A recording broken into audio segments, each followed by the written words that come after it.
Volume 3 Chapter 2 You are listening at Novel Full. Audio. Hear ye, hear ye. All residents ye Japtum Kingdom.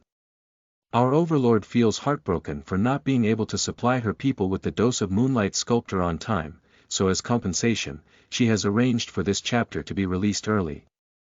Long live the overlord. Ha! What a fake. I will never bow down to you, insolent quack of an overlord. I am close to achieving my goal. All I need is a trigger. A trigger to set off a sudden panic in the kingdom.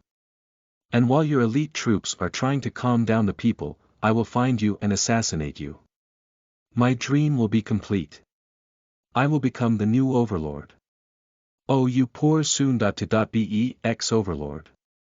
No worries, I will make you. The people will remember you as the worst overlord in history and as a dictator.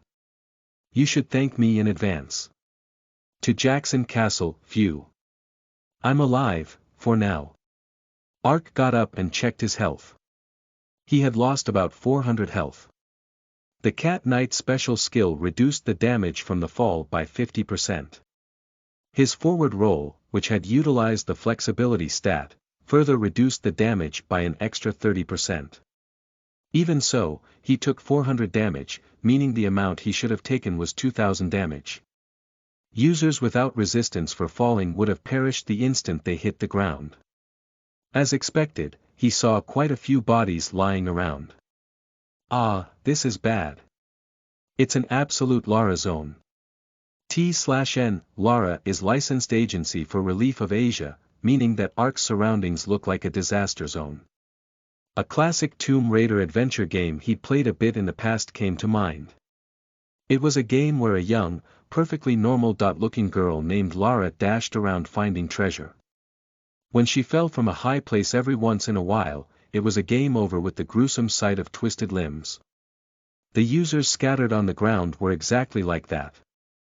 Their bodies had to stay lying like that until the 3 days were up and they could log in again.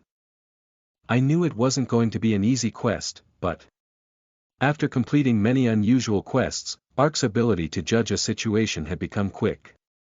There was nothing the players could have done about the airship crash. In other words, this was a scenario where users had no power to change the situation. It was clear that this fact was an inferable conclusion. Receiving the quest was only possible at level 60. But receiving the quest and having the qualifications to participate in it were completely different. It meant the minimum qualifications to truly start the quest were the ability to quickly judge the situation and 1 or 2 special skills to survive the airship crash. What to do now? Ark took a moment to check his surroundings. His surroundings were heavily clouded in darkness. The ground also had a rotten, mushy feel to it. This was probably also an effect of the dark fog. Of course, something of this sort was no problem Arkansas.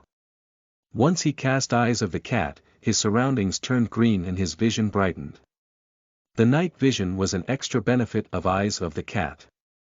Now, should I look for survivors, or those who are alive, please gather here. Just then, he heard someone's voice from one side. The dazed people hesitantly gathered around. There were more survivors than expected. But warriors with high health and defense were nowhere to be seen. That was because the weight of the plate armor worn by warriors caused them to take extra falling damage. The people with leather or cloth armor, such as archers and mages, took no extra damage, and their survival rate was increased with high agility or lightweight magic spells. There were about 40 survivors. 60 people hit the ground and were forcefully logged out. The one who gathered the survivors was, of course, an archer in leather armor and a feathered cap. He must have had a lot of experience as a leader, as he quickly took control of the situation and took the lead. You all are probably aware of the situation. The fall of the airship was a planned event.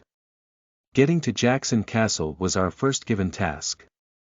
Luckily, the spear of Thor took out most of the monsters in the area. But there are going to be some monsters that survived, and more monsters are going to come. Since we still have the numbers, let's make an attack unit and move to Jackson. Yeah, let's do that. Since there are currently many vacancies in parties, please remake your parties. Others, please use food to recover your health and mana. The people who survived were definitely quick at reading the situation. They recovered health while eating food, and checked each other's classes as they remade parties. And with the archer as the leader, the parties united into an attack unit. However, Ark thought they were actually strange. What? Are these people in their right minds? After confirming the number of survivors, the first thing that came to Ark's mind was not Jackson Castle. Wasn't it obvious? There were 40 users who survived. Which meant there were 60 corpses lying around the vicinity. So to say, there could be around 60 items dropped in this area. Granted, since their alignments were neutral, or they were rookie users, the drop rate was not that high. But there were 60 of them. Even if there was only a 10% drop rate, it was 6 items. Plus, were they your average users? They were at least level 60 users. The chance the items inside their bags were worth a lot was very high. At the very least, the recovery potion in the supply box distributed by the Magic Institute was worth 20 gold if sold in a store. If I get lucky and even pick up an equipment item. An undisputable jackpot. That wasn't all. There were still countless numbers of dead monsters from the Spear of Thor and Naval Gun Barrage.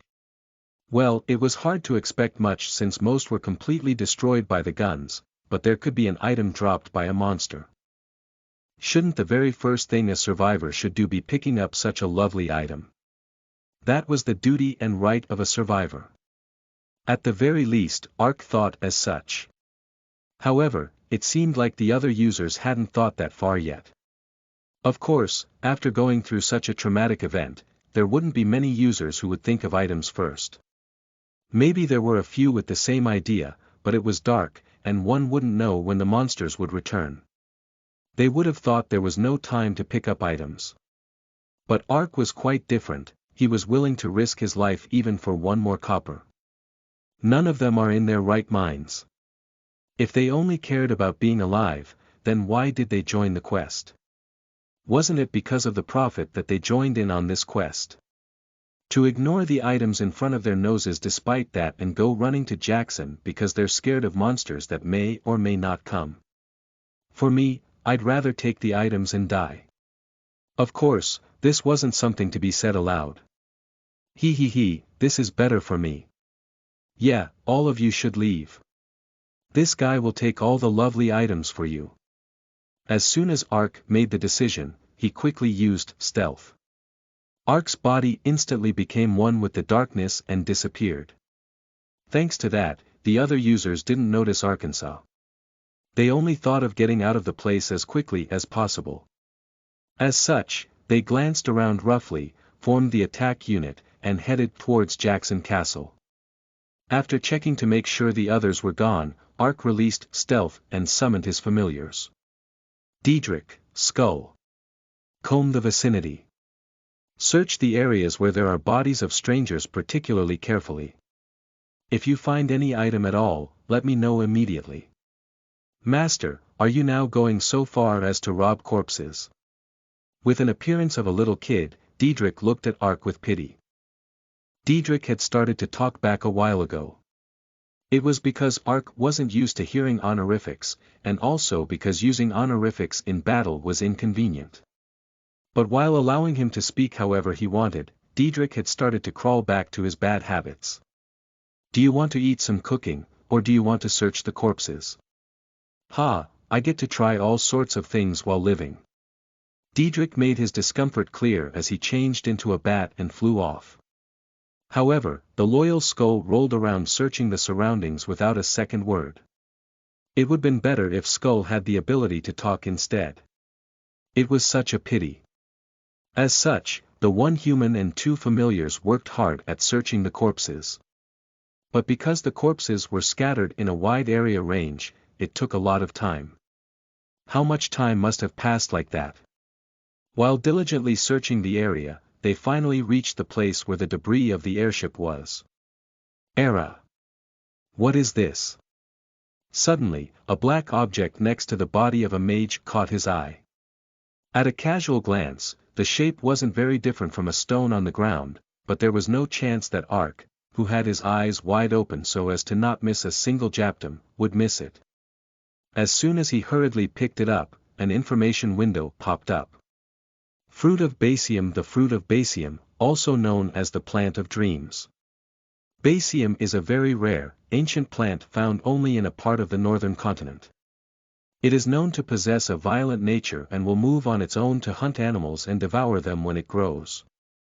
After it gets enough nutrients from hunting, the Basium will bear fruit once in tens, or hundreds of years. If the fruit of Basium is prepared in a special way, it will multiply the abilities of various reagents and magics. As a result, it was hunted indiscriminately by magicians of old, and now almost none left. That is the reason why it is called the plant of dreams. So this is a magic ingredient. Ark glanced at the fruit of Basium with curious eyes. A warrior learned new skills through training and repetition. But a magician had a different method of learning new spells. The easiest method was to go to the Magic Institute and pay to learn a new spell. But the disadvantages to this were that it cost money and you could only learn common spells.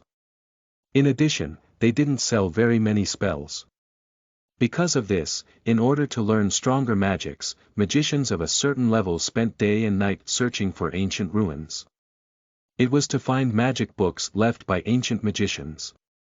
These magic books were stronger than the spells sold by the Magic Institute, and there were many unique ones. In other words, just as a merchant risked his life to trade in order to raise his market share, for magicians, the ultimate goal was to find magic books holding stronger spells. But the problem was that special magic ingredients were sometimes needed to learn the spells of such magic books. Of course, magic ingredients necessary to learn powerful magic spells were traded at high prices. If I'm lucky, I can get a pretty high price for this item. Isn't this a good start? Snake, pack this away, Ark ordered without much thought. However, Snake, who normally swallowed items without any problems, suddenly showed a strange reaction. It suddenly went into convulsions and collapsed. Ha! Snake, what's wrong? SSSSSS. Snake, with great effort, lifted its head. As if it was trying to shed its skin, the scales of the area around its gaping mouth lost their elasticity and became wrinkled. As Ark was panicking because of this bewildering situation, a new information window popped up before his eyes. Due to the fruit of Basium, a lamb-1 larvae has started metamorphosis. What's this?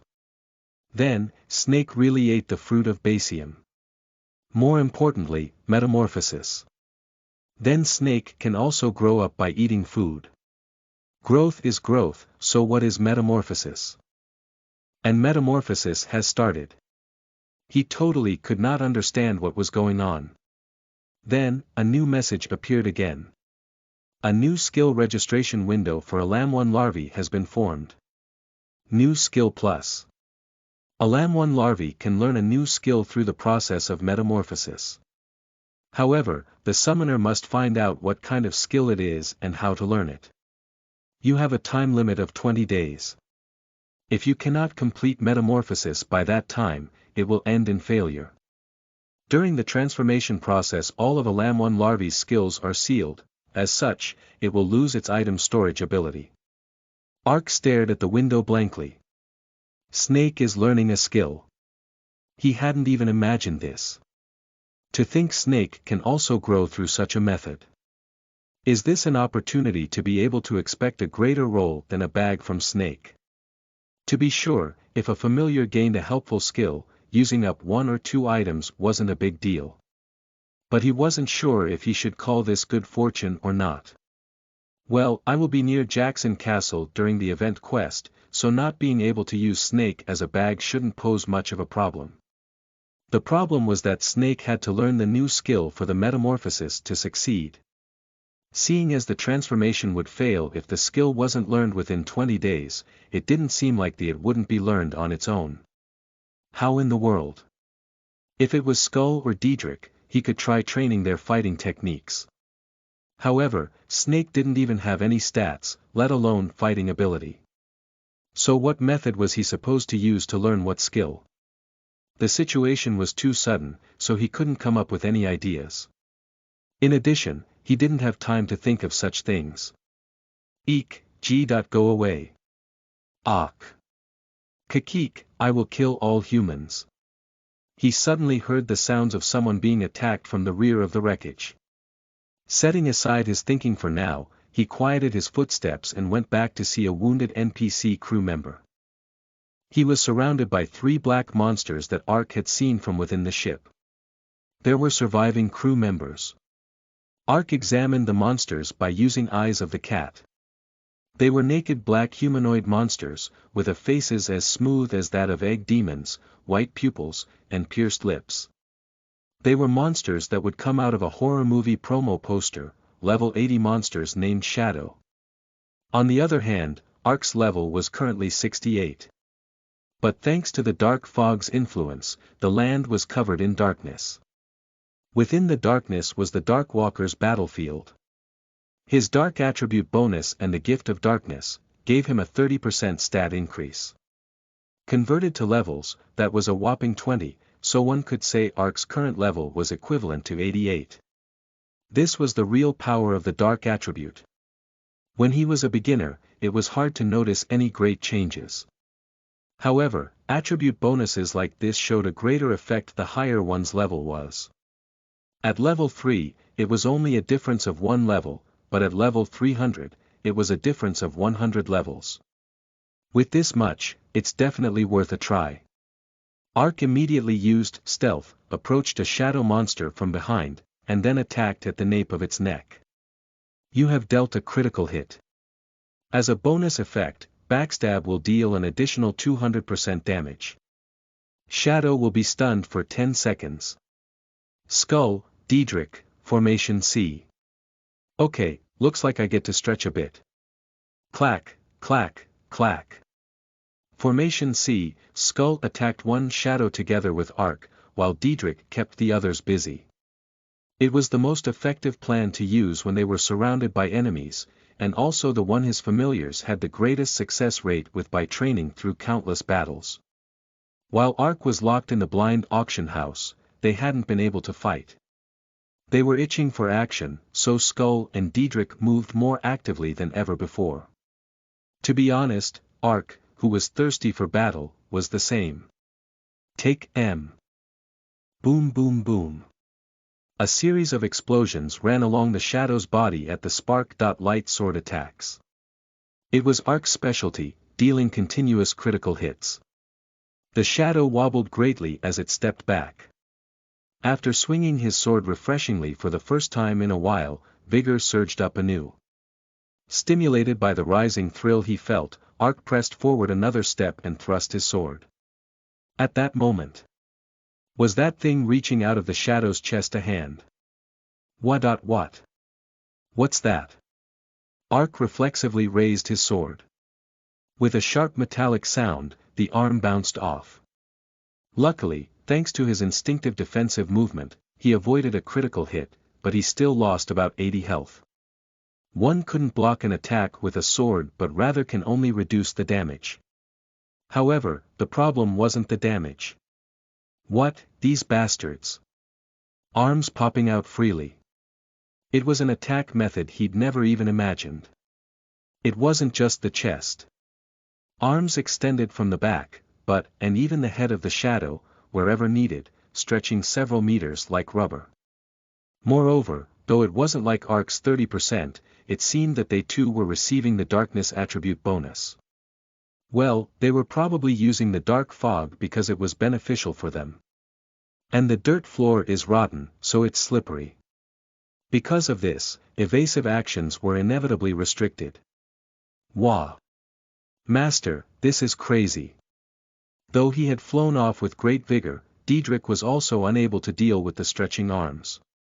Skull, go and help Diedrich, we're going with Formation B. Ark sent Skull to help Diedrich and adjusted his grip on the sword. The enemy was trickier than expected, and the terrain was also poor. Although it couldn't be called the worst possible scenario, it also couldn't be counted as the best. However, Ark's eyes shone more brightly than before. So I'll have to fight guys like these from now on, right? Alright, I'll be sure to warm up properly for you. After shaking his body and stretching his joints, Ark leapt in while swinging his sword. At the same time Ark's taekwondo-trained body started to show its true potential.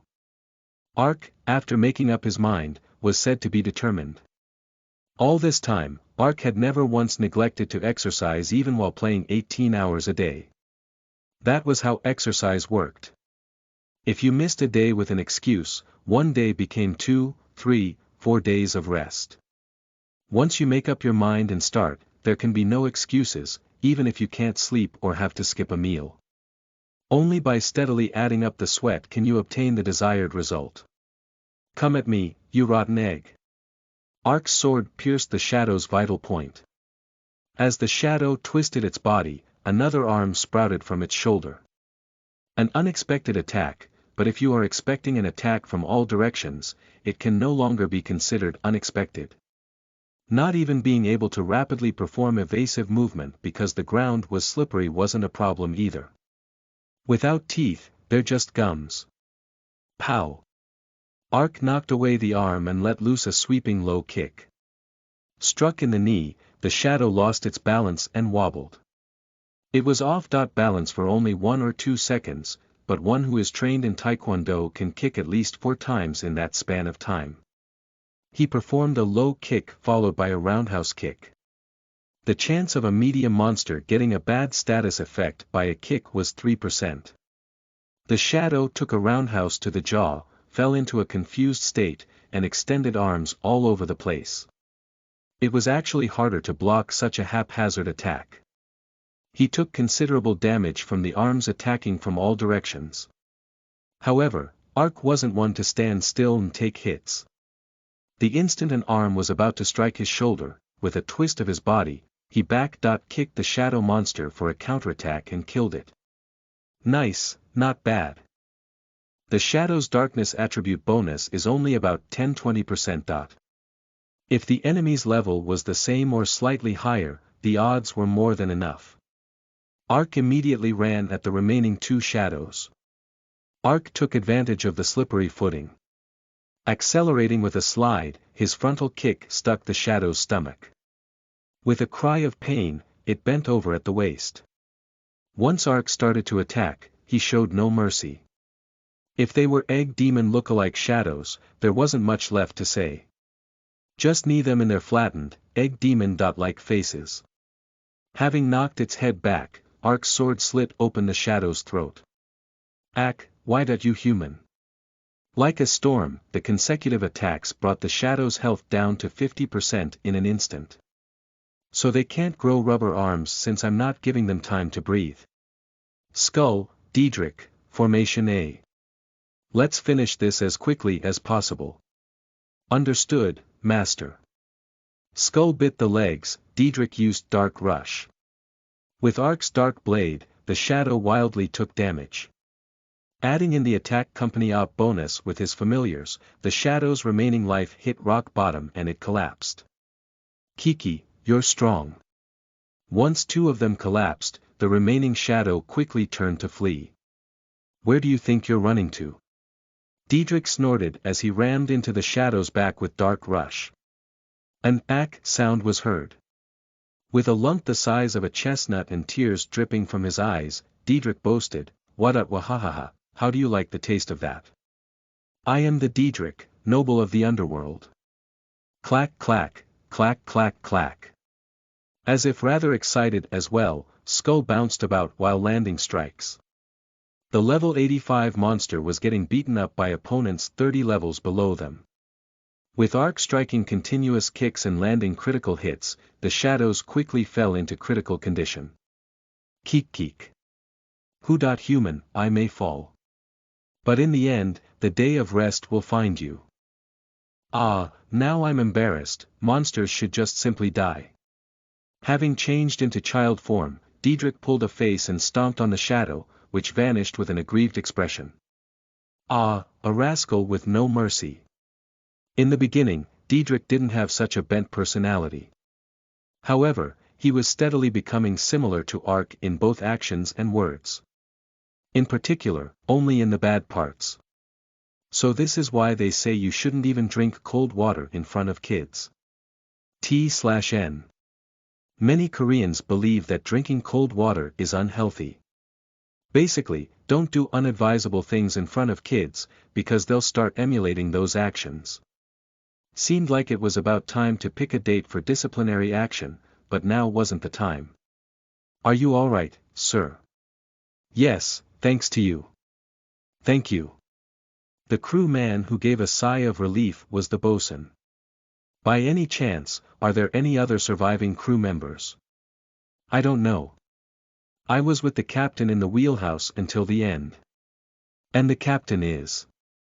The crew member shook his head with a dark face. He passed away. I was in the wheelhouse, so if I survived, then there might be other crew members who made it. Please, I beg you. Will you go with me to find any other surviving crew members? As the bosun, I can't leave my subordinates behind. But, since I am a stranger to fighting. Thursday thump, a quest window popped up. Hero Assembly. *sub.quest. Rescue the Silver Arrow crewman. The Magic Institute's airship, Silver Arrow, has unexpectedly crashed in the Jackson region. Though it was a disastrous accident that caused numerous casualties, the efforts of the captain and crew members who were prepared for death were able to decrease the damage. In a stroke of fortune among misfortune, Jabel, the bosun, also survived. If he survived despite being in the wheelhouse, there may be other survivors. Jabel has requested that you to search and rescue the surviving crew. Rescue the crew members with Jabel and escort them to Jackson Castle. It will be an honorable act if you rescue those who have been completely abandoned. Difficulty. A sub.quest. Ark snapped fully awake. Hero Assembly was an event quest that gathered hundreds of users and spanned 3 days. Of course there would be many events during it. The sub.quests to complete such a task existed separately. One sub.quest could affect the chances of succeeding in the main quest. A sub.quest exists.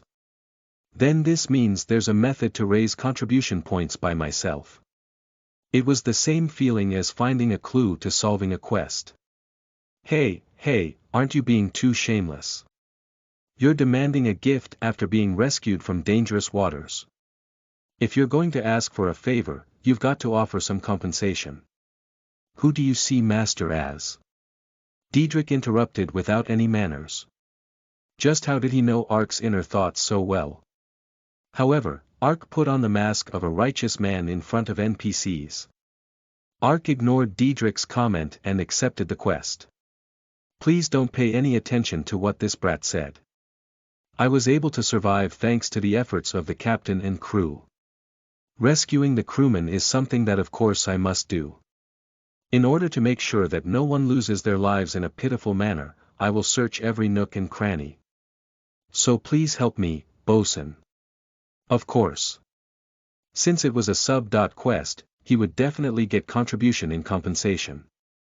However, Ark had another ulterior motive in undertaking this sub.quest. Also, bosun, please carefully search the bodies and give me anything you find.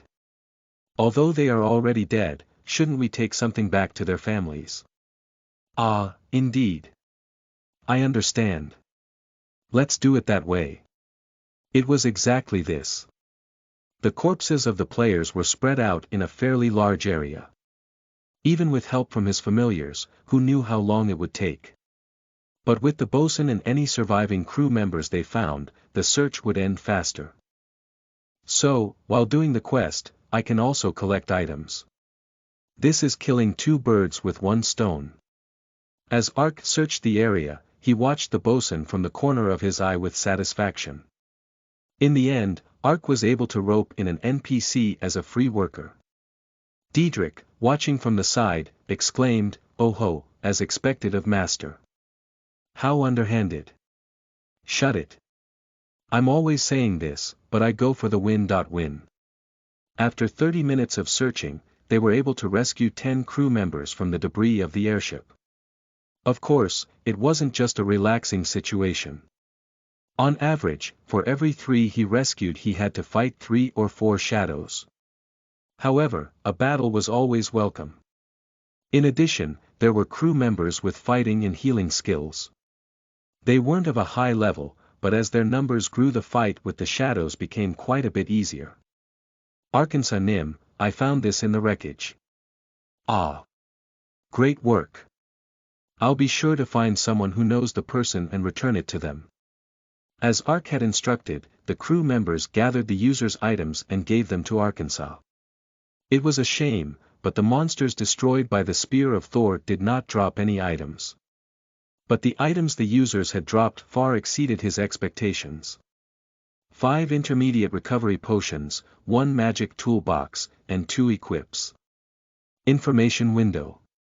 Gauntlets of strength, magic, armor type steel gloves defense durability 3/60ths weight usage restriction level 60, warrior high. Quality steel gauntlets sold in the Merchant City, Jiren, and specialized stores. Although they are mass-produced, the seams are soft and have high defense, so they are loved by many adventurers. During the process of smelting the iron, drops of ogre's blood were added to give an effect adding to the wearer's strength. Option. Strength plus 10 NORAD boots, magic, armor type leather shoes defense durability 4/40ths weight usage restriction level 65 or higher boots made from the leather of a legendary horse that only inhabits the northern region. They are among the masterpiece armor series made by the famous armor maker NORAD, who is known to have disappeared long ago. As fast as a gust of wind, the legendary horse's strength still remains, giving an increase to the wearer's movements. Options. Movement speed plus 10%, evasion plus 5%. Both items were well worth $60.70,001, $600, $700, if placed on auction. Let's put the gauntlets on auction right away and use the boots for now. He didn't have any boots worth using besides the Sharkman's shackles anyways. Ark immediately used the deluxe toolbox to repair the boots, put them on, and of course, he didn't forget to say a word to Jabel, who was staring at him impassively. I'll only use them until I can find the people they're related to. We need all the help we can get to guide everyone safely to Jackson Castle, you see. The deceased would definitely have wanted that as well. Ah, yes. That's right, Jabel replied with a doubtful expression. However, the one protecting them was Arkansas. Perhaps because he was also angry after hearing that 40 players had run off to Jackson Castle without even thinking about searching for the crew, Jabel didn't raise any other objections to Ark's actions. Now, since we searched the entire area, let us head to Jackson Castle. After feigning innocence, Ark led the crew through the dark fog. Once they reached a certain distance away from the airship wreckage, the number of monsters increased. There were as few as 3.4 shadows and as many as 30 of them in a mob. There were also mobs with the same large monster they had seen from the airship. Though they were similar to the shadows in appearance, these monsters, called Hiptuns, were 5 times larger and had rock-like skin. They were a whopping level 90. However, they didn't pose much of a problem for Arkansas. The attack group that left first must have suffered quite a bit. Ark followed the trail left by the first group. Thanks to the raid that had left first 30 minutes ago, monster corpses were piled up like mountains at regular intervals. They were marks of battles between the raid and the monsters that had ambushed them. It was truly fortunate. Thanks to their desperate fighting, Ark was able to pass by without even fighting a single group of monsters. Ark just hummed while rummaging through the bodies. Snake, if you see any items I've missed, swallow them all. Perhaps because the raid group had been continuously ambushed, but they hadn't picked up the item drops properly. However, Snake nodded feebly while grabbing an item and swallowing it, but it spat it back up with a painful face. Then it hung its head. Ah, that's right. It said it was in metamorphosis. During metamorphosis, Snake couldn't swallow or spit out items. In addition, Snake was having a hard time just staying wrapped around Ark's waist. That was probably the unexpected metamorphosis fault. Seeing the always charming Snake in such a limp state made him feel pity. Snake, until I figure out a way to solve this, do you want to go back to the underworld? Hiss, hiss. Hearing this, Snake violently shook its head as it tightened its grip on his waist and rubbed its head on him. Well, Ark was no different from a parent to Snake. Since it was in pain, it didn't want to be separated from him even more. Okay, I understand. It must be hard, but just hang on a bit. Let's find a way no matter what. Once Ark used his nursing skill with a sympathetic heart, Snake nodded with a rather brighter face. At least the nursing skill works. Anyways, I feel sorry for Snake, but I can't leave this place for 9 days as long as I'm participating in the event quest. Ha, it can't be helped. 20 days in game time is almost a week in real life. Fortunately, there's still some time to spare. I'll steadily look for a way after finishing the event quest. Ark blew a sigh as he stroked Snake's head. There was nothing more he could do for Snake. Plus, this wasn't a situation where he could pay attention to Snake. Even though the raid group had passed through the area, there were still monsters left. Therefore, Ark moved carefully and sent Diedrich to scout the area. Though there were still times they had to go into battle, they never had to fight more than 6 shadows thanks to the scouting. With the help of the crew members, 6 shadows weren't very difficult opponents. I will also help.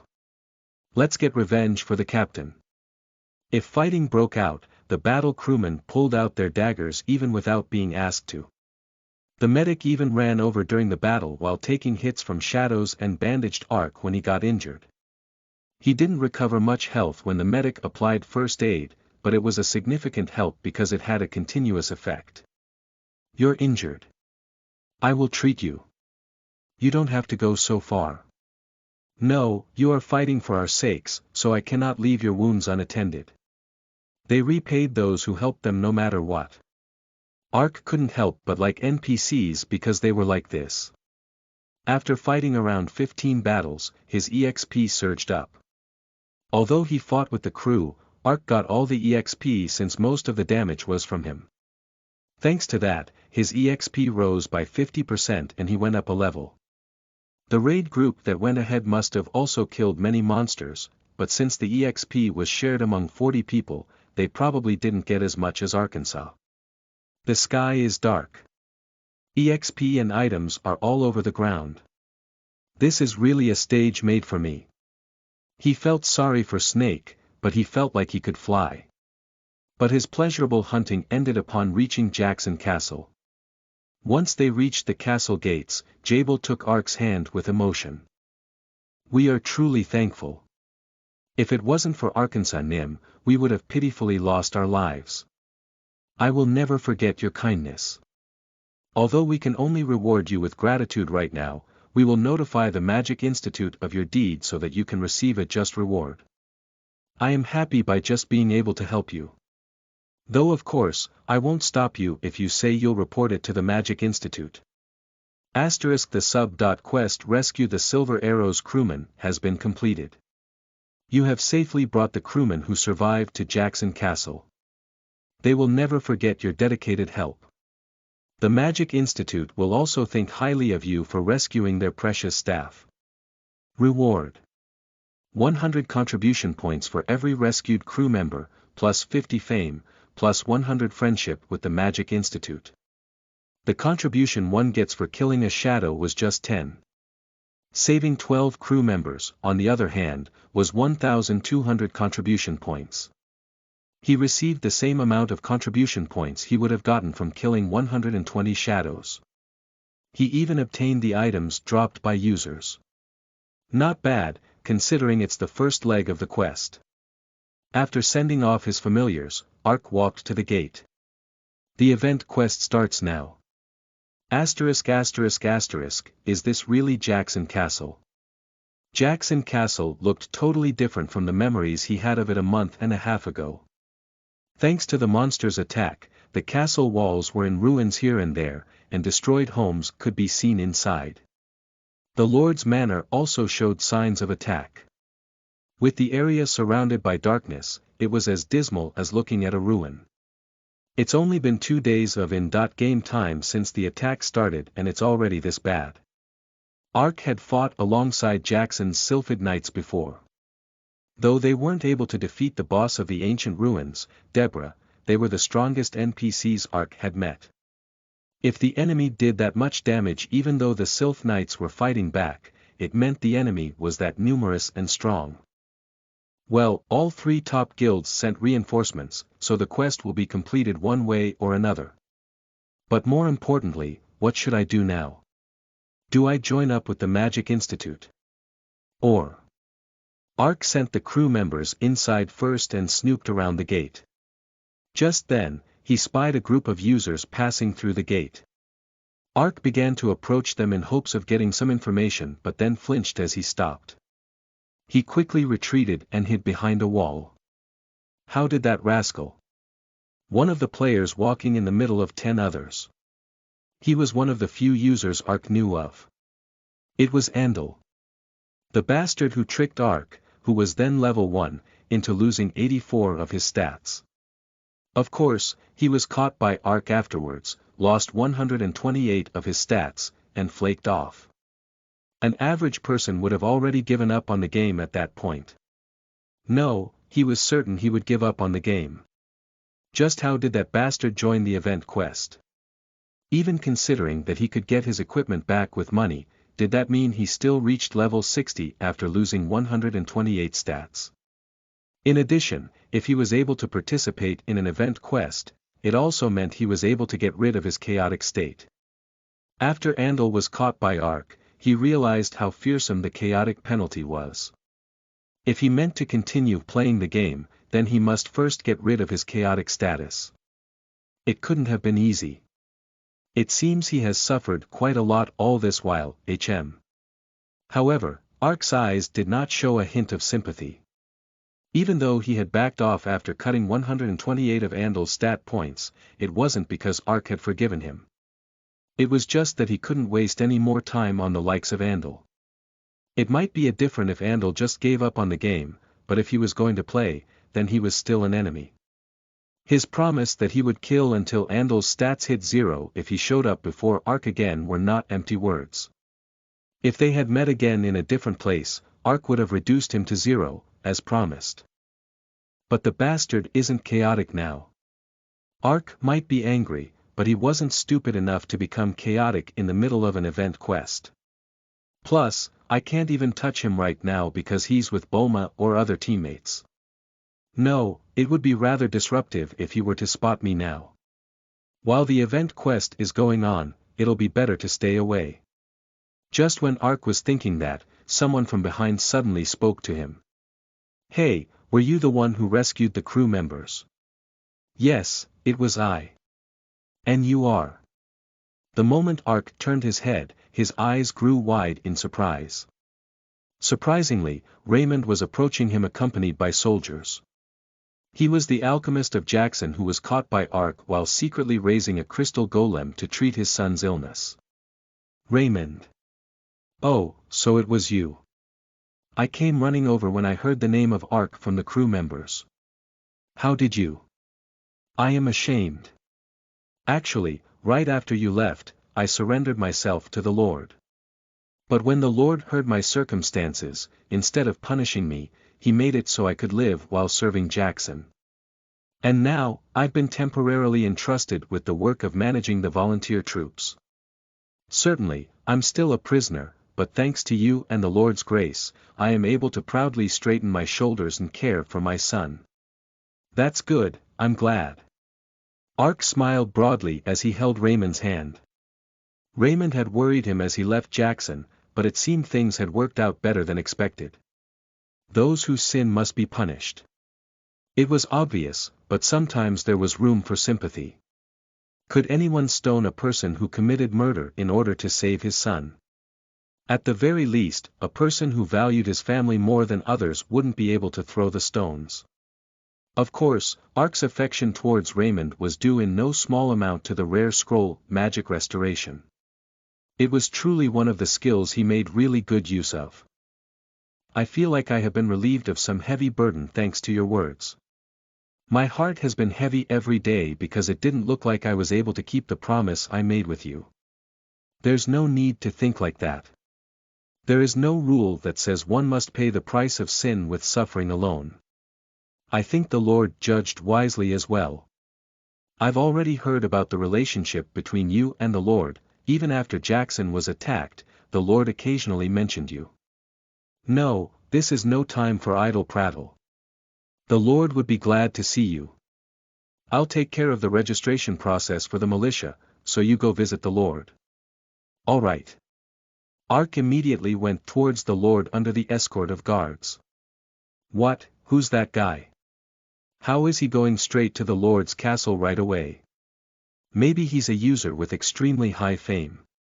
The users whispered amongst themselves while watching Ark receiving VIP treatment as soon as he arrived at the castle. It was only natural that he drew their attention. There were very few people who received such treatment from NPCs. It was a benefit only for those with incredibly high fame or people who had raised intimacy to the limits by completing a special quest. Of course, Ark wasn't at all happy about their interest in him. It would be troublesome if he caught the eye of Andal. In any case, once Ark entered the Lord's castle, the young Lord's eyes became as wide as saucers. You. Arkansas. You're Arkansas. Have you been well? I can't really say that. The Lord smiled weakly and sagged his shoulders. Anyway, you have come. How could I not come after hearing that Jackson Castle has met a crisis? Yes, I believed you would surely come. However, the situation looks worse than what I heard. Indeed. The Lord nodded with a heartbroken expression. It is as you said. The situation is very serious. Since you have arrived, you must have been riding the airship sent from Jiren. Am I right? Yes, it was dangerous because we were intercepted during our journey, but I was somehow able to survive to Jackson Castle. I see, even after suffering many difficulties, thank you for not giving up on Jackson and coming. As your friend and as the Lord of Jackson Castle, I express my thanks to you. My heartfelt thanks go to the brave warriors who were sacrificed while participating in the militia. Comfortable. The first feeling Ark registered while talking face to face with the Lord was comfort. Ark did not feel the slightest pretense in the young Lord's tone. If a person did something worth being grateful about, he expressed his heartfelt thanks, and he sincerely sympathized with those who perished. It was such a natural response, but the same natural reaction was hard to find among players. Maybe because this was a game, it was considered acceptable to not act earnest. But perhaps because Ark hadn't been able to experience many virtual reality games, there were many times when NPCs felt like real people. Was that why? Now he was more comfortable talking to NPCs than to users. Unlike unpredictable users, conversation with NPCs unfurled in orderly fashions. At least he didn't need to worry about what to say to them. Your words alone are surely enough to comfort the fallen, my lord. That is all I can do. In any case, the crash of your airship is an incident that explains Jackson's current situation. After all, we weren't able to send out rescue parties despite knowing your airship was intercepted. Furthermore, the airship was not the only one that took a surprise attack. Not only the Silver Arrow. As you likely know, all three great guilds come forward and sent militia to Jackson. The three great guilds mobilized their most superior weapons. However, they were all defeated one by one while en route like the airship. The young lord began to explain the gist of the situation. The unidentified army of monsters attacked Jackson Castle 2 days ago, which was 16 hours ago, last evening, in real time.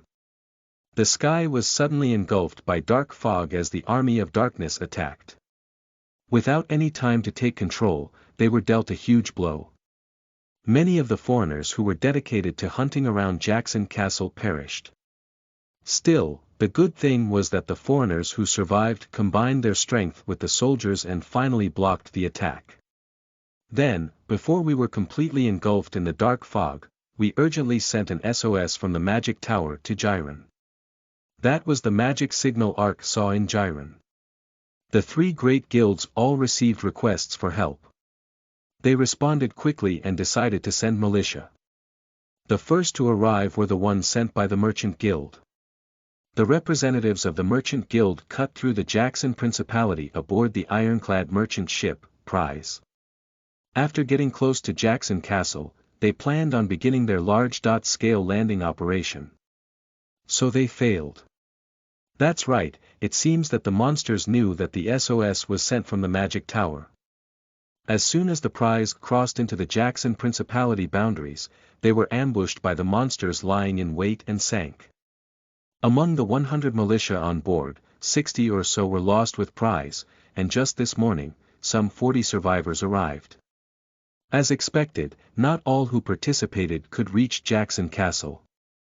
There was a trial prepared for each guild, and only those who passed could participate in the actual quest. The Merchant Guild and Magic Institute were both in Jiren, so the level of the militia was similar. That's why the number of survivors from the airship was also similar to the number from Prize. Then the Warrior Guild's militia must have also received a surprise attack. Yes, but fortunately, the Warrior Guild did not receive much damage. Though they were ambushed, 70 survived and arrived at Jackson a few hours ago. They say it's thanks to the famous warrior who led the battle. He's the Holy Knight, Alan, who we've heard of several times even in Jackson Castle. Alan. Arx felt like his mind was splashed with cold water. Alan. His name was unforgettable in another sense than Andel's. Ever since Ark met him, he had felt an ever-present thorn of discomfort in playing the game. He was the first to make Ark feel so frustrated. He was also the one who had made Ark feel like Lariat had been snatched from him. And he was the reason why he took the first step towards being a gamer for a living. So that guy is also participating in this quest. He had encountered competition in a totally unexpected place. His feelings were mixed after hearing Alan's name. He knew an opportunity like this would come one day, and as candidates of global exos, it was unavoidable anyways. However, Ark was not yet ready to compete one-on-one with him. Not yet. That's right, it wasn't time. If they met when he wasn't ready, it was very likely that Ark would just come to feel the same frustration as before. The stronger Ark's desire to win against him was, the greater his frustration would be. Besides, if Lariat is still with Alan. More than anything, he didn't want to be humiliated again in front of Lariat. As Ark's expression became grave, the young lord asked with a quizzical voice, "Do you know him?" "Yes, a little." "I see. Then I'll continue what I was saying. Raymond is reorganizing the militia sent by the three great guilds to form a temporary force to guard the exterior. Sir Alan has been put in charge of commanding them on the field. Entrusted to Alan. He is a holy knight recognized by the cathedral. It should come as no surprise considering the fame he has garnered. This was why users were obsessed with fame. If your fame was high, then you didn't really have to bother with raising intimacy. With fame alone, you received VIP treatment no matter where you went, and there were cases where NPCs went looking for you after hearing rumors to request quests. In addition, you could also be personally bestowed a title from a famous guilds or royalty. Whether you had it or not, it was an absolutely necessary value for knights, merchants, and professions like scholar alike in progressing through the game. The main characteristic of Ark's chosen hidden profession, Dark Walker, was the dark attribute bonus. Meanwhile, Alan's main characteristics as a holy knight were faith and fame. Disregarding his original character, Alan was a faithful, sacred knight in the game. Therefore, even by doing the same quest as other people, Alan received bonus faith and fame. Faith showed its power when dealing with monsters, and fame could win the right to be entrusted an advantageous role when a big event like this occurred. If he's registered as a commander in the system, he'll get more contribution points and experience points as a bonus. Damn, does that mean it'll be hard to win more contribution points than Alan in this quest? This was a fact Ark had recently learned, but the path of darkness the Dark Walker tread was the opposite of Alan's. Ark suffered a fame penalty. It was intended to balance his profession. However, Ark was able to obtain almost as much fame as other users thanks to successful miraculous treatment with nursing. There's no point in thinking of such things now. All I have to do is raise my Dark Walker my own way. Just as our chosen paths are different, there may be things I can do that Alan can't. Sir Alan failed the Teresha Labyrinth expedition twice, so his fame isn't as great as before, but there was still no one in the volunteer troops who can match him. Also, he is working as hard as we expected. So he failed that time when he said he was going to the Teresha Labyrinth. Ark was able to receive unexpected information from the young lord. If so, then Alan wouldn't have been able to raise his level and fame by much. That in and of itself was good news, but Alan would be desperate to make up for the failure with this event quest. Looking at this quest alone, he couldn't say it was really good news. Well, Sir Alan's situation aside, this is the current line of defense. After conferring with Sir Alan, we put the volunteer troops in the defense line. The young lord called attention to himself and spoke while pointing at a map of the Jackson Principality. Alan split the volunteer troops into 3 groups. He assigned Group 1 to the front gate, where the enemy attacks were the fiercest. Group 1 was likely the one Alan was personally leading. Groups 2 and 3 were placed on the sides to assist Group 1. With this placement, Alan and Group 1 will definitely get the most contribution. Was that all? Giving and denying contribution points to each group or user all depended on Alan's whims. Of course his first priority was going to be himself. Alan had seized the top spot right from the get-go of the event quest with his high fame. Alan. While participating in the quest, Ark had never even hoped to take the top spot. But after finding out there was no chance at all, he lost all motivation. What's more, to think his opponent was Alan. Besides the volunteer troops, a group called the Militia were participating. The Militia was comprised of users who were in Jackson at the time of the ambush. They got the event quest from the young lord and not from the 3 great guilds. But since they were all low level, they were being used as reserve troops. The assignment of the volunteers has been entrusted to Sir Alan, but you are an exception. Speak if there's a group you desire. I will confer with Sir Alan to make it so that you are assigned the group you want. Ark briefly looked at the map and pondered. Considering EXP and contribution points, Group 1 was the best. But the commander of Group 1 was Alan. Even if Ark couldn't obtain a decent reward, he couldn't find it in himself to take orders from Alan. Groups 2 and 3 were also in a similar situation, as they were also under Alan's direct command. In addition, even if he were assigned to the front lines, it would be difficult to gain the contribution he needed if he wasn't put in an attack squad. Furthermore, if he ran into Andal or Bulma, there was no telling what the outcome would be. Whichever he chose, neither were desirable. Is there a way I can raise my contribution while fighting independently? After thinking a while, Ark asked the young lord, where are the castle troops fighting? The Sylphid Knights left the defense of the front gate to the volunteer troops and are out blockading the enemy's supply line. Defense isn't everything. Striking the enemy is the true mission of the Sylphid Knights. The Jackson guards are guarding the back gate. That's it. Ark's eyes flashed. Jackson's soldiers were NPCs. If he were to fight alongside them, he wouldn't need to worry about Andal or other users. He also wouldn't have to worry about being sandwiched in the midst of many users and would have many chances to gain EXP and contribution points. Regretfully, the scenario of hunting with the Sylphid Knights was not to be. Well, if the powerful Sylphid Knights participated in the defense line, there would be a problem with the quest difficulty balance.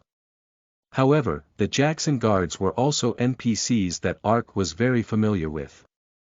I would like to guard the back gate along with the Jackson guards. You will. Yes, as you probably know, I am well acquainted with the Jackson soldiers. Rather than mixing with strangers, I would be more comfortable with the Jackson guards with whom I have shared my heart. But the back gate they are currently guarding is not a very safe place. The number of enemies and frequency of attacks are low compared to the front gate, where monsters attack relentlessly, but there are only 30 Jackson guards left. Compared to the main gate which is being guarded by about 140 volunteer troops, the back gate is more dangerous. My lord. Ark gazed at the young lord with blazing eye and spoke forcefully. Jackson Castle is a second home to me. In addition, you called me a friend, my lord. How can I desire safety when Jackson Castle is in the midst of a crisis? If protecting Jackson Castle is dangerous, then that is fine. Even if I were to perish while guarding it, that is what I desire. I beg you, please let me do so. Ark, you're really... The young lord struggled with his emotions. Even the guard captain, Cross, who was listening in from the side was overcome with emotion. My lord, I also ask this favor. If the righteous foreigner Ark who was acknowledged by the late lord were to help, it would raise the morale of the guards. Please grant this request. I will swear to protect him from harm. Fine, although a foreigner participating in the guard force is unprecedented, Ark fought the devil with the Sylphid Knights before. And if it's you, who loves Jackson more than anyone, you have the right to do so. Sir Cross, Ark is my friend. I leave him to you. Yes, sir. As Cross firmly nodded, a message window popped up. Art of Communication has risen by 5. Volume 3 Chapter 3 You are listening at novelfull.audio. Jackson Crusade, Kakik, attack. Sweep them away without leaving a single human behind. Once again, a group of monsters swarmed towards the back gate. It's the enemy. Everyone prepare for battle. At cross order, soldiers who had been taking breaks rose urgently. Then they clashed with countless metallic clanging noises.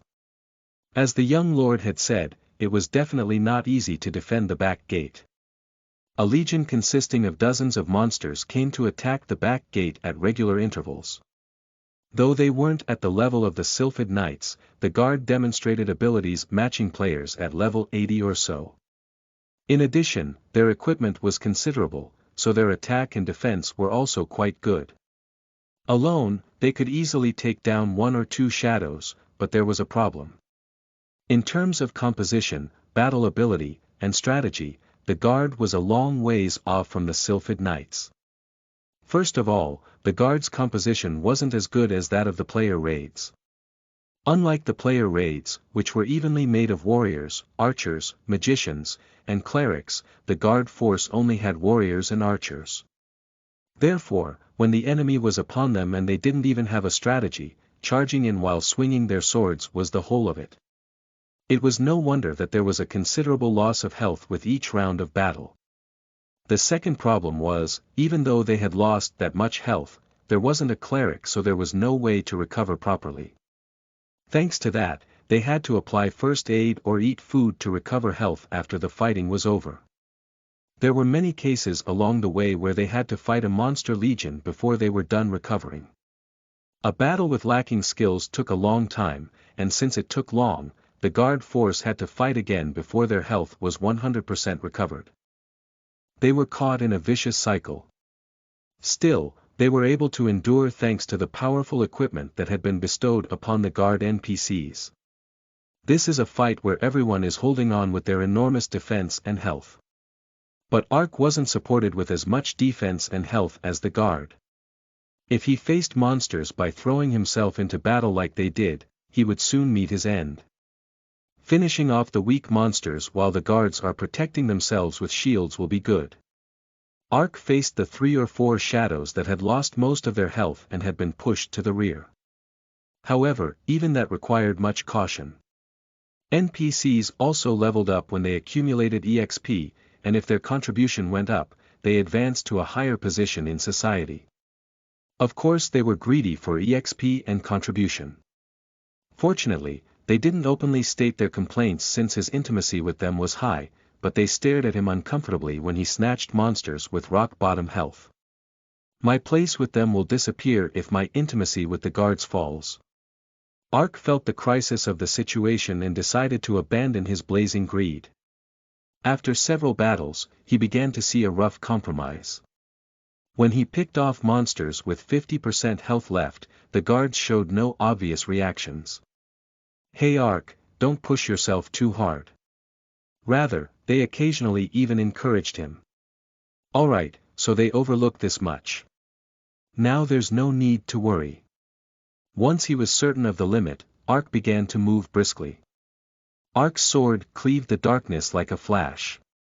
The shadows that had already lost half their health were put down with 3 or 4 critical hits from Arkansas. Ark kicked wildly in all directions and let loose dark blade to exterminate the monsters.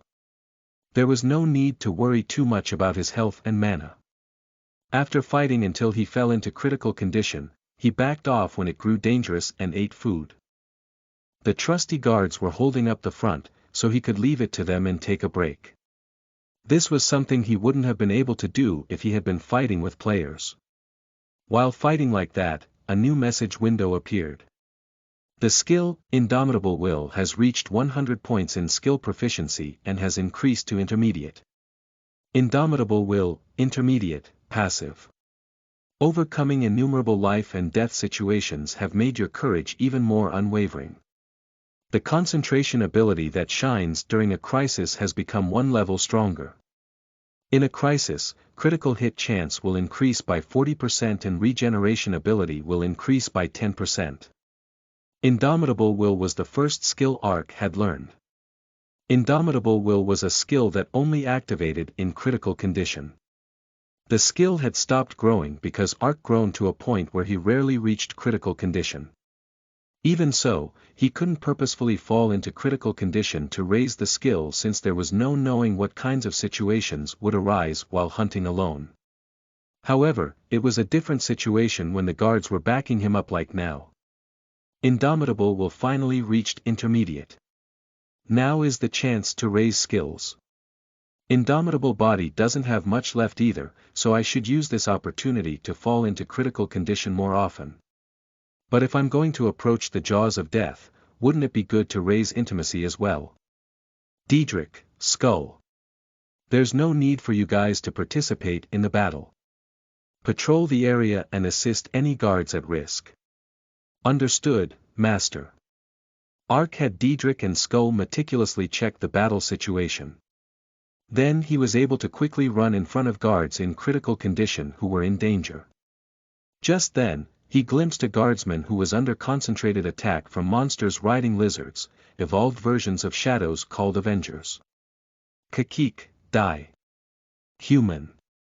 Stop, ACK. Ark's health plummeted from taking a critical hit by a lance. Oh, Arkansas. Please go, I'll take it from here. Thank you. Your opponent is me. Kakik, you took a hit for another, so is this the insignificant human's code of chivalry? The Avenger lunged in as it jabbered in a derisive voice. Diedrich, now. Cover that guy's eyes. Diedrich flew in quickly and unfurled both his wings to cover the Avenger's face. Then Ark grabbed and hurled Skull at the Avenger's face, making it stagger and sway. At that moment, Ark leapt onto the charging lizard's body and loosed a lethal move. Dark Blade. The Avenger took a considerable blow from the defense. Ignoring attack and rolled off the lizard's back. Ark showered the Avenger with kicks and sword attacks as it staggered to its feet. Of course, since he had to raise his skill points for the Indomitable set, he didn't forget to get hit a few times. Then, as soon as Indomitable Will and Body were activated, he immediately dealt a dark blade and ended the Avenger's life. You have defeated Avenger and saved your teammate from a crisis. Contribution plus 20, plus 10, added contribution points. He was granted bonus contribution points since he took down an enemy after taking a hit for the guardsman. That wasn't all. When he fought while saving guardsmen like that a few times, there was a change in the way the guardsmen looked at Arkansas. From simple familiarity to respect. Thank you, I survived thanks to you. You are indeed Arkansas. I'll be happy to die for your sake. As the knights grew to respect him more, Ark's restrictions became less strict. They didn't complain even when he snatched monsters with about 40% health. Is there still room to raise intimacy more with the guards? Ark's eyes were shining. Only then did he catch on to the rough sense of what he had to do. When it became Ark's time to rest, he made survival cooking food without sparing his ingredients. Health recovery was manifold faster than normal food, and it even granted additional effects. After eating this food, my fatigue seems to have somehow flown away. Somehow, it makes me feel like I can run 100 meters in 10 seconds. And the taste is delicious as well. After only eating dried rations for several days, the guards spoke up with energetic faces. Moreover, their stats increased and their recovery rate quickened, so it was easier for them to face the swarming monsters as well. Next, Ark turned his eye on repair. The guards had toolboxes, but they had to hammer away at their equipment for a long time to make repairs. But Ark's magic restoration was instantaneous. Bring me all the broken equipment. Ark drank the mana-restoring herb tea during breaks and quickly repaired the guards' equipment. The attack and defense of the soldiers' equipments were exceptional, but they were all common equips. As a result, the guards rejoiced when Ark repaired their equipment without penalties to the durability. Thank you, to think that repair would be done so quickly. Now fighting will be much easier. Consider this as thanks. It's easier thanks to you, so please take it. When he completed a set number of repairs, Cross even pulled out a spare toolbox and gave it to him. Though they were just common toolboxes, each one was worth 10 gold. Was that all? His skills went up, and since he was contributing to the battle with food and repairs, he received additional contribution points. At the same time, his intimacy surged up, so when he dealt the last blow on monsters in critical condition or even snatched up items from a monster felled by another soldier, they didn't gripe about it. Once he got the ball rolling, it was smooth sailing from there. After repeatedly fighting in battles where he recklessly fell into critical condition, Indomitable Body soon became intermediate. Both Indomitable Will and Body had only had 7 skill points left to fulfill, so it hadn't taken much time. Indomitable Body, Intermediate, Passive. As a great warrior, countless wounds and agonies have made your body even stronger. Your increased defense will shine in a difficult situation. In a crisis, defense and critical hit evasion will increase by 40%, regeneration ability will increase by 10%. Asterisk as a set effect of Indomitable Will and Body, you have learned Adrenaline. Adrenaline. A true warrior will not feel fear in a critical situation. Rather, their intense excitement will release adrenaline and make them forget fear and fatigue. Now, when you face a crisis, adrenaline will be released and you will be able to bring out the most of your body's ability. In a crisis, plus 50% immunity to fear, reaction rate plus 20%. I finally raised both of the Indomitables in the set to intermediate. When he set a goal and aggressively pursued it, the skill growth was also fast. The effect of adrenaline was incredible. Once he fell into critical condition, all his senses sharpened, making him feel as if the enemy was slowed. Naturally, it was much easier to avoid the enemy's attacks. Also, his attack speed increased, letting him make 6 attacks in the time it had taken to make 5. With the Indomitable series effects added on top of that, his fighting power skyrocketed. After about 3 or 4 hours of fighting, he was even able to match his breathing with the guards. Everyone, be strong. Only we can defend Jackson Castle. Ugh. The nursing skill he occasionally used also had a great impact. Their spirits uplifted, the soldiers fought monsters even more powerfully. In order to maximize hunting efficiency, Ark occasionally stepped out of battle to receive side quests from Raymond. Raymond, who was in charge of the volunteer troops, commissioned him small quests. It will be a great help in protecting the castle if you defeat about 50 shadows. Avengers are platoon leaders that lead the shadows. If you defeat them, we'll be able to shake their chain of command. You've seen a Hipton before, right? They're giant monsters holding hammers or iron bows. They say 3 or 4 Hiptons are advancing to attack the castle walls. Please stop them. The side quests had simple narratives, like the above. When he completed a quest, his EXP, contribution, and a value called performance assessment went up. At first, he didn't know what the performance assessment value meant, but after completing about 10 quests, he grasped the gist of it. He received harder quests with higher performance assessment value. However, players didn't take quests despite knowing that they were available. Firstly, the rewarded EXP and contribution points were scanty, and in the raid, it was too eye-catching to go all the way to the front gate to receive a quest alone. On the other hand, with the NPC guards, taking quests was quite favorable for Arkansas.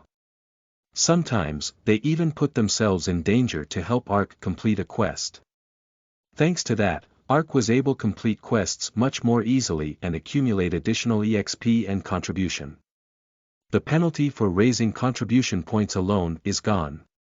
No, it's actually 100 times better than an average raid. Since more than anything, I can fully place my trust on the NPCs. Just 5 hours after Ark joined the guards, he leveled up 2 times. Character name Ark Race Human Alignment Good plus 100 Fame 750 Level Profession Dark Walker Title Cat Knight, Soul Caretaker Health 1415 Mana 1125, plus 100, Spiritual Power 100 Strength 178 Agility 218, plus 17.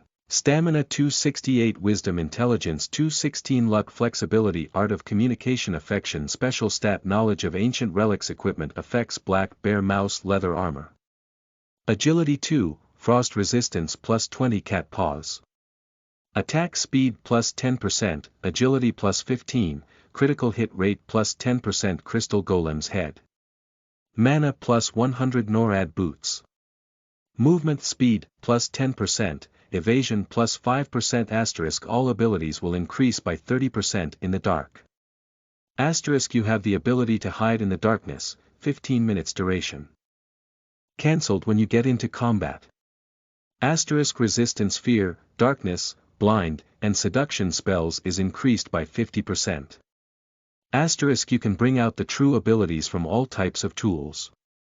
However, his time hunting with the guards reached a totally unexpected deadlock. After 6 hours, the guard commander, Cross, spoke with a fatigued face, "Today, we'll head back in around now." "Huh? What do you mean?"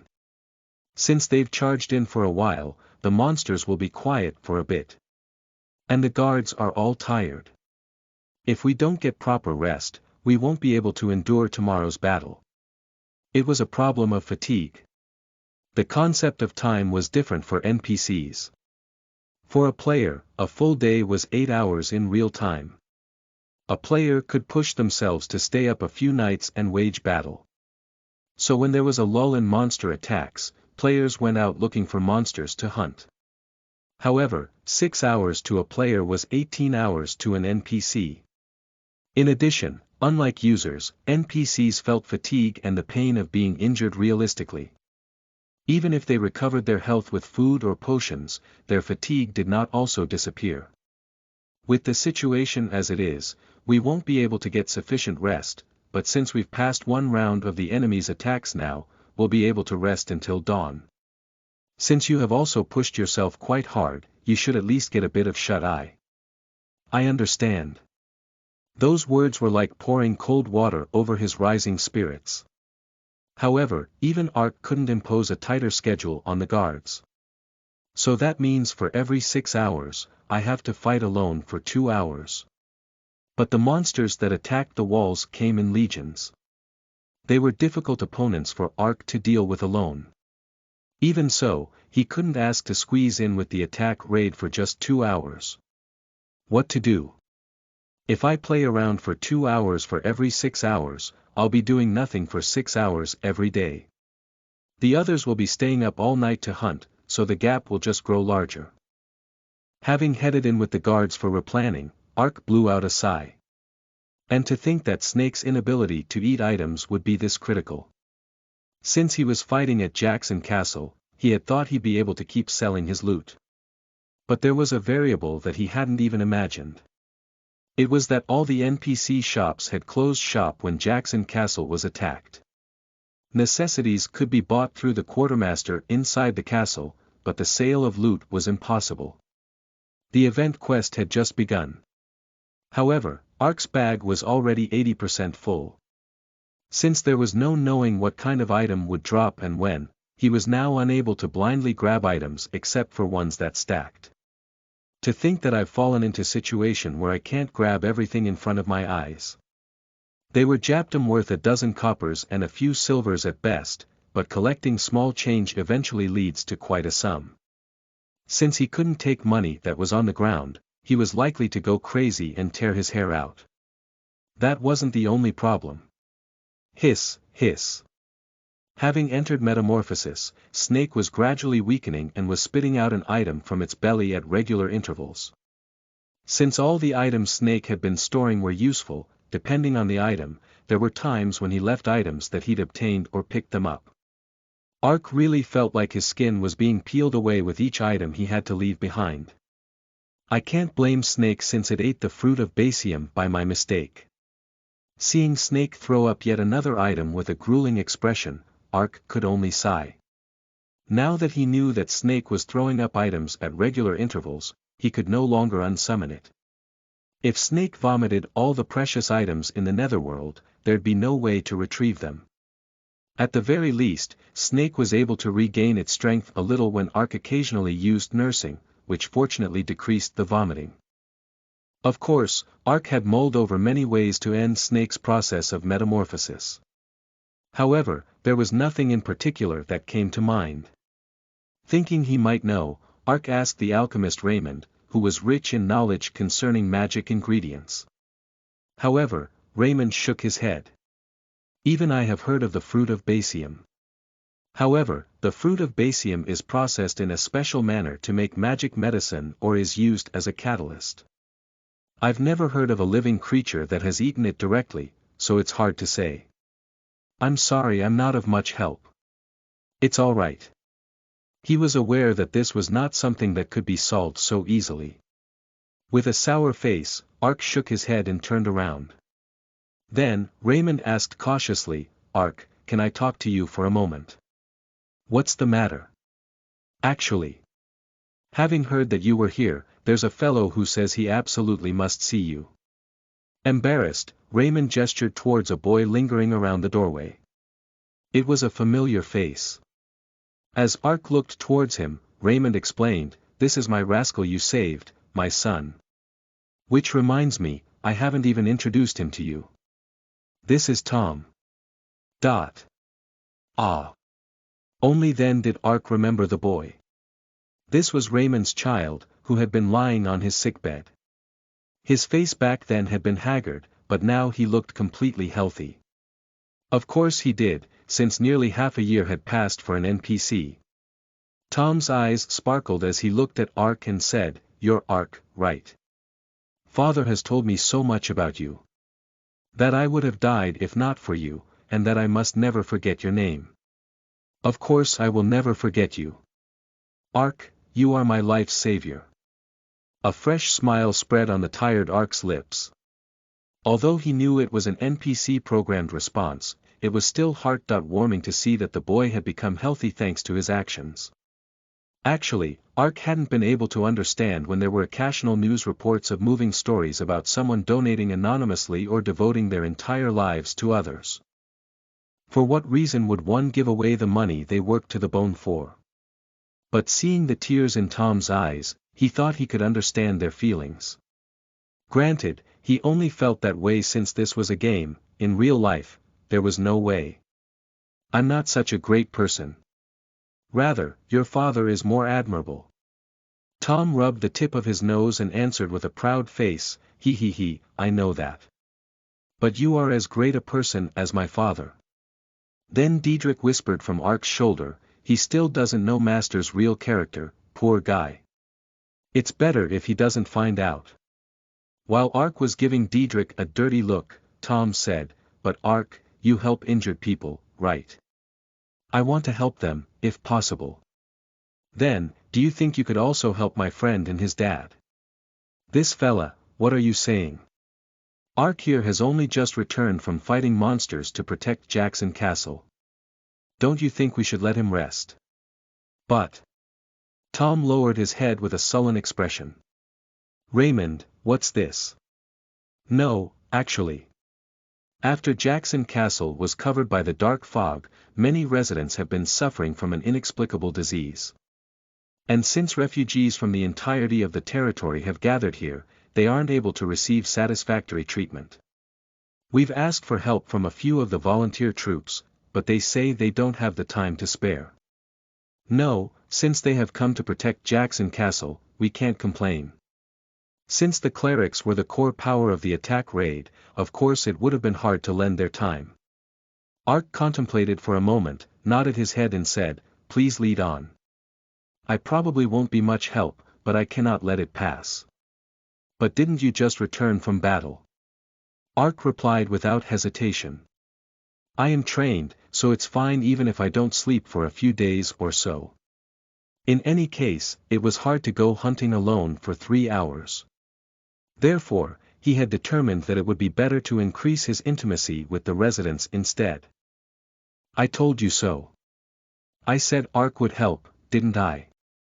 "Ha, it has become an inconvenience to you because this little guy said something unnecessary." Raymond led Ark to the temporary refugee shelter with an apologetic look. As he'd heard, the shelter was filled with people who were obviously ill. The families could only watch their suffering parents or children with anguished eyes. He was used to such a scene by now, but his heart still felt bitter. He knew that this was just a virtual reality. But it was like watching a sad story and tearing up even though it was just a fictional movie. That effect was even greater in New World, where everything felt more real than it did in a movie. "Papa, Papa. Please wake up, wah. Cough, cough, Mom. My head hurts. My child, be strong. You'll get better. Oh, how could such a good child? God, please let this child live." A child trying to wake her parent up by shaking him. A parent holding her pale child and praying. He had a lump in his throat. It was as if he was watching his past self. How much did he cry while holding the hand of his mother, who could not wake from her sickbed? How much did he pray? How afraid and fearful was he at the thought that perhaps he would lose his mother? If he closed his eyes even now, Ark could recite from memory the Bible verses that he had read over and over again in the dark hospital room.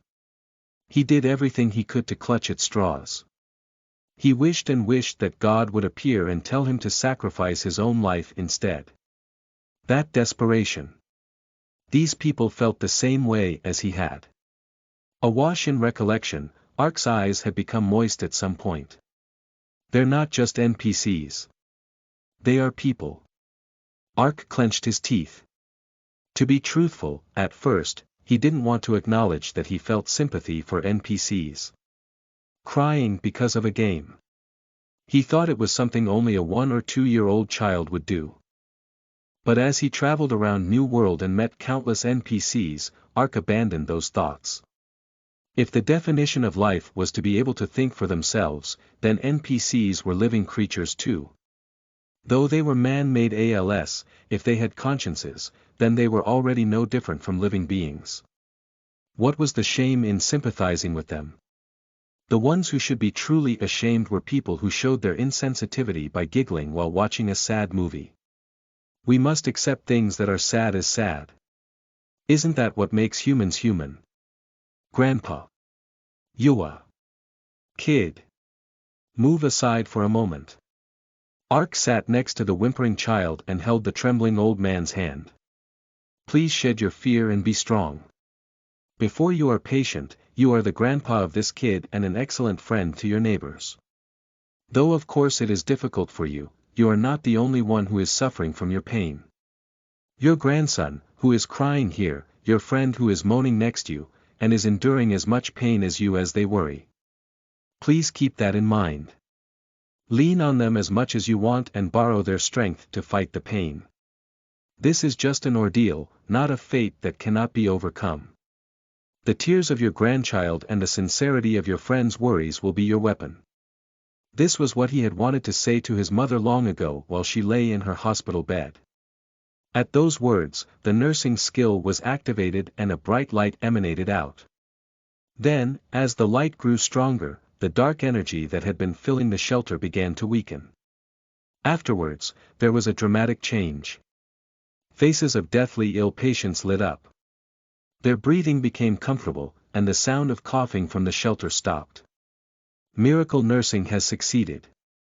You can sincerely understand the heart and minds of the sick in further. What patients want is not medicine to immediately wash away their pain.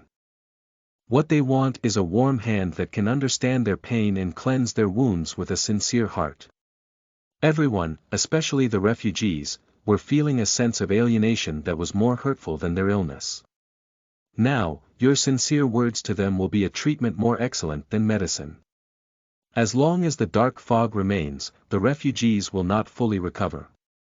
But your sincere words gave them the courage to fight the illness. The refugees will briefly forget their pain and will endure until the dark fog is gone. Asterisk by succeeding miracle nursing, all stats have increased by 1. Asterisk affection has increased by 10. Asterisk fame has increased by 50. Asterisk alignment to good has increased by 50. Asterisk you have acquired the title, caretaker of all, from succeeding miracle nursing. Fame as a caretaker has increased, so you will receive praises from many patients. Asterisk as a title bonus, all stats increase by 1. Asterisk fame increases by 50. He received 2,000 additional contribution points. Though it didn't have any influence on the battle, they were contribution points he received for saving residents.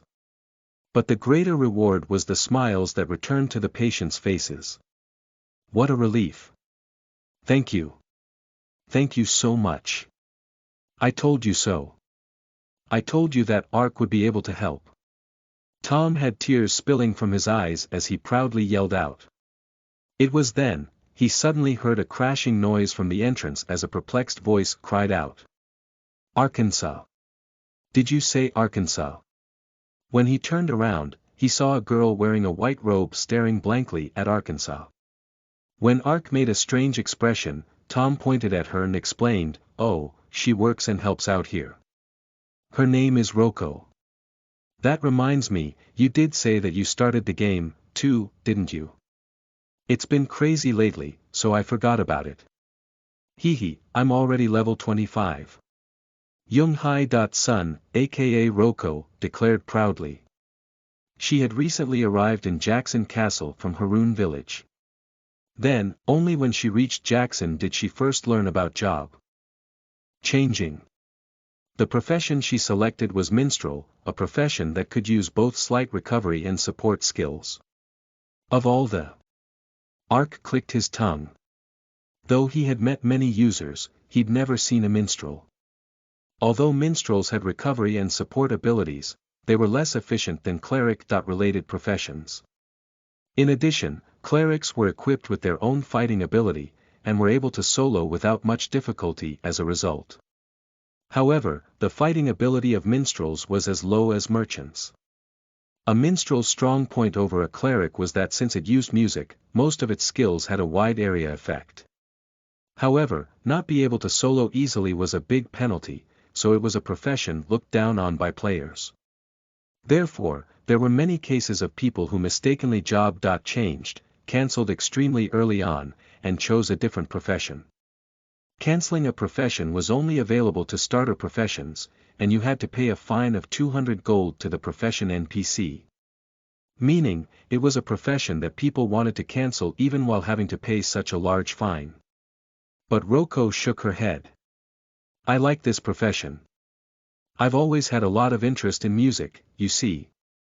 I can try instruments that I never even had the chance to touch because they were expensive, like the harp, piano, and flute, to my heart's content.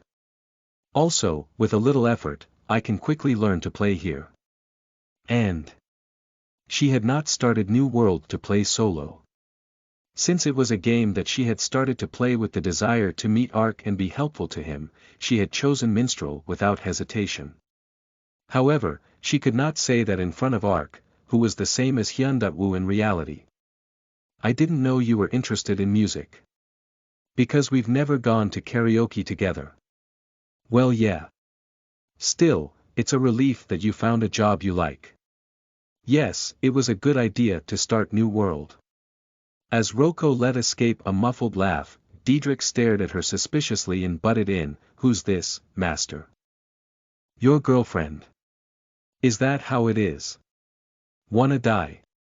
When Ark threatened, Roko asked with shining eyes, "Oh ho. That bat, it wasn't just in decoration. Does it also speak?" "I am not a bat. I am a noble of the underworld, Diedrich." "Kaya, it said it's a noble.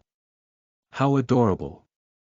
Diedrich was puffing his chest with pride when Roko suddenly grabbed and shook him. She also discovered Skull, who was rolling next to her, and picked it up. She was not the same Roko who had screamed at the mere sight of mice. The life-like virtual reality game had completely changed her. "Aish, you won't let go. How dare you?" Unable to endure Roko's grabbing and shaking, Diedrich transformed into a person and expressed his irritation. But that simply added oil to Roko's interest. When he turned into a cute boy, Roko hugged him while giggling. "Omo, so you can also transform. Seeing your wild eyes is like looking at my little brother when he was young. Ho ho ho, it must be nice, Arkansas. You get to carry things like this around, too." "What? Things like this, Yua, so cute. Hey, how old are you?" 300 years old. Ho ho ho, even the way you answer is cute. Come here and big sister will give you some wheat bread. Wanna die? Come on, don't be like that and play with big sister. Skull, you come here as well. Master, do something about this chick." As Roko nuzzled her cheek on him, Diedrich asked for help with a pale face. However, since Ark had been displeased with Diedrich's arrogant attitude these days, he completely ignored Diedrich and asked Roko, "But you're still managing pretty well. It isn't easy to endure in this place." "Oh, that's right." Roko clapped, as if remembering something just then. "Come to think of it, there's someone I have to introduce to you, Appa." "Introduce?" "Yes, he's the one who's been helping me since Haroon village. He's out on a small errand, but he'll be back soon. I'm sure you will be happy to see him, too." Roko grabbed Ark's hand and pulled him along. Since the start of the event quest, it had become impossible for players in Jackson territory to log out. Therefore, unless they died, they couldn't escape until the event quest ended. So even if a player left the unit, the character was left in the game in a sleeping state.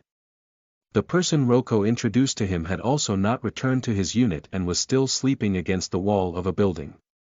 "Do you not recognize him?" "Well, there's no one I know in New World." Ark examined the character with an indifferent eye. Thought he was a big-bodied male character. His armorless body was bulging with muscles. As for weapons and such, he was wearing martial arts gloves like what you might see in MMA games, and his wrists, elbows, and shoulders were wrapped in leather bands. Overall, the atmosphere around him was like an American pro wrestler. "He knows me. But I've never seen a person like him in New World." While staring at the man's face, a bizarre scream burst from Ark's mouth. The square angular face, the bushy beard. It was indeed a face he knew from memory. And it wasn't from the game, but reality. Just then, the character vibrated and lifted his head. He looked at Ark and Rocco with a vacant stare, roughly sized up the situation, grinned and stood up. "Isn't it Hyun-Woo? It's really nice to meet you in the game. How have you been? Detective Guan. Why are you so surprised? You were the one who told me to try out the game. I gave it a go and I'm quite pleased with it. So I've been so busy playing that I haven't even slept for a few days. Well, I still go to the hospital.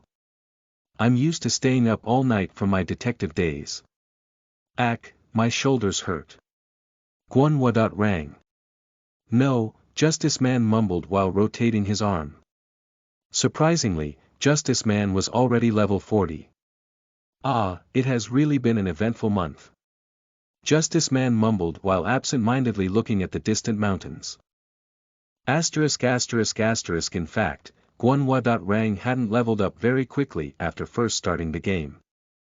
Since he had ignorantly beaten wolves to death from the beginning, of course he received a lot of EXP. But while helping others, he was never able to get 100% of the EXP and sometimes he even died, so leveling up became slower and slower. Moreover, even though Guan was as strong as he was ignorant, he was actually a noob at games.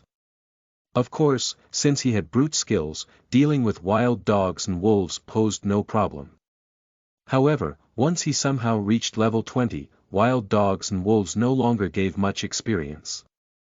So he went out a little further, and problems that he couldn't make head or tail of occurred. A beginner village was literally a beginner village. It is an area where people without knowledge of the game can live in, somehow or another. But once he left the beginner village, his situation changed completely. What bothered Guan in particular were the monsters that applied abnormal conditions.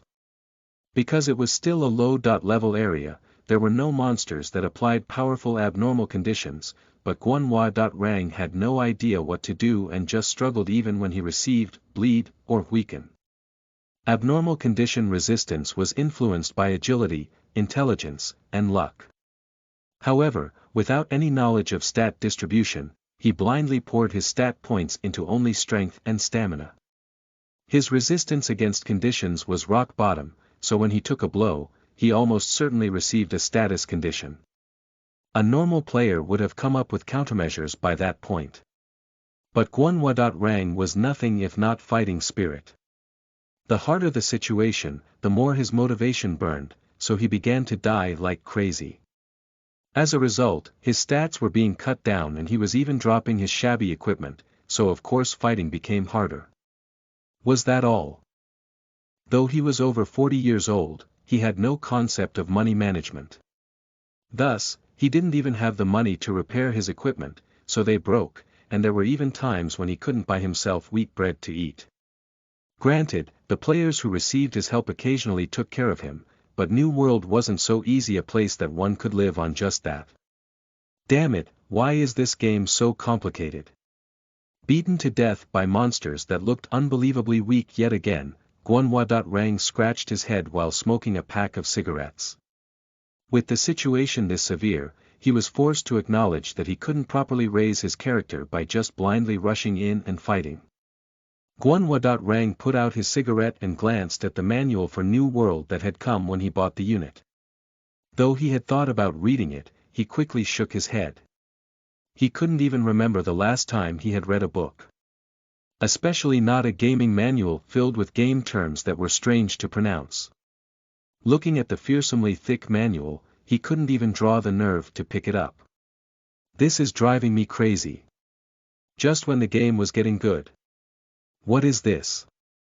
Still, I can't just cling to the busy Hyun.Woo and ask for help. Then, something flashed into Guan mind. Wait a minute, to think of it, aren't there quite a few game fanatics? If I drag them in. Guan got up immediately and made some calls here and there. A short while afterwards, 10 men were gathered in his house. They were men with colorful pasts as fairly infamous pickpockets, smugglers, fraudsters, violent offenders, etc. Guan who had become a probation officer, managed these so-called good.4.nothings with criminal records. Guan summoned them and grinned as he asked, "Alright, anyone here who is confident in playing games, put your hands up." All 10 people raised their hands. Okay, then there'll be no problem. From now on, you will all be my coaches. Ha! Your coach. Yes, from now on, all of you will take turns coming over to my house to coach me. What game are you playing? New World. But we haven't had the chance to play New World yet. The ex-convicts scratched their heads with unconfident expressions. But after hearing Guanhua.Rang's questions, the looks on their faces turned to utter amazement. Guanhua.Rang was a person without any MMORPG, no, any gaming basic knowledge at all. If you fight, your level will rise, if you level up, you become stronger. Then you have to fight stronger enemies. That was all Guanhua.Rang knew about New World. What are active skills, you ask? Do you seriously call that a question? You still don't know what potions do. Why exactly do you go around with your armor off? You took it off because it was annoying.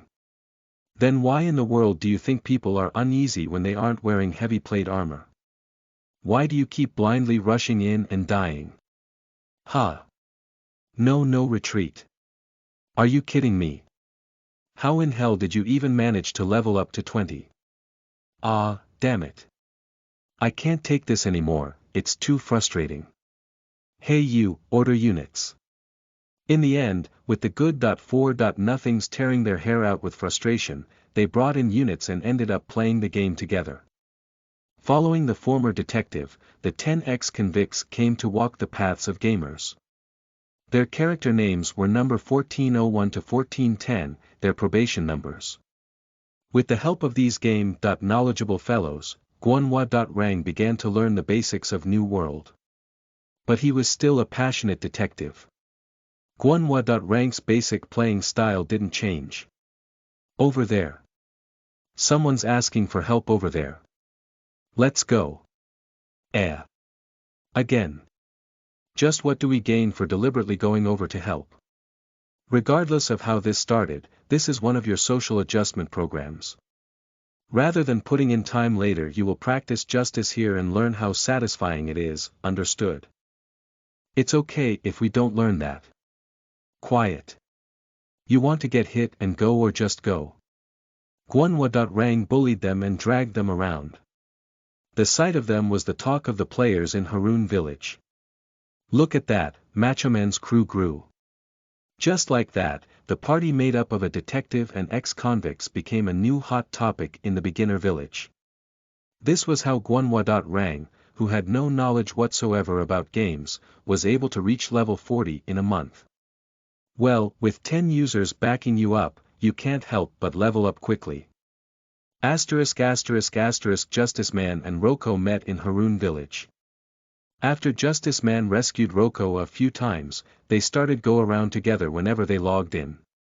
That was why Roko was able to reach level 25 without any combat ability. Then, they naturally came to know that they both knew Ark, and with that connection, they ended up going all the way to Jackson Castle together.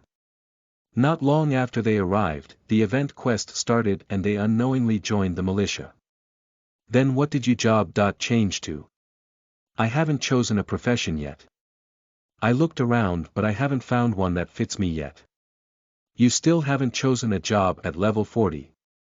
Not having a job doesn't seem to matter. Plus, with the castle in such disorder right now, I can't even if I wanted to. Justice Man answered with a disinterested expression. Ark briefly stared at Justice Man and Roko. He wanted to be of some help to Justice Man and Roko, who were still noobs to the ways of New World. Also, one was like a savior to him and the other was one that he thought of as a little sister. They were truly people he sincerely wanted to help. Even though the ex-convicts were with them, their levels were still below 20. Moreover, since the start of the event quest, 8 had died, leaving only number 1401 and number 1405. There were only 2 of them left. Wherever I go with Justice Man and Roko, we'd probably be treated coldly. If so. After pondering for a moment, Ark decided to drag them into the guard. It wouldn't be easy, but he didn't think it would be impossible if he used the intimacy he'd raised with the guard and his relationship with the Lord. "Mister, do you want to raise contribution points with Rocco and me? Since this is an event quest, if you raise your contribution by participating in the militia, you'll be able to receive a pretty good reward." "Sounds good to me.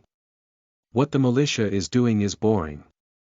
Rocco also started this game to play with you, so that's not a problem, but I'm not sure it'll be alright since we've got so many other members." Justice Man mumbled while scratching his head. "Other members? Number 1401 and number 1405. No, actually, Justice Man Mr. is the current militia leader. The people he helped in Haroon village recommended him. In the beginning there were about 200 people who received the militia quest, but almost all of them died on the first day. There are only about 20 people who survived out of the 50 who followed Justice Man." 50, responded Ark with a surprised expression. It was fascinating that so many users were following Justice Man, who had only been playing for 20 days. Of course, Justice Man had a charm that somehow drew people towards him. But that was in the real world. Just how in the world did a gaming noob gather so many people? Having never seen Justice Man's unusual gameplay, Ark had a hard time imagining it. Anyways, 20 militia. It might be tough, but I might as well try asking. He didn't like interacting with other players, but these were people who followed Justice Man. If it was someone else, Ark would have refused them even if they had offered him a bag of money, but it was a different story for people related to Justice Man and Rocco. Whether in reality or the game, they were the only two people Ark didn't calculate profit or loss with. The fewer there are, the stronger the attachment. Asterisk asterisk asterisk, you're asking me to combine the militia with the guard. Having received Ark's request, the Lord responded with a perplexed expression. Well, it's true there isn't anything to assign the militia right now. But it pricks my conscience to send out the militia again when many have already sacrificed themselves. And truthfully, I don't even know if they would be much help. I will take responsibility for them. Also, they will definitely be helpful. As the young Lord pondered, Cross, whose intimacy with Ark was even higher, gave his support. Ark must have a plan of his own, seeing how he asking like this. And even if they aren't much of a help in battle, we can still entrust the rear of the guard to them. The militia are also volunteer troops who rose up to protect Jackson. Isn't it wrong to push them to the back just because they are weak? What you say has merit, all right. I'll leave that matter to you. But keep this in mind. Resident or foreigner, their lives are equally precious. In addition, protecting them and reducing the sacrifices is our duty. If it seems dangerous, you must return them to the castle. Of course. Like that, the 20 militiamen that no one even looked at were added to the Jackson Guard. The one most happy with the decision was the former detective, Justice Man. Finally, we've gotten a job worth doing. I was about to get fed up with luggage moving quests. Please don't push yourself too much. Even if you just participate a little, your contribution will increase. Ark worriedly entreated the extremely motivated Justice Man. But Justice Man just snorted. I can't do that. Even if I die, dying in flames is how a police officer of South Korea must go. After a while, Ark realized that his fears were baseless. What is that? Ark's prediction that Justice Man and the militia with their low levels wouldn't be helpful was overturned. Though they couldn't fight many monsters at once like the guard could, the skill with which they systematically pressured monsters while perfectly in sync was incomparable to the guards. The 20 users lured monsters, surrounded them, and completely annihilated them all in one beat. Justice Man, who had started way later than Ark, even figured out the skills of various jobs and used them effectively in combos. Thanks to that, even users with an average level of 35 were able to hunt level 85 monsters.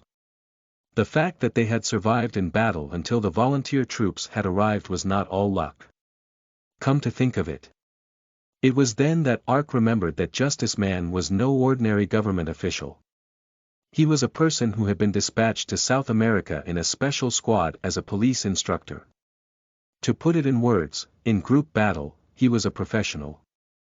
Was that all? Ark was too focused on the game and forgot one obvious fact. No, most users probably forgot this fact. It was the fact that 80% of healthy males in Korea received professional military training. 80% receiving military training was not common worldwide. The potential of that was unimaginable. People usually said that one would rot if they went into the military, but they said that because they didn't know the potential of military training. There was even an incident like this in Japan long ago. Korean international students in Japan resented the rash violence of the local yakuza and declared an all-out war. However, their opponents were specialized killers who didn't hesitate to murder. When the international students came at them, of course the yakuza snorted at them. And as expected, at first the international students were pushed back. What changed the situation was when command was entrusted to an international student who was a commissioned officer. Once the chain of command was established, the situation changed completely. Pushed to near annihilation by a military operation counterattacks, it ended with the yakuza kneeling and begging for forgiveness. The scene in front of Ark's eyes was not very different from that incident. Though they were only level 35 and couldn't demonstrate much strength by themselves, if they carried out tactics under a proper commander, the users who had completed basic military training showed amazing teamwork and unity. The teamwork of gamers from the Republic of Korea who had dominated the online gaming world in the 90s came from their military training. So you can play the game like this. Ark, who had been about to teach Justice Man, ended up learning from him instead. But there was someone who received a greater shock from Justice Man's tactics. Oh, the strategy of these foreigners isn't bad. Who in the world is that guy leading the militia? It was the commander of the guard, Cross. Justice Man had unwillingly ended up leading the militia. But once he was entrusted with a mission, he would get it done even if the sky fell down. Since he was always leading the militia while making strategies, he had gained a totally unexpected skill, tactics. Cross was reacting to that skill. Without a doubt, that guy was a general in some foreign land.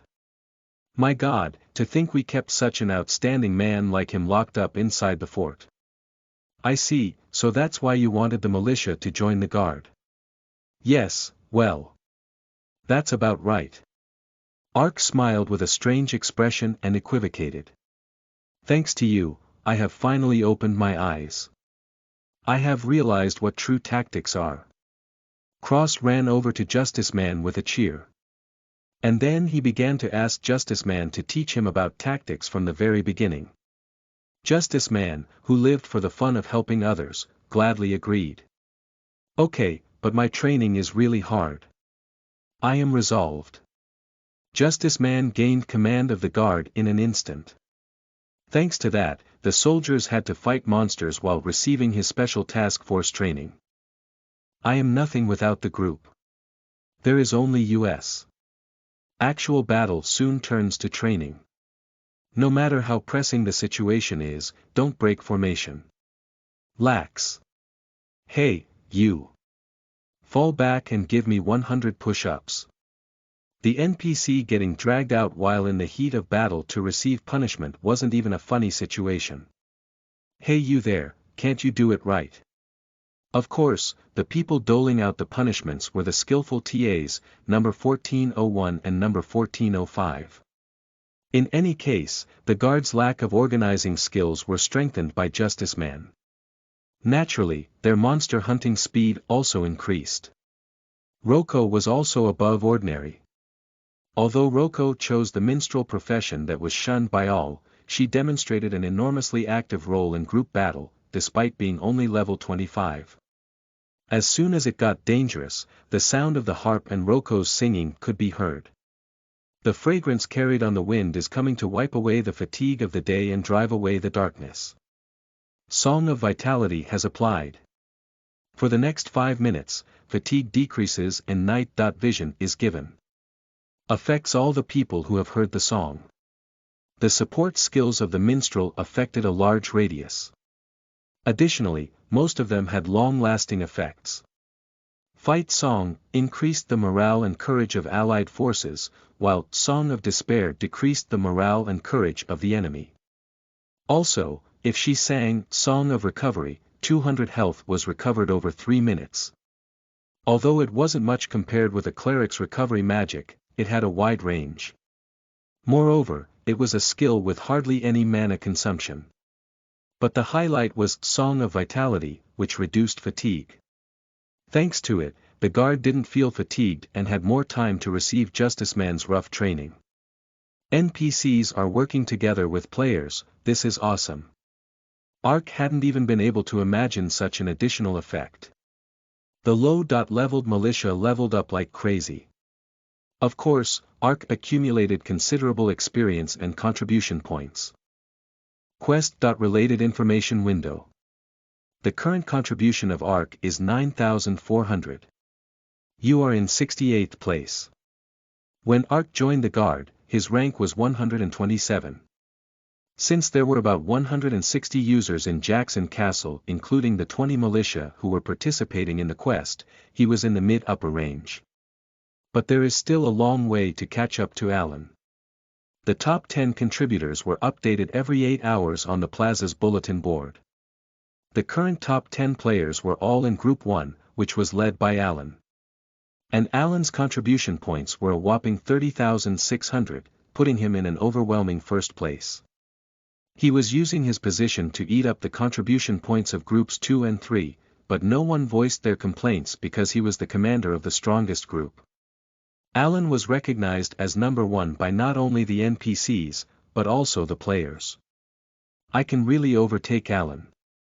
Everything was going better than Ark expected. However, the wall of the Holy Knight Alan, who was still backed up by the players, was as high as ever. Moreover, unlike the other volunteer troops, Ark and the militia couldn't continue battle without the Guard. Naturally, it wasn't easy to catch up to the volunteer troops who went seeking battle without rest. Should I be satisfied with this level? Volume 3 Chapter 4 You are listening at novelfull.audio. Holy Knight Alan, phew, I'm tired. Hyun-Woo dragged his tired body back home. With the start of the event quest, he had stayed up for 2 days. Other players were able to leave their characters, and occasionally rest when the monster's attacks slowed down, but Hyun-Woo couldn't afford such luxury. Even when there wasn't any fighting, he had care for the sick patients in the shelter. Although they had regained their vitality with the success of his miraculous treatment, the disease hadn't been fully cured. For Hyun-Woo, who regretted missing out on even one contribution point, it was actually rather fortunate. However, no matter how busy he was with the quest, he couldn't forget to stop by the hospital once every 2 days. If he neglected his mother because of a game, then wouldn't that be putting the cart before the horse? Still, it's a relief mother has gotten so much better. A smile spread on Hyun-Woo's lips. After starting rehabilitation treatment, his mother's complexion had been improving day by day. Even though he, himself, had heavy, dark circles under his eyes, Hyun-Woo was still as worried as ever.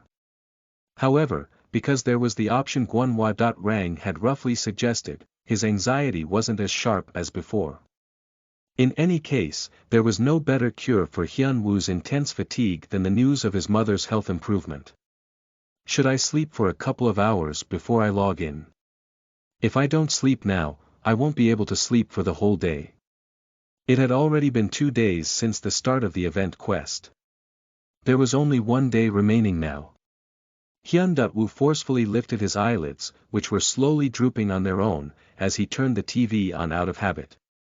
He didn't know when such a habit had formed, but he couldn't fall asleep well if his surroundings weren't noisy. As a result, setting a timer on the TV and falling asleep had hardened into a habit. A game coverage broadcast happened to be starting on TV. It was a program that usually handled general games, but recently, 2/3 of the reports were about New World, which was being broadcasted as a social topic. Moreover, since the start of the event quest, it had turned into a New World feature program altogether. A pretty reporter was giving a lengthy report regarding New World on the TV screen. I shall now take you to find out about this event quest. Mr. Ha Myung-woo, have you been well? Yes, it's nice to see you. When a familiar face appeared on TV, Hyun-woo turned up the volume slightly. As I mentioned before, the viewers are curious about many matters regarding this event quest. First, it said that there was no announcement before this quest started, and, because of it, I've heard there's been a flood of complaints from players who could not participate. What do you think about this issue, sir? We are listening attentively, since they are words coming from those who value New World so much. However, New World is a perfect virtual reality world. If an operating interferes with such a world to announce future incidents in advance, or if information is leaked, it will cause a severe problem in the game's overall balance. Therefore, Global Exos is adhering to an onlooker position regarding game progress. Then, do you mean to say the next event will also occur without any prior notice? As it has not yet been discussed in detail, I cannot say. What I can say is that New World is a world exclusively made for the players. The start of the event was not intended by the developers, but by each and every user's course of actions and decisions, naturally influencing the progression. How surprising. Then, ultimately, it means that New World is no different from reality, right? That is exactly the game ideal we seek.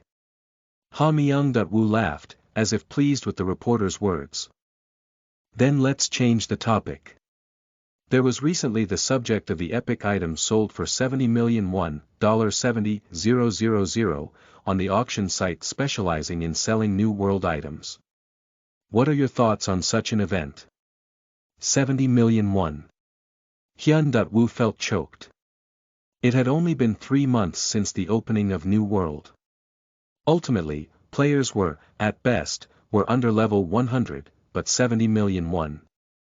Then, didn't it mean items of such value could easily appear in the future? However, on TV, Ha Myung-woo did not show a very surprised reaction. Well, it has already been 20 years since item trading was made legal. Since then, countless items have been traded, and more than a few of the expensive ones exceeded the millions in price. Though it hasn't been long since we opened, I think it is natural for an item with such a price to appear. In addition, I believe an item of unprecedented price will appear in New World soon. Wow, I'm already trembling in anticipation. I'm starting to understand the words of the many game tycoons who were chatting on the internet. Then, please continue to make a good game for us. Yes, we will try. Ha Myung-woo bowed as the TV visual changed. Game tycoons. That was the term coined for the people who struck it rich by selling a game item. Of course, becoming one would require investing countless hours and luck, but it was a fantasy dreamt by every gamer who played for a living as they logged in. Hyun-woo was surely not an exception. Even if it wasn't to the extent of being a tycoon, he thought there would be nothing more to desire if he could just live without worrying about his monthly bills. But that too will only be possible if my stamina keeps up. Hyun-woo closed his eyes as he yawned wide. However, his eyes snapped open like a surprised rabbit at the next sounds from the TV. Unfortunately, due to the secrecy of the developers, we are still unable to acquire videos related to the event quest. Apparently, players participating in the quest who have captured screen footage, were unable to send us their videos because they cannot log out. However, we were able to meet, with difficulty, the famous player who, according to the reports of several players, currently stands at first place in quest contribution points. Did you say your ID was Alan? Alan. Hyun-woo shot to his feet and locked his gaze on the TV screen. Yes, I am Alan. The person who replied to the reporter's question was a young man in his early 20s. With a handsome face and wearing clothes that looked expensive at first glance, even his figure was model-class. Seeing his easy composure despite being on camera, it seemed like he was a successful celebrity. So this man is Alan. A sigh flowed out on its own. There were many cases where players with good-looking characters in the game were actually dull in appearance. But for Alan, it was the opposite. The Holy Knight Alan was a considerable pretty boy, but seeing the real Alan was enough to make you think the in-game character had actually been a little messed up. At the sight of Alan smiling from within the TV at him, Ark felt a baseless sense of defeat. Rich, handsome, and he likely had a good academic background, since he was enough to be recruited into global exos. There was nothing he lacked. He was not someone who could even be compared to Hyun-Woo, who lacked so very, very much. Thinking of the Kong Mi.Su, whom he had liked quite a lot, he inadvertently blew out a sigh. Honestly, if Hyun-Woo was a girl, his heart would lean towards Alan rather than himself. It appeared the reporter thought so as well. I didn't expect you to be so handsome. If you say you like games, no wonder I get a dark feeling. T/N. The reporter is wryly suggesting that considering his looks, Alan could be a playa. Of girls as well as games. That too is a story from the past. Oh ho, is that saying you believe you're good-looking? Surely not. However, I think it is a bias to say I am dark for playing games. Yes, looking at Alan.nim, I do think that way. But often, famous individuals are usually reluctant to show their faces in .game. What are your thoughts on that, Alan.nim? It would also differ depending on one's individual personalities. The Holy Knight Alan I am raising is always a dignified character. I have never done anything bad in the game, and I've never sowed anyone's hatred. There's really no reason to hide. Wow, so cool. Then you're saying you've gotten first place in this quest fair and square, of course. However, I am not first because of my own successes. In reality or in .game, there's no one who succeeds alone. I have many friends, and I simply became first some way or another through their help. So first, I have to give them my thanks. You even speak well. Even I would want to help you. Thank why, Hyun-Woo turned off the TV. No one can succeed alone. Hearing those words made Hyun-Woo feel as if everything he had done in New World was being denied. Even if those words were true, he didn't want to hear any more. Hyun-Woo threw off his blanket and entered the unit. I can't win in anything against Alan in reality. So I cannot, and will not lose to him in the game. Wait and see, Alan, I will surpass you someday at all costs. He had long since forgotten his fatigue. *****. A sudden assault by an assassination skill has dealt you a critical hit. 300 by 3 damage taken. As soon as Ark connected to the game, he was greeted by a red warning message. Nearly 60% of his health was lost in an instant. In order to avoid paying a lodging bill, Ark logged out in a fairly deserted alley. However, he was dumbfounded since it was still a street in the castle, yet he had suddenly taken damage as soon as he connected. Did something happen in Jackson while I was gone? Then, someone suddenly appeared before his eyes. It was not a monster. The character wearing jet black leather armor and even a bandana over the face was definitely a user. Ark hastily withdrew and cast Eyes of the Cat. However, he couldn't check the user's information. By using Eyes of the Cat, the basic information, name, profession, and health of the opponent was shown. Of course, this was not applicable to all players. Only health was displayed for enemies who were more than 10 levels higher. However, his information window just looked blurred with noise altogether. He was definitely using a special skill or scroll to hide his identity. And if he was deliberately concealing his identity and attacking, he certainly had no good intentions. Who are you? Humph, so now you answer. I thought you might be asleep in the unit since there was no answer when I called you. That greeting was just a substitute for an alarm clock, so don't be too touchy. A somewhat androgynous voice came out from the space in the bandana. What? You call that a greeting? Whatever. I don't want to argue with you. When Ark expressed his anger, he flicked his hand as if it was troublesome. I'll keep it short. Hand over the item called Black Frost Blade. Then, I'll leave quietly. Black Frost Blade. Ark knit his brows as he asked. The Black Frost Blade was the last item he won in the blind auction. Ark had bought it because he had the feeling there was something more to it, but he had just been storing it since its purpose was unclear. But how did he even know the name of the item? Stop pretending you don't know. I know you bought it at the auction. You attacked me to steal it. I told you, right? Earlier was just a greeting, and well, I might have killed you if you hadn't answered even then. To be honest, I'm not a very patient person. I had to chase you all the way here even after receiving a timed quest because you snatched the item. I still have one day. Do you know how much I struggled to find you because you hid in a frickin' weird place after reaching Jackson? That's your problem. You're saying some pretty words. 'Cause my actions are pretty. Enough. Let's get back to the point. Hand over the item. I'll tell you in advance, it's better not to make up excuses. I'm sure you don't want this precious event quest to end with your death. It was obviously a threat. Ark glared at him with a slightly tense look. He definitely didn't seem like an easy opponent. Ark's current level was about 70. With the darkness attribute bonus, he reached 90.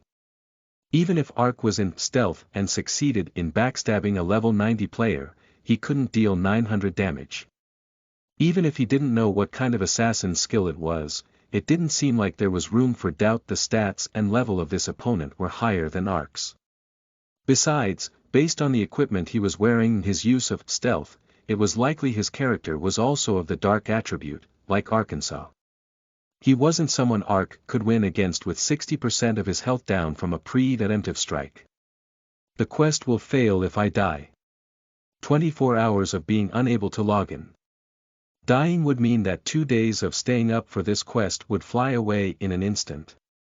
However, Ark wasn't one to just obediently hand over an item he had paid 220 gold and 1 copper, approximately 2.2 million $200 in cash. Even if he met a robber with a knife, 2.2 million was worth risking your life for in a fight. At the very least, Ark would do it. Humph, you've got to be kidding. If you kill me in town, wouldn't you immediately come under a concentrated attack from the soldiers? That's not something I have to worry about. The opponent spoke in a brazen tone. They weren't empty words. Ark felt confidence from him, as if he surely had some measures in place. And if I won't give it to you even if I die? I can just take it from you after I kill you. I'd like to see you try. You're digging your own grave, idiot. If you really have a death wish, I'll kill you. Target Ark, designated mark. Black Frost Blade, he shouted while tearing a red scroll he had pulled out.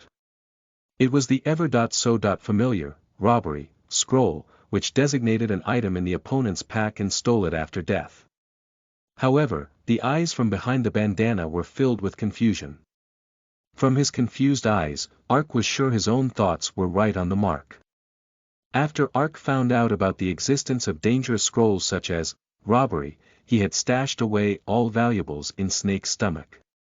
He had calculated that if the scroll's scope was a backpack, then it wouldn't be able to search an NPC's stomach. His prediction hit the mark. Fortunately, Snake hadn't vomited the Black Frost Blade yet.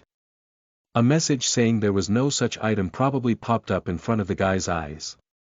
Ark grinned as he slyly asked, "What's wrong? Did you see a disappointing message or something?" "You. Just what did you do with the item? I wonder. Maybe I sold it off somewhere." Don't make me laugh. There's no way you sold off an auction item you bought for 220 gold. No, the store probably wouldn't even buy it.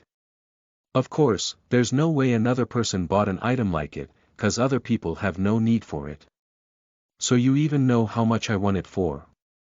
Did you come in with Jiren's militia? As Ark spoke with narrowed eyes, the guy flinched. Well, whatever. In the end, your guess is right. I still have the item.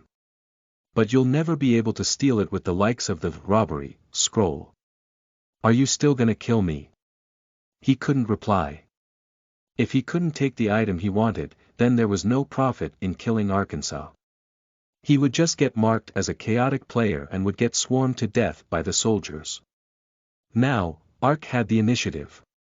He glared at Ark for a moment and said, "Fine. Then let's negotiate. I'll buy the item for 250 gold. The item is related to my profession exclusive quest anyways. I don't know what you were expecting when you invested 220 gold on it, but it's useless to you. This isn't a lie. Don't wanna. What? I'm giving you 30 more gold and you still say no.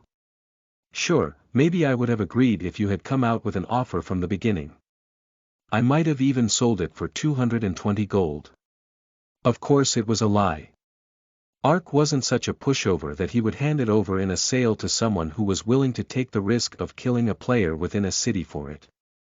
But since the situation had become like this, it was better for him to act generous. But you attacked me without warning and even tried to kill me. Now it's not about money, it's personal. Let me make it clear, I have no intention of selling it even if you offer 300 gold.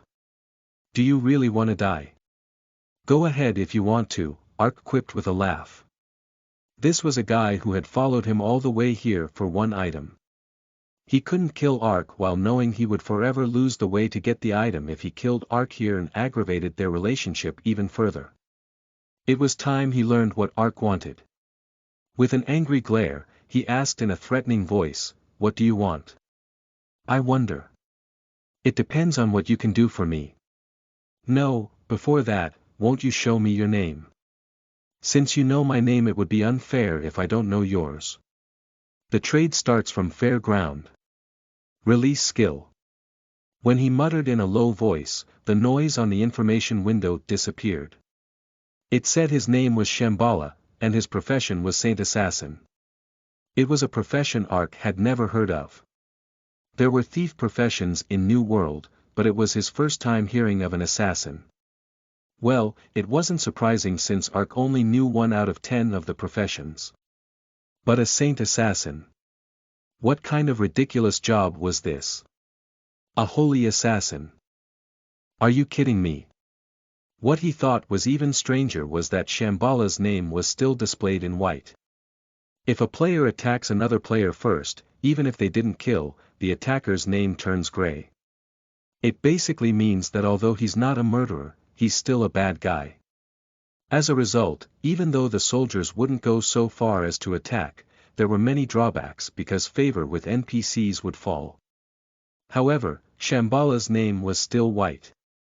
There was also the skill used to hide his info window. It seemed like he was a fellow who used a strange skill. Why didn't your alignment go down? Is that also a scroll? If you don't want to answer, then whatever, see ya. It's a profession exclusive skill. As soon as Ark whirled away, Shambhala answered in a frustrated voice. A skill. Once again, Ark realized the importance knowing skill information. Justice Man's recent tactics were also only possible because he knew the skills of other professions like the back of his hand. In the future, he would often end up having to PvP when he went to high-level areas. It would be very disadvantageous if he couldn't figure out his opponent's skills. As much as Ark worked hard to hide Dark Walker skills, figuring out other professions' skills was also important. It was even more so for the profession of a player who might become an enemy. Description: Death's agent. If you get permission from the death god for certain behaviors, if you commit a misdeed or even kill a player, you won't be made chaotic. As long as you're not caught by other players or NPCs, whatever you do is fine. While the Death's Agent skill is active, other people can't even look at your info window. Shambhala answered as if there wasn't really a need to hide it. Well, even if you knew about it beforehand, it wasn't a skill that could be blocked. There's no impact on your alignment even if you do something bad. Isn't that a scamming skill? Doesn't it mean he could even beat a merchant NPC to death and rob his shop if needed? Of course, there was no way the New World system was that easy. There was surely a considerable penalty to maintain balance. But to be able to commit evil deeds without punishment, depending on its use, it could be a very strong skill. Particularly against players. After considering it for a bit, Ark thought maybe and asked, then, could you kill someone like Alan if you wanted to? That's too hard. Shambhala shook his head. There have been many instances where my skill didn't work against people at much higher levels than me. Someone with the faith stat is also hard. Though well, turning chaotic isn't too much of a problem, but Alan and I aren't a good match. A holy knight is constantly receiving continuous aura protection, so it isn't easy to get close to him even if I use stealth. A lot of my skills don't work on him either. In other words, if he had a good match on someone, he was confident he could win even against Alan. His voice sounded certain, in its own way.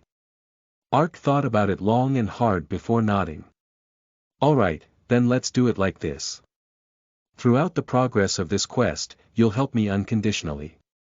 What? You're gonna make me your lapdog? There's only 1 day left until the quest ends. You said it took you 2 days to find me. And there's 1 day, till the quest ends anyway. It's not such a bad condition, don't you think? What the hell do I have to do?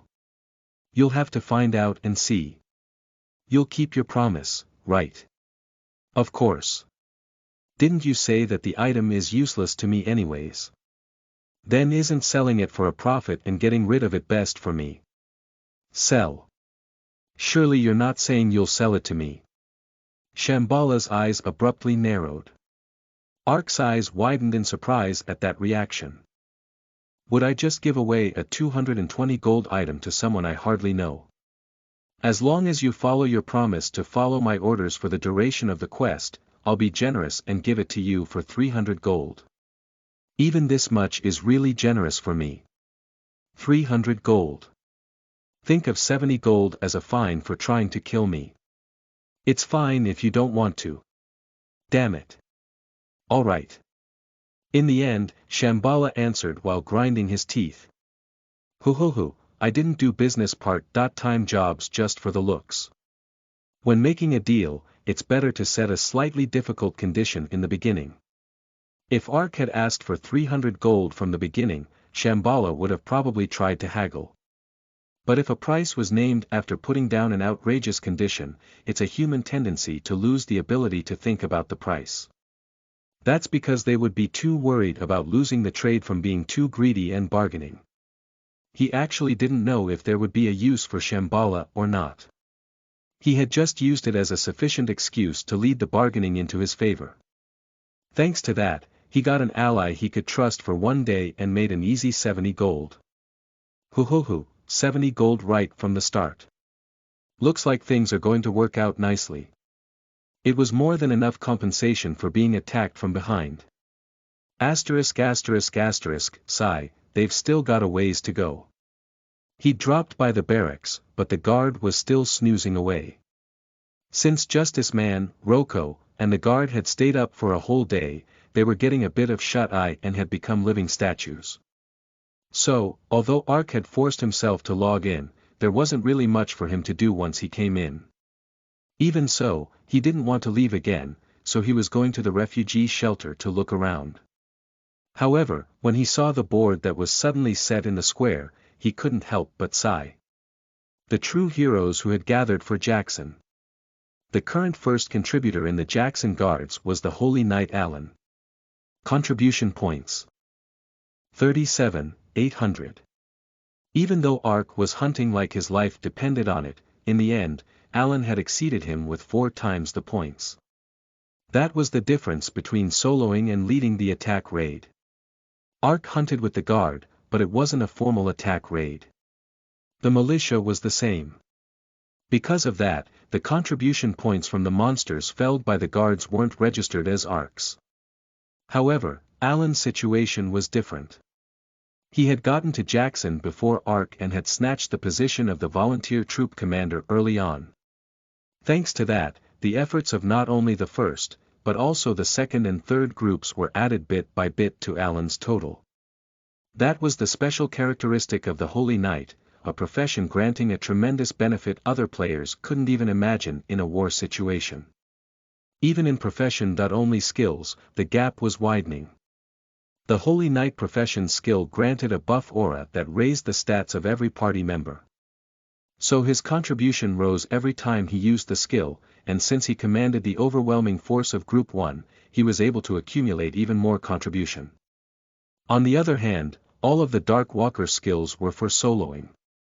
He was confident he could win if he fought Alan one-on-one at the same level, but if they fought with the same number of teammates, it would be Alan's overwhelming win.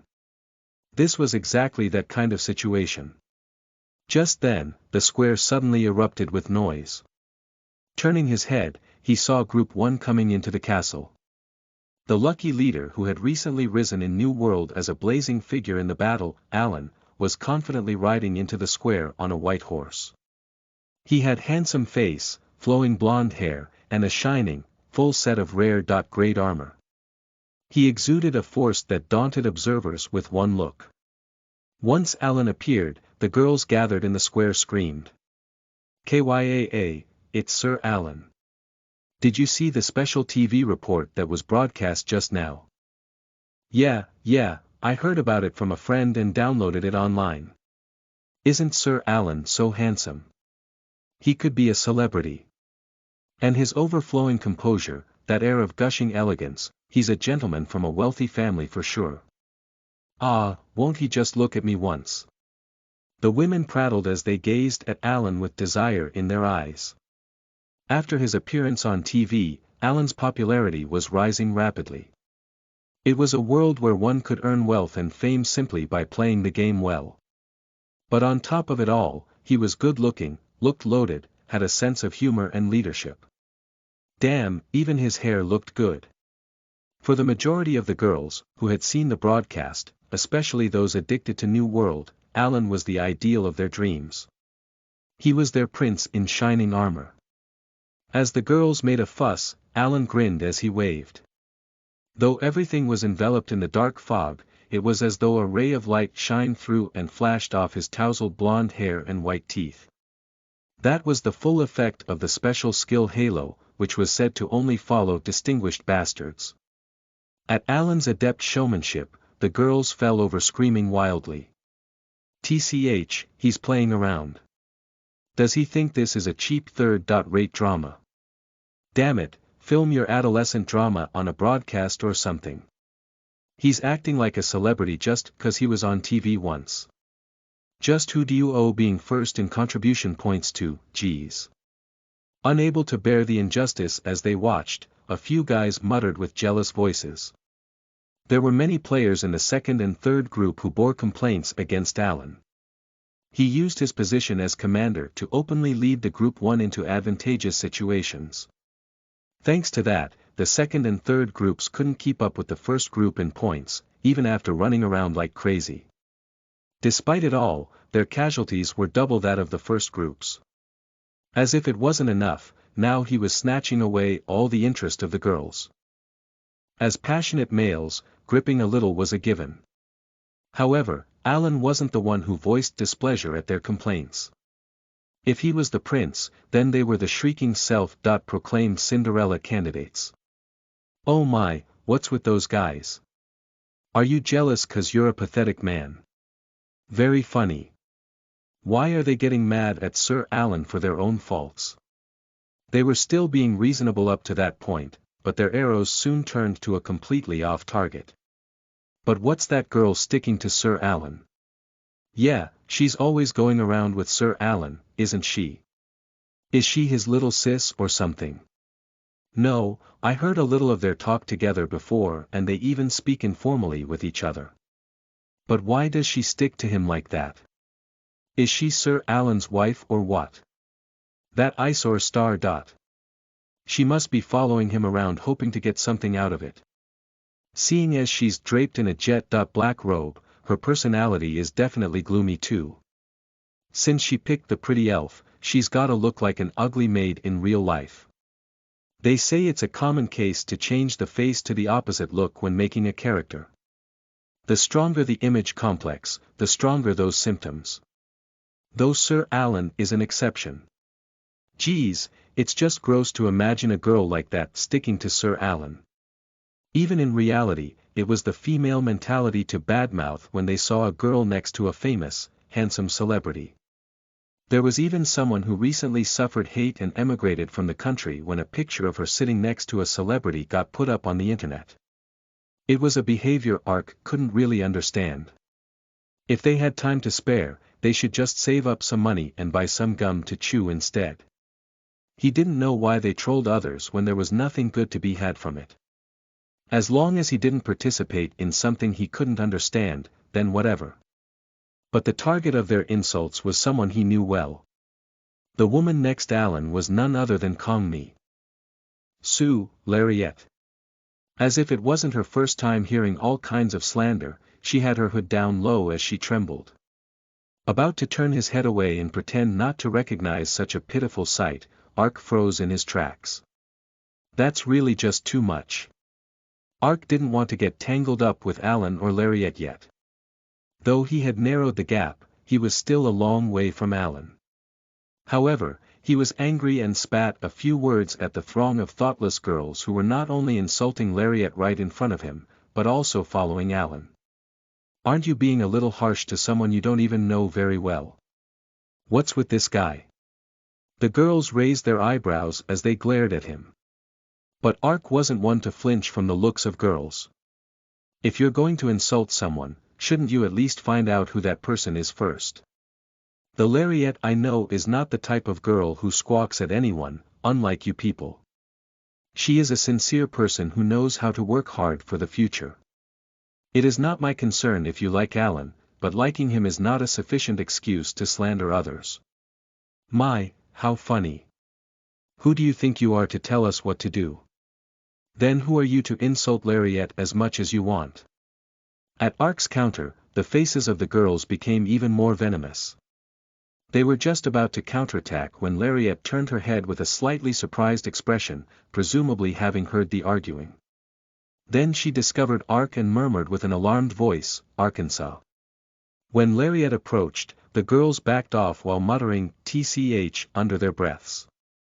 The basic characteristic of these kinds of girls was that they couldn't even squeak when confronted by the target of their insults.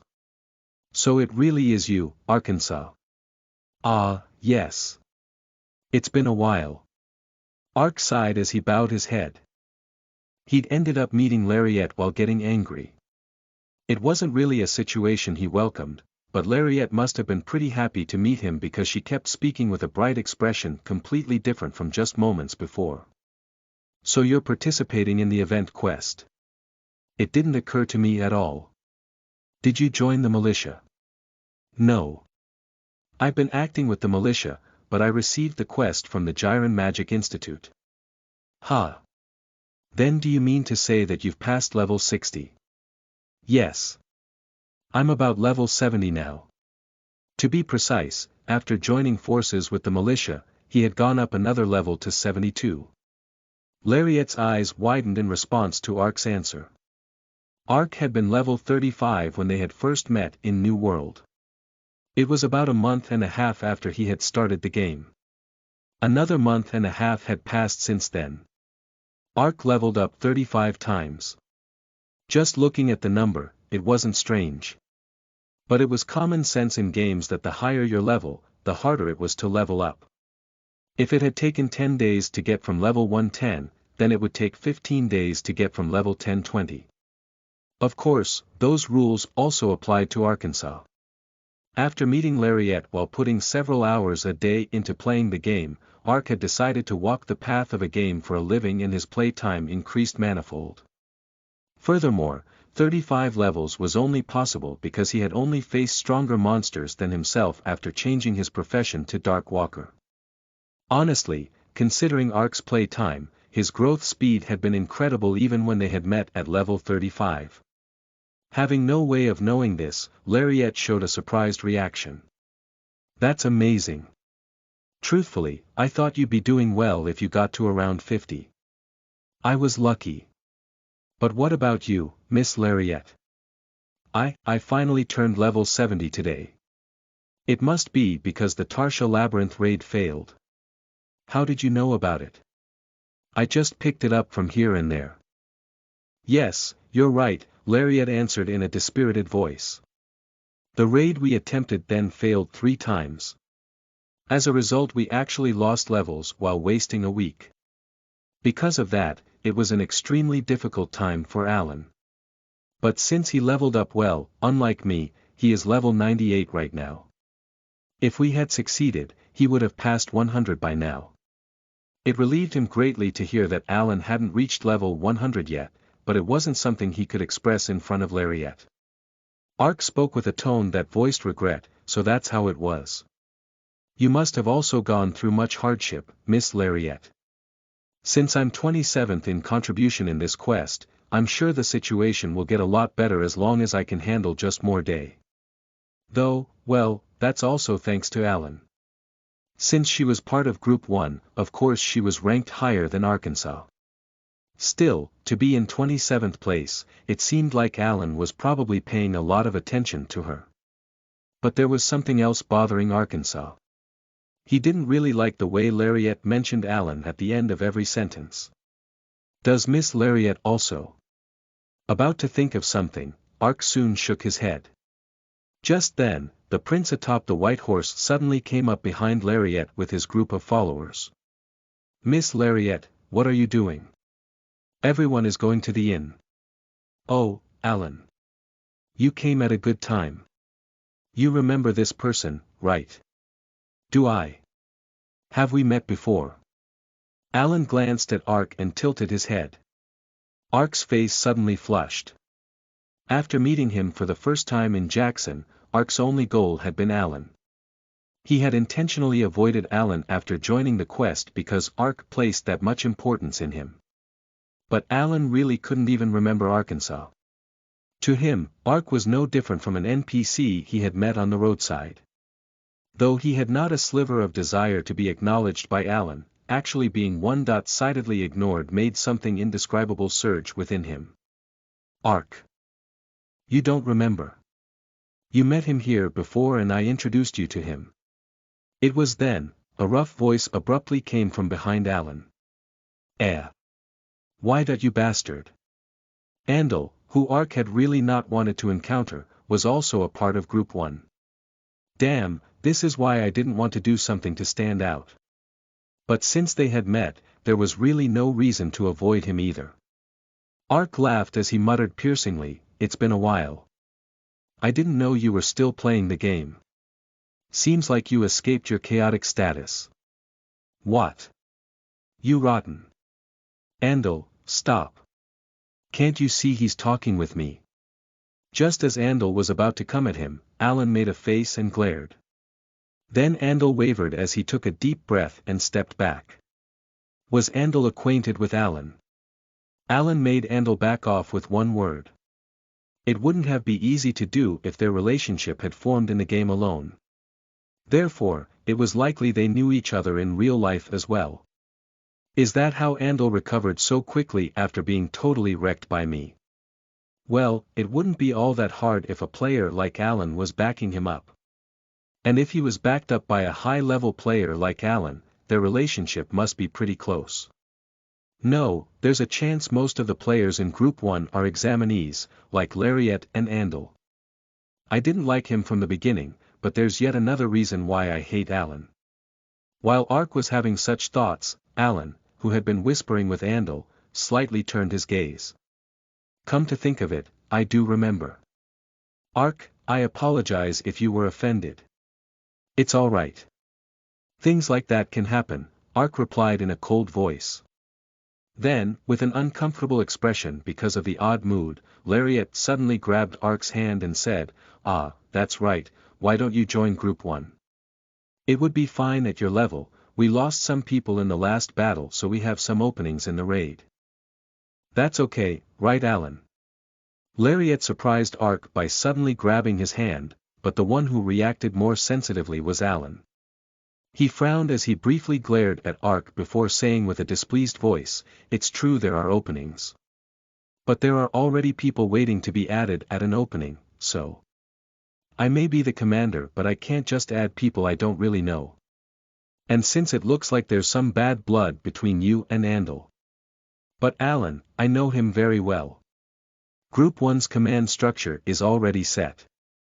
We'll have to fight the hardest battle for the last day of the quest, so adding someone who doesn't match our rhythm could break our formation. But it's fine." Ark cut off Lariat and shook his head. "As I said before, I also have people I'm working with. I would have to turn down an offer to join Group 1 anyway, so there is no need for you two to fight." Even if there wasn't the militia or guard, Ark didn't want to be Alan's subordinate. One could say it was the jealousy of the good guy or the pride of the bad guy. He just wanted to engrave his name in Alan's mind with his own strength.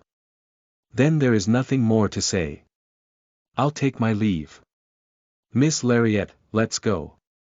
Alan looked down on Ark from atop his white horse before whirling around.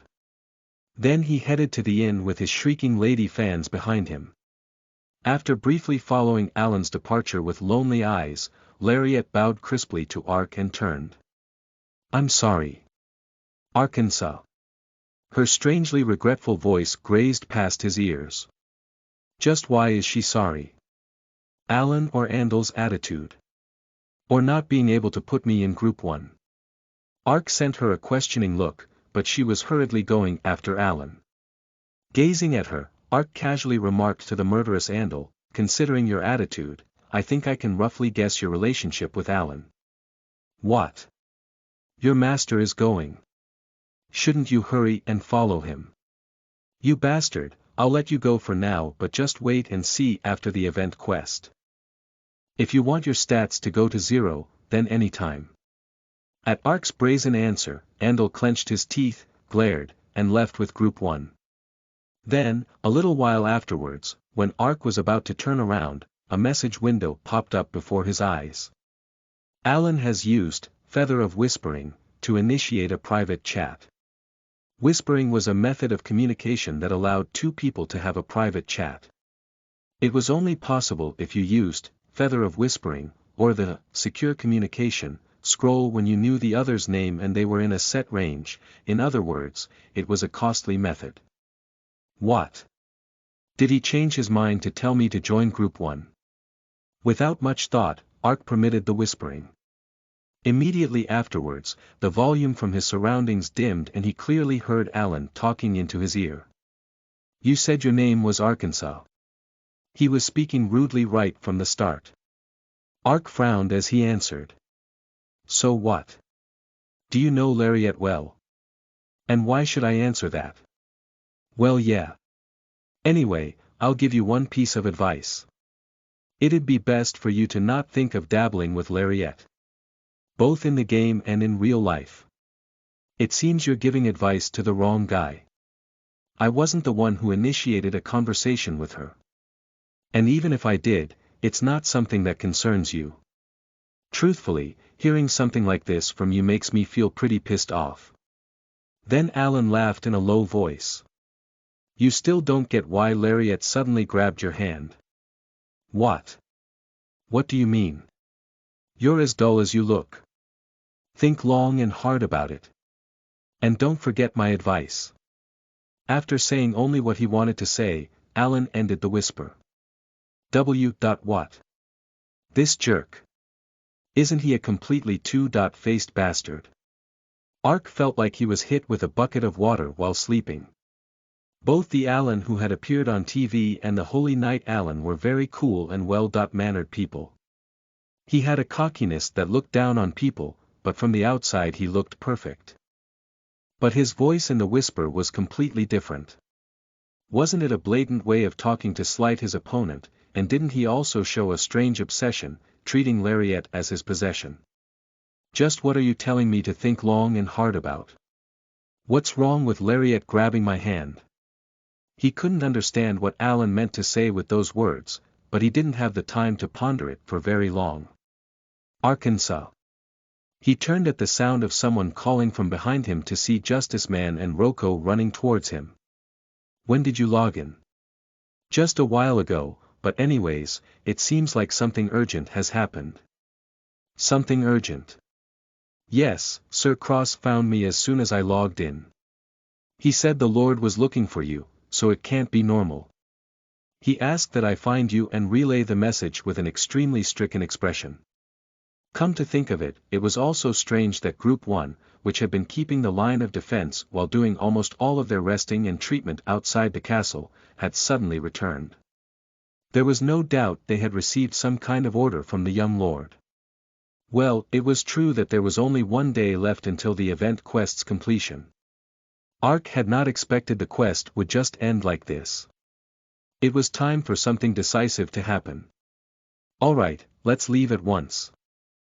Volume 3 Chapter 5 You are listening at novelfull.audio. Operation Bomb the Scorch Cannons. After arriving at the Lord's castle, Ark encountered an unwelcome face again. When Ark's group followed Cross inside, Alan, who was already there, made a slightly surprised expression. Only the leaders of each raid had received the young lord's summons. It wasn't a place for a regular grunt who wasn't even the leader of the militia composed of low-level players. But Alan soon turned his head as if uninterested. His attitude was like a noble ignoring a commoner. That bastard, he's getting more and more irritating. Ark was even more displeased with Alan's attitude. Then, the young lord looked around and spoke, all of you worked hard to protect Jackson Castle. I've sent out summons, even in this busy time, because a pressing situation has arisen. Raymond, explain. Yes, this morning, at dawn, the scouting unit discovered enemies moving towards the plains to the west of Jackson Castle. There are around 600 of them. They are currently divided into 2 battalions, each is transporting a Scorch cannon. Scorch cannon. The commanders stared at each other with quizzical looks. The young lord explained with a heavy voice, they are the mobile cannons that intercepted the airship, steel-armored merchant vessel, and tanks sent by the 3 guilds. Those black fireballs back then. You must know their power well, as you have already experienced it. It has been just half a day since a Scorch cannon attacked Jackson Castle. The result of that is the current Jackson Castle you see now. We mustered all the magic power from Jackson's magic tower to erect a shield at the castle walls, but it couldn't resist. If their other mobile cannons had not moved to intercept the 3 guilds' volunteer troops, the castle may have already been turned to ruins. What a big problem. If the 2 Scorch cannons are left to situate themselves within range, Jackson Castle won't be able to hold for even half a day. Our only option is to carry out an ambush operation now, while the Scorch cannons are on the move, and blow them up. The reason we called you all here is to discuss that operation. The young lord scanned his surroundings before speaking to Alan. With the situation like this, we must wage an all-out war and stop the Scorch cannons without fail. Therefore, when the Sylphid Knights return, they will blockade the front gate and stall for time. During that time, I'm thinking of dividing all our forces in Jackson's line of defense into 2 units to attack 1 Scorch cannon each.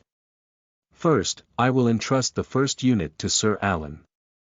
I leave the details of the formation and strategies to you. With his level, fame, and his occupation of first place in contribution among the volunteer troops, it was an obvious result that the young lord would entrust the command of the first unit to Alan. Alan nodded smugly. I understand. Then, the second unit will be. When the young lord turned his gaze, the warrior in charge of Platoon 2 lifted his head stiffly. He thought he was the obvious choice after Alan. But the person the young lord chose was a nameless, ordinary player. Ark, it'll be good to leave it to you. Ha! Alan and the leaders of Platoons 2 and 3 made bewildered expressions. This was something Ark had never expected, so he wore a shocked expression. Ark's contribution points were still struggling in the mid-upper levels. How could he be suddenly entrusted with such a task? If someone was registered as a commander of a special task, of course they would get additional EXP and contribution. Alan was able to take first place in the rankings because of this. Because of this, anyone would want to become the commander of a large operation. But passing over the leaders of platoons 2 and 3, who were in the top 10, and giving the position to Ark was something they couldn't accept. As expected, Alan immediately raised an objection. Please wait a moment. That person still hasn't accumulated enough contribution for this. To entrust such a large undertaking to him, it's not a sensible judgment. Also, it isn't fair. Damn it, Alan, you bastard. Saying useless things. Ark wondered inwardly. New World was a game, but NPCs thought the same way real people do. They couldn't act without sufficient reasoning, and this was more pronounced in management NPCs like lords. They would help someone they had high intimacy with if it was something trifling, but they couldn't designate command of an operation with Jackson's fate depending on it without any justification and intimacy alone. Alan was pointing that out as he demanded a revision. But the young lord's decision was a result of factoring in a value that Alan, and even Ark, hadn't known. That's not it. This task is being entrusted based on Operation Performance Evaluation criteria. According to Raymond's report, you, the commander of Platoon 1, have the highest Operation Performance Evaluation, and then Arkansas. Though, it's just a hair's breadth from Platoon 2's commander. Operation Performance Evaluation. That was the value he had raised while doing Raymond's quests. He hadn't even imagined such a thing would come into play like this. He completed about 30 small sub-quests. Thanks to that, his operation evaluation had risen considerably. On the other hand, since Alan and the commanders of platoons 2 and 3 got contribution and EXP just from being there, they had ignored Raymond's meagerly rewarding quests. As a result, the only operation evaluation they had was what they had received from being registered as commanders. Alan clenched his teeth as he looked at Arkansas. In such a case, there was no way the decision would be reversed. Then, let's continue with the briefing, Sir Alan. Arkansas discussed the formation between yourselves. Thump, a quest window popped before Ark's eyes. Ring level 70, what? The curse skill ultimatum, then, while Ark was tilting his head as he looked at the message, by the power of the curse laid by Narek, all dead monsters within a 500-meter radius will revive as undead for 30 minutes. Revived undead will harbor great animosity towards living beings. Along with the message, he heard Roko's scream from behind. Kyaa, monsters are crawling up from the ground. How can this be? A choked scream flowed from Ark's mouth too. The 200 or so monsters they had finally managed to kill with the Spear of Thor were raising their bodies as undead. The Hiptons, Shadows, Avengers. Even. Wasn't that a tattered Narek crawling out from the earth too? Damn it, to think he set a trap like this. There's no place to run. God damn it, we even lasted until now. The faces of people in the militia were sunken in despair. But Ark shook his head. No. There's no way. There's gotta be a method. Ark had succeeded in several quests with difficulties that were unthinkable with his level until now. If there was something he had learned while doing them, even in a quest that seemed impossible, there was always a clue prepared to breaking free of a crisis if you looked carefully enough. What would determine life or death was how quickly the clue was found. Ark stared at an item on the ground. This time, this is the clue. If what I'm thinking is right. Ark grabbed the item and ran towards the Scorch Cannon. Shambhala, Mr. Justice Man. Come into the Scorch Cannon and blockade the entrance. What? What are you saying? In this situation where we can't even run away, just believe in me and follow. All right. Everyone, let's go to the Scorch Cannon. Once Justice Man made the order, the guards and militiamen followed Ark in. Ark raced up the revolving stairs inside the cannon. At the top was a huge room completely open on all sides. After rapidly glancing around his surroundings, Ark soon discovered a machine filling up an entire side of the room. It had several levers, and he saw a keyhole inside. Discerning eye. Once he used the skill, the unidentified key's information appeared. As expected, this was the answer: this key is the master key that moves the Scorch cannon. Ark ran forward one step and put in the key. The Scorch cannon vibrated as four legs protruded from its lower frame, fixing it on the ground. When the stationing ended, a pitch-black flame flickered in the window. When Ark grabbed the lever and tried moving it, there was the sound of machinery as the cannon rotated. Shall we try testing its power? Ark adjusted the cannon to set the aim on the swaying, swarming undead. Then he firmly pressed a button attached to the side and the cannon vibrated violently. Rumble. The Scorch cannon that had reduced Jackson Castle to ruins and had crashed the airship with a single blow. The same terrifying force was unfolding before his eyes. Once the Scorch cannon heated up, a black energy raged out like a storm.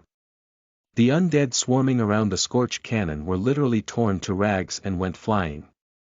Undead Narek was no exception either.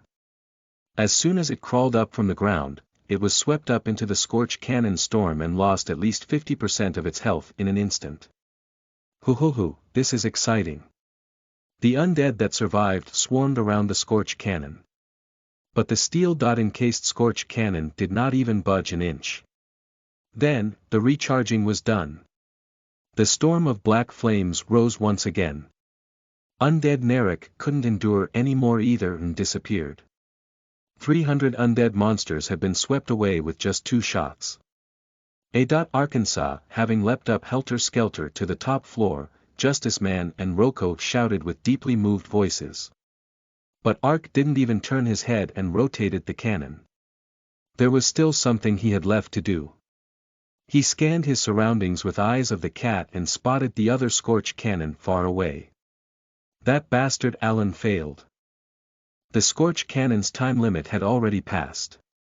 The other Scorch cannon was fine and well, which meant Alan had failed the quest. Shambhala seemed to have checked the Scorch cannon as well as he approached from the side, then butted Ark's shoulder and whispered, "Seems like your wicked trick worked out." He was talking about the Howling Season chilies that had been mixed into Group A's supplies before departure. Wordlessly, Ark smiled evilly. He must have gotten lots of strength from an unknown source for a while. Ark clearly envisioned what Alan had experienced. With the Scorch cannon in front of him, Alan likely ate the food to brace himself for battle. And he must have been quite satisfied when his strength strangely increased. At least, until 5 minutes passed and most people fell into confusion. Once he was confused, he wouldn't be able to control his character. But before that, he would go around as he pleased, blindly firing skills. Then, while he and his teammates were fighting hard in such manner, something would go slightly awry, and the conclusion was obvious. Confusion generally had the shortest effect duration among the status abnormalities, but if one was to be hexed with it once, then it was treacherous, since there was no knowing how the situation would unfold. "Alan, you scoundrel, it would be good if you died." It was simply wishful thinking. It seemed like the possibility of Alan's prospects turning dark were slim considering Alan's ability, but... Holy Knight Sir Alan, I shall accept the quest you have failed. Ark aimed the Scorch cannon and pressed the button. A huge black flame gathered before his eyes before shooting off into the darkness. And, a little while afterwards, he saw the Scorch cannon slowly collapsing with a roar from afar. Thursday thump, that was when a resonant drum sounded as the quest was updated. You blew up countless monsters and even the other remaining Scorch cannon. Now there should be no way for Jackson Castle to take a Scorch cannon attack. Rather, the Scorch cannon will become used as a weapon to protect Jackson Castle from the Darkness Army. This is a success no one expected or even hoped for, and you will be able to receive sufficient contribution for it. The cross symbol appeared above Ark and Group B's heads again. And then a level up, with contribution points and fame, were added like crazy. Koha, is this what they call leveling up twice in quick succession? An awesome quest like this, it's a first. Justice Man also laughed broadly as he spoke. That bastard Alan, I wanna see what his expression will be. Volume 3 Chapter 6 You are listening at novelfull.audio. Lord of Darkness, Valderas move the cannon, aim, and fire. When the black fireball hits its mark, it crushes the annoying monsters crawling around in an instant as it scatters them. Since it has a long range as well, even the monsters that looked like specks, far into the distance, were no problem. Should he say that it felt like he was playing an FPS, first-person shooter, game? His stress and fatigue flew away in an instant. When he saw the message that 5 contribution points and EXP were added per monster, he had thought it was trifling, but he could fire the Scorch cannon 10 times in 30 minutes. The monsters destroyed in just one shot would range from a minimum of dozens to over 100, so his contribution points and experience went up like crazy. With 2 from killing Narek and 1 from the sub. Quest, Ark had gone up 3 levels and was now level 75. Shambhala also leveled up similarly, while the low-level Justice Man, Roko, and the other militia went up by at least 5 levels. Had the level 30 players ever leveled up this astonishingly fast? The militia were touched so deeply that they couldn't get over it for a while. Ark's contribution points also went up from 9,000 to 18,000 in the blink of an eye. Ark's current contribution is 18,560. You are in 21st place. My ranking went up by 40 in an instant. He had finally started catching up to the players in Platoon 1.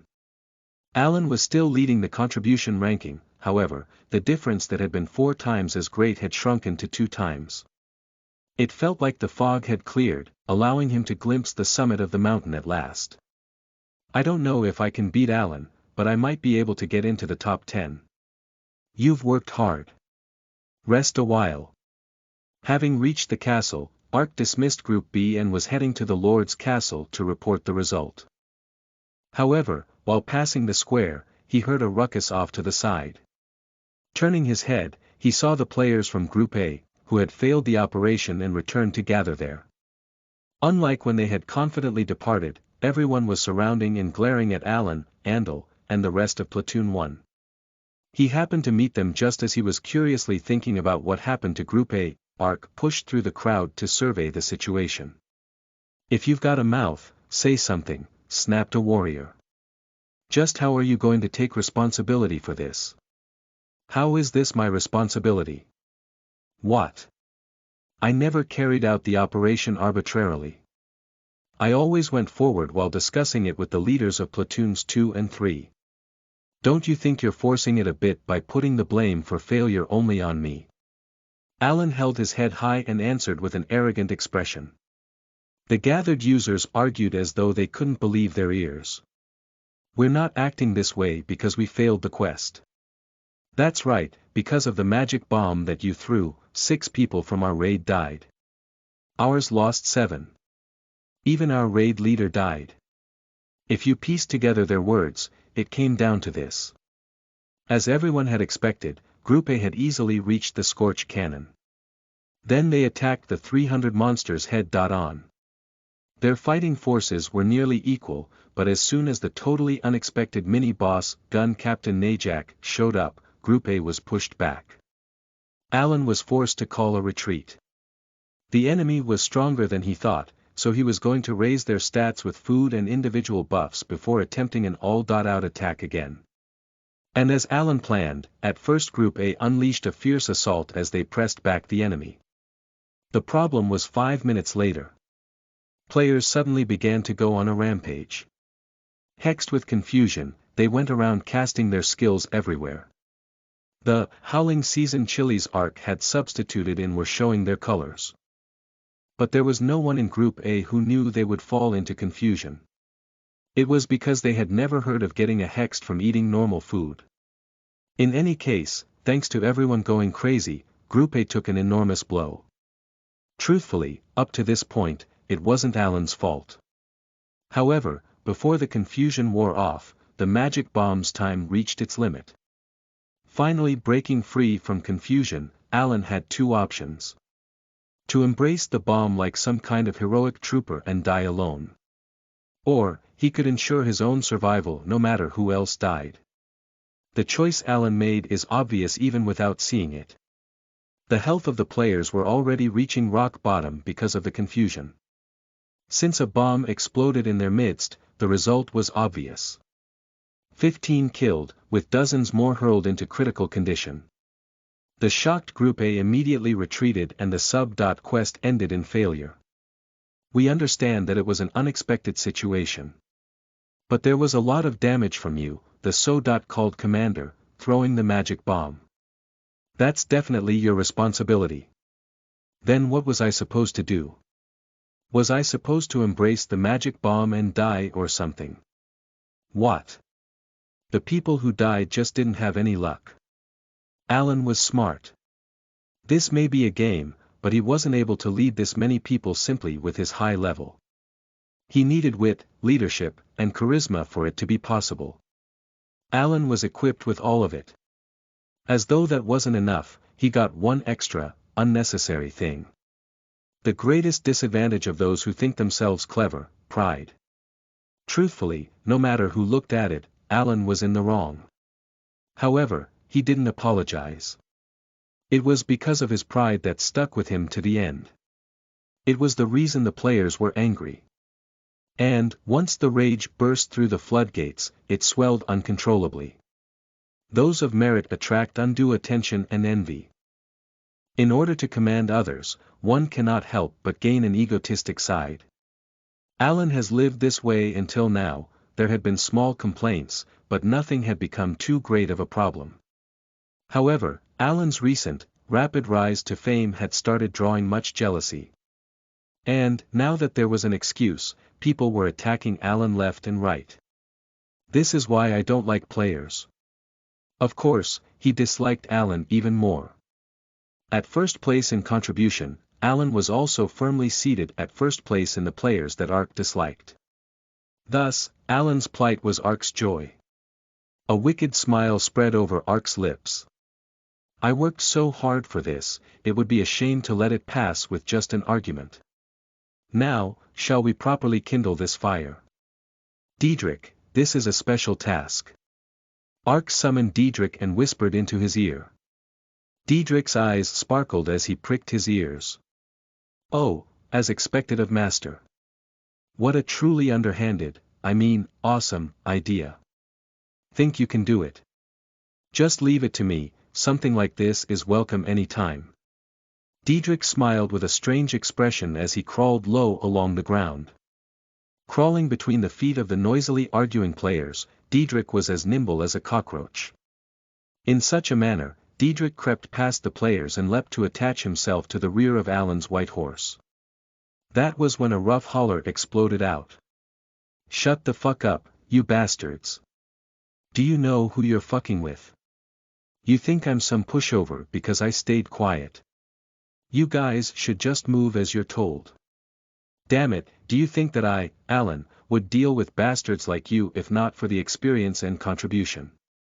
The clamoring players suddenly quieted. Alan shook his head with a flummoxed expression. No, I didn't. This bastard, is that how he thought of us? I can't believe my ears, seems like he's under the delusion that he can do anything he wants after being on TV once. On TV, he said this and that about other people's help. So his true self was like this. Players muttered in dejected voices. Even the women, who had always blindly taken Alan's side, whispered as they glanced at him disappointedly. Just then, another shout burst from Alan. I told you to shut up, you damn wenches, shut up too. You wretched bitches, I put up with your annoying squawking and chasing after me, but you're betraying me now. Go to hell. What, by bitches. Alan, that's too much. As the girls started to boil, the boys sprang up to shout insults at Alan. With a shaken expression, Alan backed up while shaking his head. No, it wasn't me who said that. Are you thinking of treating us like idiots till the end? Who else is there but you, huh? Alan whipped his head around to see, but Diedrich had already been unsummoned and had returned to the netherworld. He was stuck between a rock and a hard place. Alan was suddenly stamped as someone with a dual personality. He has revealed his true colors at last. Sheesh, there's even guys like him. What an unsociable jerk. I won't take your fucking orders anymore. Such a disappointment. I didn't know he was such a person. Let's go. The players quickly scattered, as if they didn't even want to talk about it anymore. As though he didn't quite understand the situation, Alan was left with a dumb look.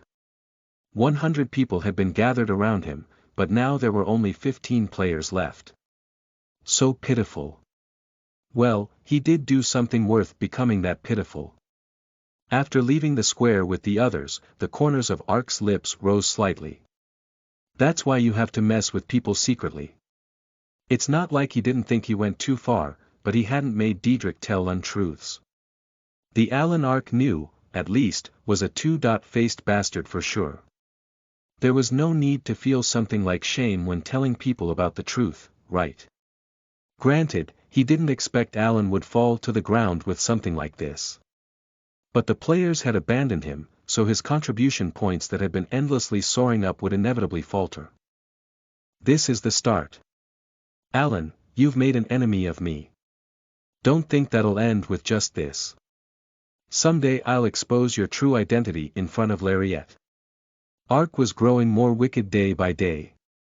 ******, Bark, I heard the news from Sir Cross. You did it.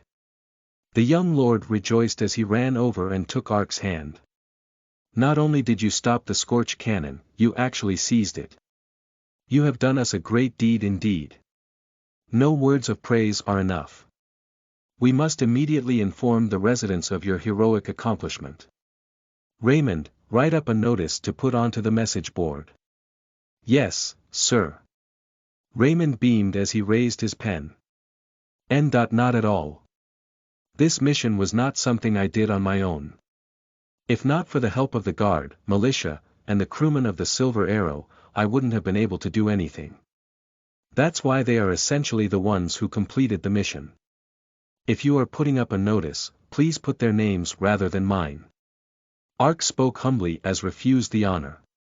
Just a few minutes ago, he had witnessed the fall of Alan, whose popularity had been flying sky high. Granted, half of it was Ark's work, but regardless, it had happened. Someone who sticks out draws attention. It didn't just apply to Alan. The object of envy soon becomes the object of bitter jealousy.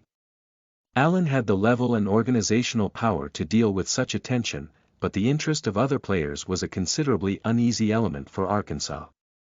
He could easily become the target of a chaotic player, and it was obvious that many limitations on his actions would follow him. He wanted to avoid at least that at all costs. I'll just take the profit without sticking out.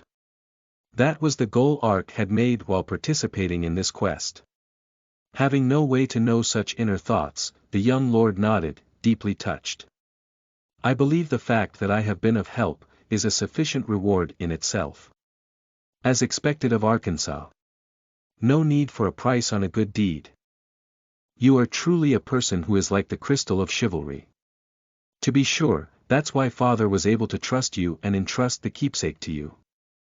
I understand, if you truly mean it, there's no helping it. Raymond, list on the notice that this operation was succeeded by the actions of the guard, militia, and the crew of the Silver Arrow, as Ark requested. Is that fine? Yes, thank you. Ark grinned as he brought up the main subject. Actually, I came to show you this, my lord.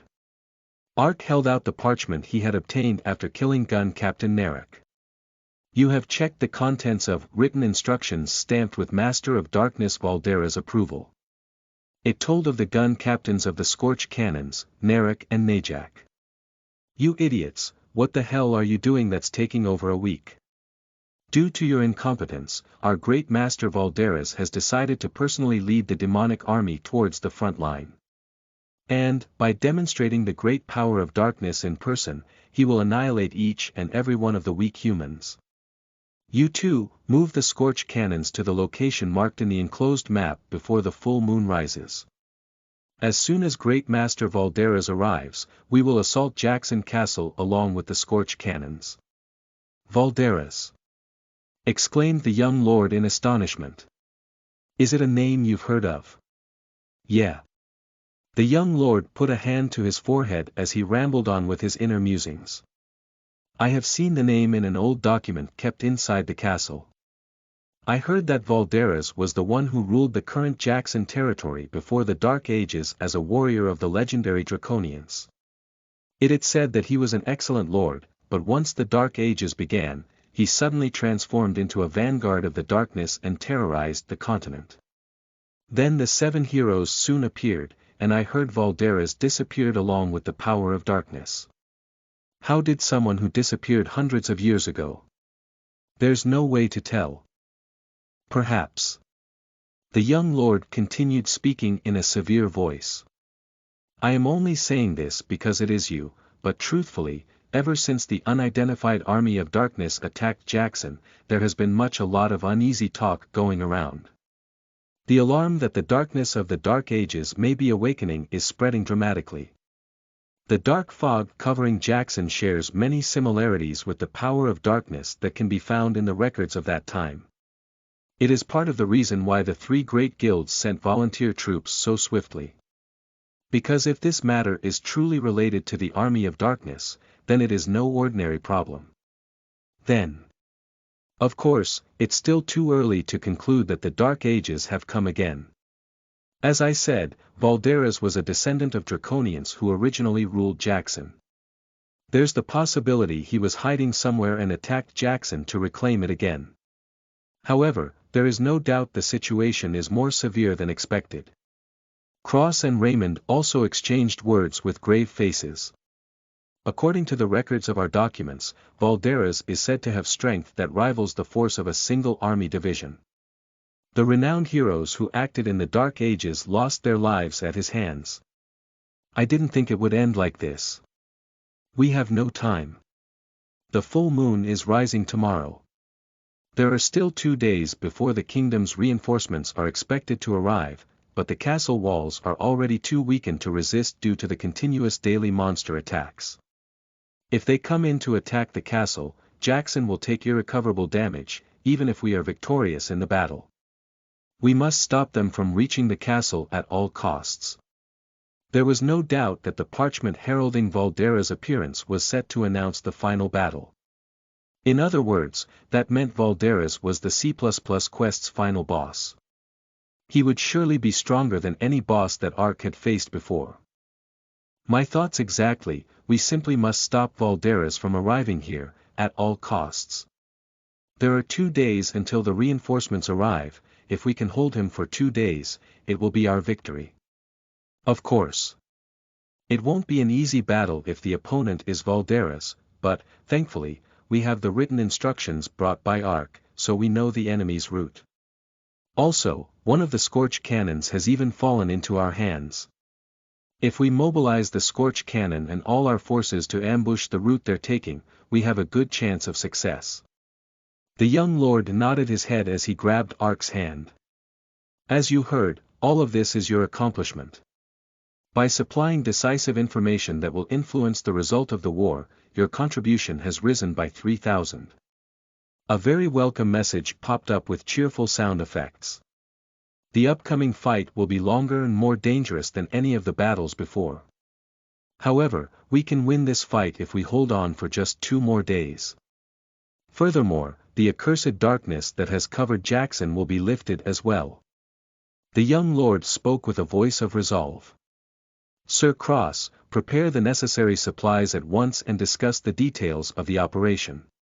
Yes, sir. Cross ran out hastily.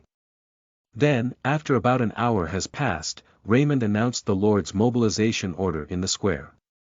At the same time, a quest window popped up before every player in Jackson. Heroes Assembly. *sub.quest. The final battle. The Lord of Darkness, Valderas, is leading the demonic army towards Jackson Castle. If Valderas reaches Jackson, it will receive an irreparable blow. Therefore, the Lord has decided to concentrate all his forces to ambush their movement route in order to stop their advance. This operation is a general mobilization issued by the Lord's command. All garrison players must participate. There are 2 days until the kingdom's reinforcements arrive. If Valderas' advance is stopped or if he is defeated before then, Jackson's garrison will win. The final battle with Jackson's life on the line is starting now. Raise your swords and defeat the darkness. All players participating in this operation will get 50 additional contribution for every monster they kill. All players who participate in damaging or slaying Valderas will get an increase in contribution points. In addition, all players who successfully complete the quest will get a calculated increase in contribution points. Difficulty: C++******. It was decided that the operation area would be a valley several kilometers from Jackson Castle. It was good terrain for performing a pincer attack after pushing back the monster army. The players who had accepted the quest and gathered at the operation area were the combined platoons 1, 2, and 3, but barely numbering 100. There had been a little over 140 people in the beginning, but while constantly fighting and undertaking Operation Bomb the Scorch cannons, some 40 people had perished. In addition, they weren't grouped as one, as they had been before. With their trust towards the central point Alan broken, the players had all split into parties. It wasn't all Alan's fault that the raid had broken up. This quest gave more contribution points than any before. Also, this was the final battle that marked the finale of the quest. It was now time to get more points than anyone else, rather than stay alive. It was inevitable that they would challenge the operation in parties rather than a raid. Each monster gives 50 additional contribution. At best, even we might make it into the best 10. This is our last chance to turn the tables. No need to pay attention to the others. Since this is the last anyways, take care of the people in our party only.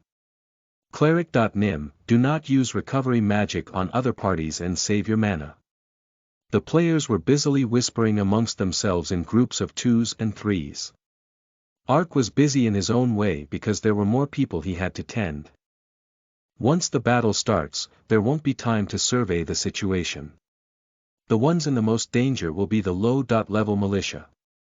You earned quite a lot of contribution from the Scorch Cannon, so you absolutely mustn't be too greedy for contribution. Do you understand? Surviving is most important.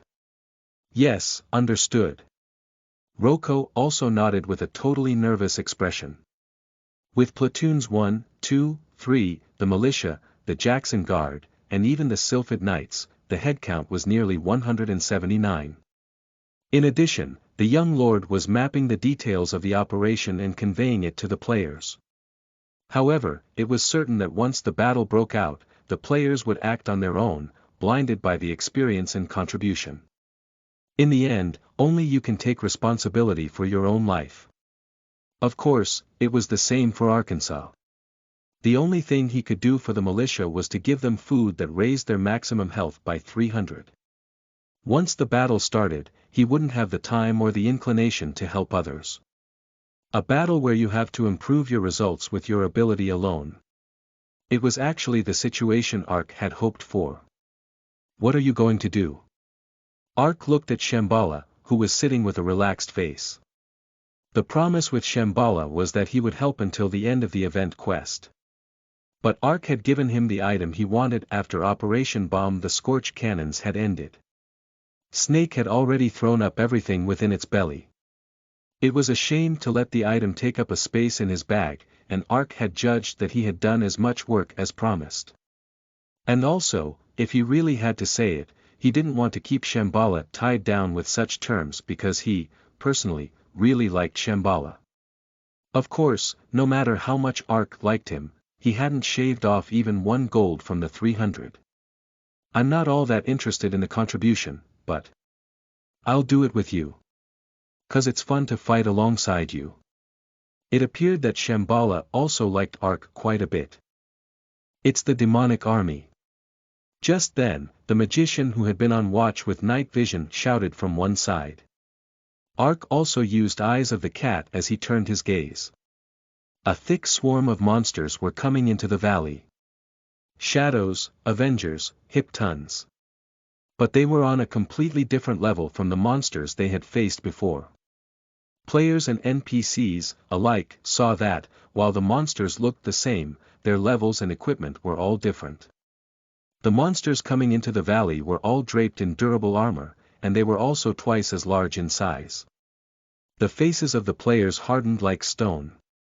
Level 100 monsters are mixed in two. The levels above the monsters' heads were a whopping 90-100. The players were mostly level 70-80. Only Platoon 1, commanded by Alan, maintained an average level of 80, but even then, they couldn't display 100% of their ability due to the influence of the dark fog. On the other hand, the monsters received the darkness attribute bonus, and, considering the levels alone, the difference between the two groups was enormous.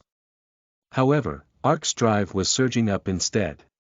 Ark's level had finally reached 75, but calculating in the darkness attribute bonus, his stats were at level 97. There was no difficulty in hunting them even if he didn't make a party. Alright, it's worth doing at this level. There isn't even a penalty for not being in the raid. The higher the level, the higher the base contribution points should be. No, let's not worry about other people. My goal is Alan alone. My contribution is still nearly 20,000 away from his. What will determine how much I can reduce that difference in this battle is currently my skill. Like a predator watching his prey, Ark gripped his sword as he readied his body. A short while passed, and the demonic army had approached until they were right in front. Suddenly, a resonant hoofbeats rang throughout the valley as a group charged towards the demonic army. The group shooting forward with their spears erect was Jackson's elite force, the Sylphid Knights. It's the decisive moment. For Jackson's peace. Wua, for Jackson's peace. Kakik. Ambush. Humans are here, stop them. The shadows at the forefront burst out in shock as they raised their shields. Metallic sounds rang out as spears and shields collided. Taking hits from the accelerated spears, the shadows went flying everywhere. They were indeed Jackson Province's ultimate core, the Sylphid Knights. They fully paraded the skills that had cut off the monster supply route as they went around the province separately during the quest's progression. Once the Sylphid Knights charged, the demonic army's formation broke instantaneously. Cross sprang up as he raised his sword. Now's the time, attack the flanks. Wua. The players hiding in ambush along the flanks of the valley poured out. As players cast their top skills simultaneously, the dark field brightened like daylight. The skills used by the players were mostly offensive skills, but buffs or assisting magic casted by magicians or priests were numerous as well. With the effect of the AoE curse skill used by the demonic army overlapping on top of that, colorful message windows popped up like crazy before Ark's eyes. There were so many that it was impossible to tell who had used what skill, whether it had applied to him, or if that was a buff or a curse. But Ark didn't pay any attention to the messages. The effect will disappear since the curses and buffs will mostly cancel out anyways. No need to pay attention to other things. No matter how many enemies there are, my opponent is only the one in front of me anyways. He didn't even summon Diedrich. With countless players around, he had to restrict his skills. There was a great danger of taking an attack from a player who mistook Diedrich for a monster. He broke away from the militia and the guard too. He had come this far receiving their help out of necessity, but, right now, everyone was a teammate and also competition. In the end, you could only ensure your life with your own skills. I'm definitely more comfortable alone. Whether I die or live, it's my responsibility. That's right, this was originally Ark's fighting style.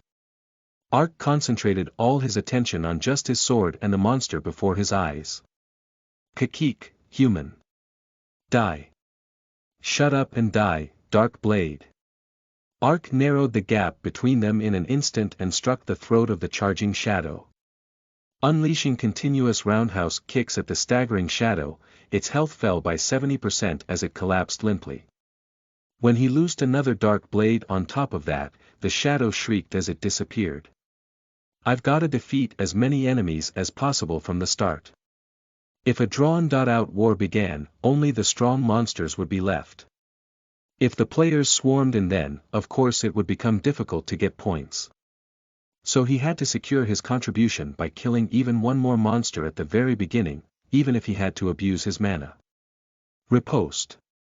Ark parried the attack flying in at him as he immediately chained with counter-attack. As the chain skill activated, the shadow went flying.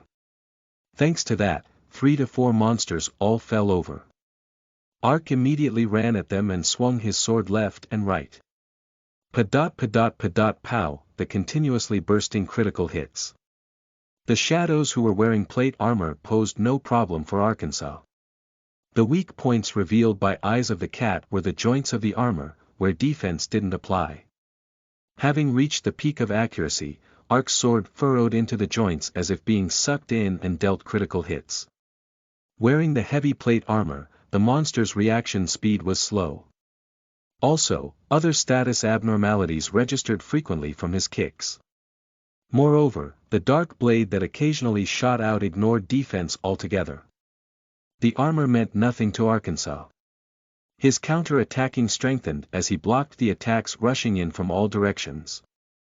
The fighting instinct that he had repressed for a while due to watching out for the guard and militia revived.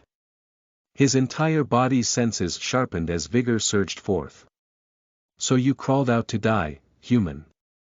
The lizard-riding Avenger's breastplate sparkled as it thrust its sword. Ark twisted to slide past the sword, then stepped onto the lizard to spring up. Soaring into the sky, Ark's heel kick plummeted straight down and slammed into the top of the Avenger's head. Reeling with a stun hex, the Avenger lost its balance and rolled off. The finisher was the double critical chance made possible by its defenseless state. Ark wasn't one to miss that chance. His sword slid in between the armor with a metallic hiss, cutting the Avenger's throat. Shambhala's skill was so compatible with Ark that it was surprising. When Shambhala attracted the enemy's attention with Blink, the rate of hexes with Ark's kicks increased greatly. Also, since both of them had professions that could use the backstab effect, monsters fell into critical condition in just 3 to 4 hits if they attacked from the back and front. Even while unleashing a combo attack like that, the two didn't need words. If Ark moved first, Shambhala naturally fell into step with him, and vice versa. That special something only 2 people trained in martial arts could share was between them. They bore down upon the monsters like fish in their element. However, the overall battle situation was inching towards the demonic army, bit by bit. The power balance had tipped because supporting fire from the mana-depleted magicians and archers died down after several minutes of battle, and the warriors were also collapsing one after another. But there was a greater reason. That bastard Allen. Allen's party, which was in fact the strongest in the garrison, did not go forward aggressively. Since the beginning of the fight, they posed at the outskirts and were assuming a wait-end. See approach. Even when the party right next to them was annihilated, they simply sat back and watched. Since he wasn't the commander anymore, his attitude was totally unconcerned. That attitude of Allen's suddenly changed when flames filled the valley. Shriek. Boom. The black fireball crossed the valley and fell onto the valley. Enormous flames flared as monsters were instantly melted down. It's the Scorch Cannon.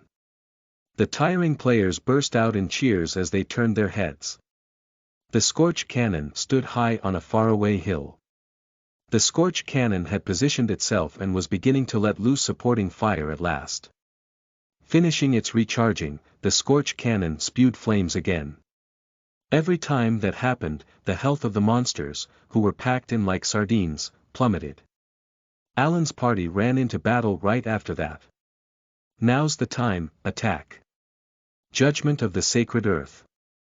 Charging down the valley, a flashy halo swept out with Alan at the center. AoE magic that dealt holy damage to all monsters of the darkness attribute. In a single blow, the scores of monsters with their health at nearly rock bottom could not endure the ceaseless damage and exploded. It wasn't just Alan. The party members who leapt into battle with him cast AoE skills like crazy with the mana they had been saving up. Arrow shower, which poured forth countless arrows like a rain from the archer, the magician's inferno, that enveloped a space of 10 meters in flames, the warrior's shock, that struck a maximum of 8 monsters with the shield in one blow. All of them were skills that sucked an enormous amount of mana, their mana already depleted, the other players could only look on dumbly. Alan, you bastard, so you were aiming for this after all. Ark ground his teeth with an enraged expression. The majority of the monsters had lost at least 70% health from the Scorch Cannon and the players' attacks. With AoE magic piled onto them layer by layer, there was no way the monsters could withstand it. One AoE magic brought down scores, Alan's party was accumulating an outrageous amount of contribution. Even after that, the battlefield was dominated by Alan. So there's a reason why people followed Alan even while cursing him. His first sight of the Holy Knight Alan's fighting really took the cake. Immortal Aura. As Alan used a Holy Knight exclusive skill, his surroundings were enveloped in white light. It was an aura that reduced the damage his party members took from darkness attribute monsters by 30%. Moreover, though normal paladins could only use one aura, the Holy Knight could stack them. Afterwards, Alan used an aura called Celestial Light and mana recovery speed increased by 30%. As a result, the mana of Alan's party didn't decrease by much even as they cast skills. Simply being in Alan's party gave you this much of an additional effect. The fact that Platoon 1 players had held the best 10 in contribution all this time was a completely inevitable result. That was why Alan had been able to command the volunteer troops despite the mishaps. Was that all? Astride a horse, Alan even had mobility. He ran faster than anyone to the place where the Scorch Cannon had fired and cast his AoE skill. Capable of taking down 5 shadows in 2-3 minutes, Ark and Shambhala also had an extremely fast hunting speed, but they couldn't compare to Alan, who melted down scores in a single blow. Are these the Holy Knight skills I've only heard of? It felt like a wet blanket was being thrown over his motivation. So there was a secret to his 40,000 contribution points. Damn it. If it's like this, it's obvious I can't catch up with him even if I fight to the death. I'm pissed, but only Alan can hunt like that. If the Dark Walker was a profession that specialized in soloing and PvP, then the Holy Knight was one that specialized in group battle. With their profession characteristics, there was no way Ark could win against him in a group battle. Moreover, Alan had now broken up the raid and had parted from other players. There was really no reason for him to play the hypocrite and let them secure contribution. Because of that, he indiscriminately strutted around the battlefield as he indifferently fired skills on monsters that another player had reduced to half health. Even the shadow that Ark had beaten into critical condition collapsed from one of his AoE skills. Damn it, my fighting drive is really being put out. Damn it, that's too much. The cheap bastard, coming out like this. Let's go before Alan takes it all. The players raged at Alan's outrageousness, but there was no way to stop him. Also, a chance to win the losing battle appeared as a result of Alan's actions, so there was no use cursing him either. Still, for Alan to be the one getting the most contribution. Right when Ark was bursting in anger, growling, roar. A roar exploded from the rear of the demonic army. At the vibrations that shook the area, everyone's attention turned to the direction from whence the sound had come. The monsters that had been pressing in ceaselessly parted to the sides as an enormous monster appeared. A monster, 20 meters in height, with its entire body covered in black flames. The demon was a dragon from the waist down and had the appearance of a human from the torso, which was covered with red armor. Laughable scum. You dare to block my way. Tongues of black flames flickered out every time he opened his mouth. A red message popped up before Ark's eyes. The boss monster, Lord of Darkness Valderas has emerged. Valderas. That guy is. Every player halted and stared at Valderas. I will reclaim my territory and drink of your flesh and blood. An terrible energy befitting of his size poured from his flashing eyes. An overwhelming existence that silenced the battlefield instantaneously. But the emotion that flared into the players' eyes was not just horror. Their happiness was greater instead. A certain number of enemies had to be defeated for Valderas to appear. It meant the quest was entering its final stage. Now, if they just took down Valderas, the quest that had gone on for 3 days would end. Regardless of their ranking, the people who survived until the final battle had accumulated a lot of contribution points. If they just defeated Valderas, they would be rewarded for their 3 days of effort. You get contribution points just from hitting Valderas. Let's defeat Valderas and finish the quest. Concentrated attack. People pressed forward like a swarm of bees. That bastard is the evil that threw Jackson Castle into despair. See, the Sylphid Knights and the guard also raised their long swords high as they charged. Countless magic strikes and arrows bombarded him, and warriors surrounded Valderas, swinging their swords. But Valderas was ridiculously strong. Even after taking countless attacks, there wasn't even a sign that his health had dropped at all. Enveloped in black flames, even curse magic didn't work on Valderas. Flies. Valderas swung an enormous iron mace. The durability of steel shields became 0 in an instant and broke. The warriors who lost their shields were hit by the iron mace and were flung away. Ark used that chance to approach Valderas' rear and thrust with his sword. Contribution would be awarded if he just dealt damage. He couldn't just sit around and watch. Dark Blade. A backstab and a critical hit, ignoring defense. But Valderas didn't even turn his head. It wasn't even an attack worth his attention. Rather, the black flames encircling Valderas dealt Ark damage when he successfully attacked. You have taken 100 damage from Valderas' Bastion of Corrupt Flames. You have caught up burn and will take 10 damage every 10 seconds for 1 minute. Holy shit. It meant he would take 160 damage every time he unleashed an attack. To say that contribution points would be given every time you damaged Valderas, it seemed there was no such thing as free in the world after all. Growling, did you block way with skills amounting to just this? Valderas swung his iron mace like a windmill. A gale was swept up as Valderas dealt enormous damage to all the players surrounding him. But, the attack did not end there. Then Valderas opened his maw wide and black flames spewed out. The special skill of the Draconics, Breath. For warriors who were reduced to just 50% health from the horrible AoE attack fell over without even a chance to pull out recovery potions. If they were level 70-80 warriors, their health should be at least 1000 at 50%. Moreover, they were wrapped up in plate armor, so their defense should be over 200. Even so, they couldn't take 2 hits and collapsed. Ark had rapidly unleashed evasive maneuvers, but he also took considerable damage. When the warriors fell over limply, the morale of the players plummeted. Damn, how the fuck are we supposed to win against a demon like this?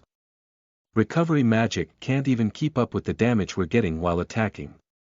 But the magicians and warriors have it better. Our arrows aren't even hitting him altogether. But there was one sole exception. Holy Sword. Alan ran in as he swung his flashing sword. As he struck the demon with the sparkling sword, Valderas seemed to take quite a shock as his health decreased noticeably. Alan cast Holy Sword onto all of his party members and lashed out at Valderas. Once Holy Sword was used, Valderas' auto-counter skill was nulled, too. A holy night indeed. Damn it, I should have joined Alan's party after all. But there's a way to block that auto-counter. The magicians cast water magic all at once. If water offensive spells were used against the flame-shielded Valderas, he took damage, as slight as it was. And if water magic was cast onto a sword, they found out that the flame counter was nulled. But most of the magicians were out of mana and couldn't grant that magic effect to more than a few people. Damn it, to think that I have to sit and watch, leaving that lump of experience and contribution. Having to watch Alan excitedly attack Valderas, Ark's insides burned. Moreover, he even had to watch Platoon 1 and Andal raise their contribution, so his innards were about to turn to ashes. But, there was no other way.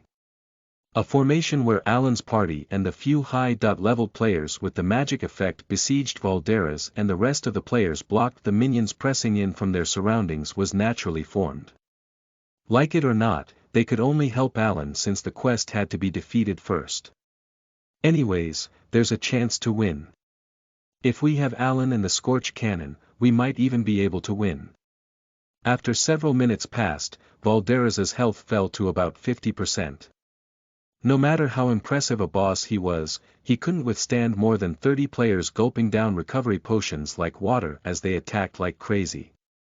At last, the Scorch Cannon's recharging was finished as well. A laser-like light extended from the Scorch Cannon and took aim on Valderas, the players backed away like an ebbing tide. Simultaneously, the fireball flew through the air and landed a direct hit on Valderas. Boom! Good shot. It may be a boss monster, but it should have taken a lot of damage. The players shouted with excited voices. But the sight of Valderas that emerged afterwards made their faces pale. How could this be? Didn't he recover health instead? Surprisingly enough, Valderas' health had recovered to 70% again.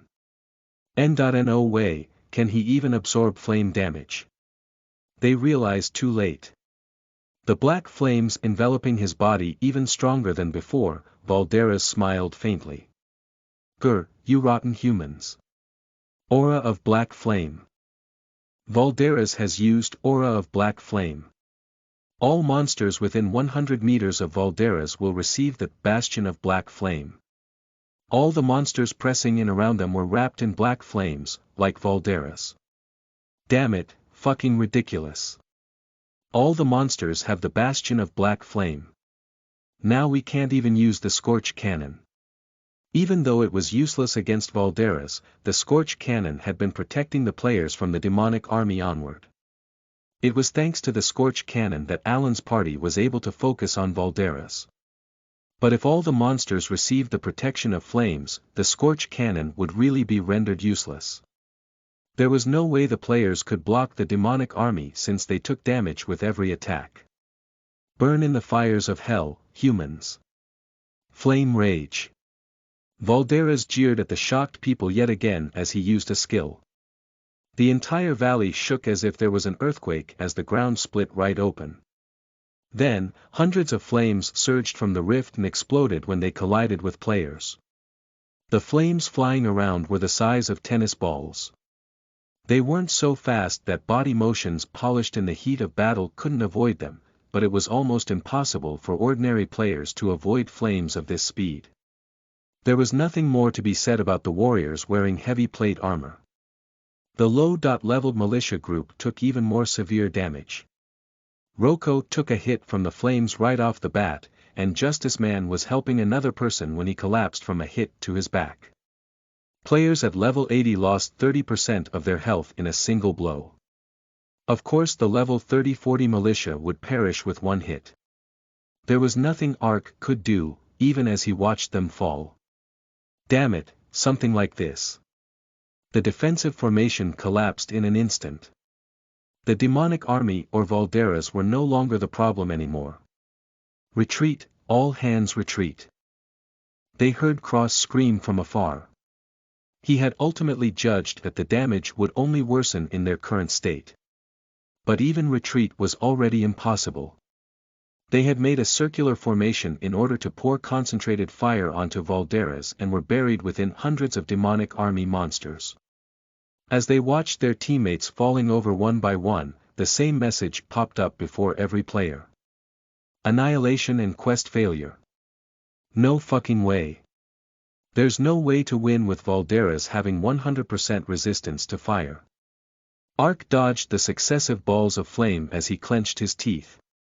That 100% fire resistance, it's an option attached to a legendary item. If it's not an item, then that resistance can only be defeated in the underwater world. Flames would be no good there, but here. It was then. Ark recalled the map that had been attached to the written instructions. That's right. Up this valley, there is. Ark summoned Diedrich as he rolled on the ground. Diedrich, fly. Raymond is controlling the Scorch cannon. Go to Raymond and tell him to smash a fireball into the river bank. What? What the hell? Shut up and just do as I say. There's no time. As Ark screamed, Diedrich floundered as he flew to the Scorch cannon. And then several minutes later, when half of the forces had fallen from Valderas and the demonic army's flaming attacks, the Scorch cannon suddenly rotated towards the north. Then a roar sounded as a fireball shot out. Watching the fireball disappear into the darkness, Ark's eyes flashed. It's a success. Now we just have to hold on. And, a short while afterwards, he felt a vibration at the bottom of his feet. At first it was a barely noticeable, small vibration, but it soon became violent enough to make his body shake. Ark dodged the flying flames as he opened his bag. Sharkman's shackles. Ark rapidly changed his shoes and shouted at Shambhala. Shambhala, grab onto me. What? Slipping past flames with Qigong, Shambhala spoke incredulously. The vibration seemed to grow stronger, then suddenly, a roar burst from up the valley with a rumble. Ruhar, crash. Water. How? Players, NPCs, and even Valderas and the monsters all halted and burst out in astonishment. An enormous amount of water shook the earth as it rushed in. Located up the valley was the river where the steel-armored merchant ship sent by the Merchant Guild had sank. Having confirmed on the map that came with the written instructions, Ark had blown up the bank between the valley and the riverside with a fireball. Of course, the overflowing river water followed the slope and rushed down into the valley at an enormous speed. If this isn't underwater, then all I have to do is make it underwater. The enormous water attack rushed in, uprooting rocks and trees. Naturally, you would take enormous damage if hit head-on. Players paled immediately as they fled in every direction. Then Ark spotted Andal among the panicked players. For a moment, a wicked gleam flashed from Ark's eyes. Andal. It seems your fate is to die at my hands after all. Snake, I have a request. Do you think you can move? The limp snake raised its head high and nodded. Even if it's hard, suffer just this once. That bastard is an enemy who messed with me many times. No matter what you have to do, tie up his legs so he can't run away. Hiss, hiss. At the mention that he was Ark's enemy, Snake hissed sharply as it dropped from Ark's waist. Then it nimbly crawled on the ground and wrapped itself around Andal's legs. At this totally unexpected attack, Andal fell flat on his face. Then he stared at Snake with flummoxed eyes and discovered Ark too late. Why that you bastard, what have you done?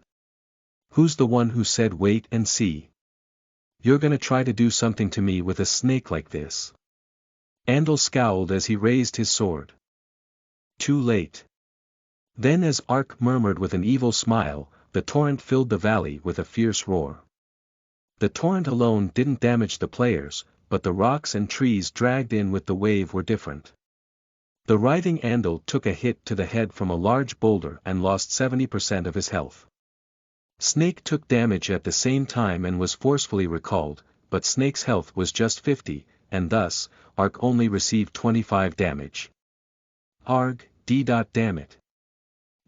I'll kill you. Andal screamed as he was carried down with the torrent. Don't make me laugh. I wouldn't have even messed with you if I was gonna end it here. Thanks to wearing the Sharkman's shackles, the torrent didn't affect Ark at all. And, if he wasn't affected by the torrent, simply avoiding the rocks and trees rushing in was no problem. But Ark ran towards a boulder that was quickly approaching. Riposte. Ark parried the rock with his chain skill. In that moment, the rock was flung away with a heavy clang. Ack. What? Andal's face drained of color. The rock Ark had pushed away with his chain skill, was shooting straight towards him like an arrow. Andal urgently raised his shield, but there was no way he could make proper defensive movements while being tossed around by the torrent. Crunch. With the sound of something being crushed, Andal's face crumpled in. And then he dropped the sword he was holding as he disappeared, swept up by the rapids. Ark had killed him, but there was no reason for him to become chaotic since he hadn't attacked Andal directly. I'll let you off this time with this. But the next time you show up in front of me, I'll definitely make your stat 0. Ark grinned as he picked up the sword. While Ark was taking his petty revenge, the deluge had completely engulfed the valley. Encircled in flames, Valderas and the monsters that had gained the fire attribute were swept away by the rapids, steam whooshed out with the clamorous sound of water meeting hot metal. As a result, the valley was shrouded in fog made from the steam. Water. It was Ark's world once again. Volume 3 Chapter 7 You are listening at novelfull.audio. The Underwater Master Crash. The violent current struck Valderas and his demonic army. The demonic army, and even Valderas, couldn't resist and were swept away by the current. There was nothing more to be said about the players. The frantically running users went flying in the torrent like leaves in a storm. Several perished after taking a hit from a rock or tree. However, despite taking the rapids head-on, Ark was perfectly fine. This was thanks to the Sharkman's shackles, which nulled environmental effects. It's just as I expected. Swept into the current, the ion of flame protecting Valderas and the demonic army completely disappeared. What's more, the monsters crashing into the water took enormous damage. However, those effects were only an extra. Ark's true goal was the underwater penalty on the monsters. Ark had already experienced the terror of the water penalty. Nature's environmental penalty, which made one unable to move properly, let alone attack or defend. The environmental penalty applied to monsters as well. Moreover, since the monsters were wearing plate armor, the penalty would be many times worse. Indeed, even after the torrent subsided, the monsters couldn't regain their balance and flailed around. In other words, like blind fishes. Just what did you? Shambhala shouted with an aghast voice as he gushed out air bubbles. Ark pulled out a mermaid scale, flicked it over to him, and grinned. You'll get it once you see it from here on out, though only if you can follow me. Ark changed his shoes and armor into the NORAD boots, which raised movement speed and evasion rate, and the water penalty nulling guardian armor of the mare people. Then the weight pressing down his body completely disappeared. Though he was underwater, his movements were natural, as if he was running around on the plains. Alright, shall we begin? Eyes of the cat. Having stretched his joints with cracking noises, Ark ran towards the floundering monsters. Just who the hell is this dude?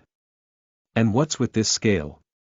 With a dumb look, Shambhala stared at Ark's back as he ran like the wind. Ark ran in the water. Pow, the health of the monsters Ark grazed past plummeted in an instant. He didn't even see the monsters flailing around as enemies anymore.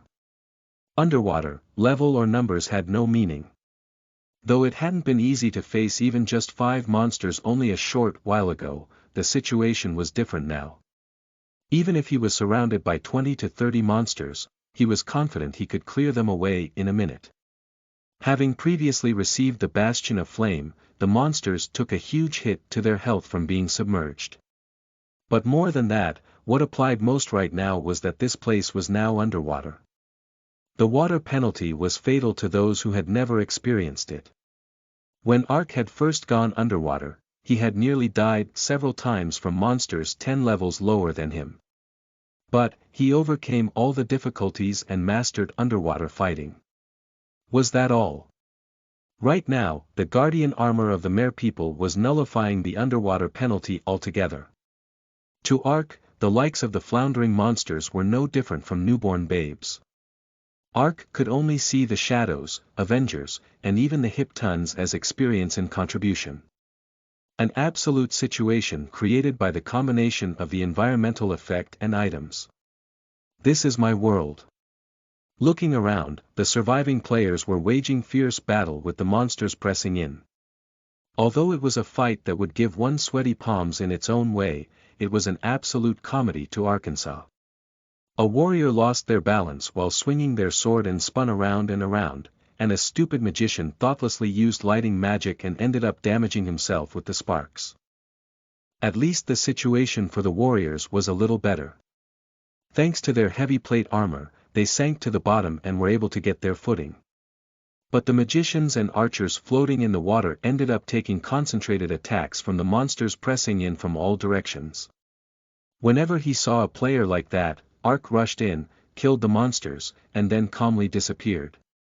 He wasn't trying to save them, it was just because it would be a shame to waste the monsters' EXP. This is really a cakewalk. Experience and contribution were floating about in the water. All Ark had to do was run around in the water and gobble them up. Where could one find something more exciting than this? But it wasn't all enjoyable. The countless Japtum floating around with the corpses. Snake had disappeared and his bag was full, since he had to leave behind all those items, his tears hindered his vision. He didn't even have bag room for the sword Andal had dropped, so he was forced to go around carrying it. Suddenly having to carry a sword in both hands, his movements weren't as agile as before. His center of balance had changed subtly, so the actions he had become used to all this time didn't connect like he wanted. But it was one more precious item he had picked up. Even if he died, he had absolutely no thought of dropping the weapon that fell into his hands. Also, this was underwater, his actions being slowed down was no threat against the monsters receiving the enormous penalty. You have dealt a critical hit. Whenever Ark swung his sword, a critical hit burst out along with a shriek. That was because the evasion rate of the monsters was at rock bottom due to being underwater. Kicks were also the same. Each time he kicked, a monster would lose its balance and go flying. Never mind counter-attacking, simply swimming back to Ark took a long time. Killing monsters like nothing. Even without the guardian armor of the Mer people, Ark was one who had dodged the countless tentacles of the jellyfish, and had stabbed his sword into the pin-sized gap in a crab's joints. He could deal critical hits on the monsters going in slow motion with his eyes closed. Moreover, with monsters down to 30.4% health, it wasn't a battle but a slaughter. Every monster that moved disappeared, as if melted away by Arkansas. Many monsters appeared even after that, but there were none that could keep up with Ark's movements. Kakik, that human, how can he move this fast? Ack. He's strong. The monster's words were their last. It was literally a full-blown sweep.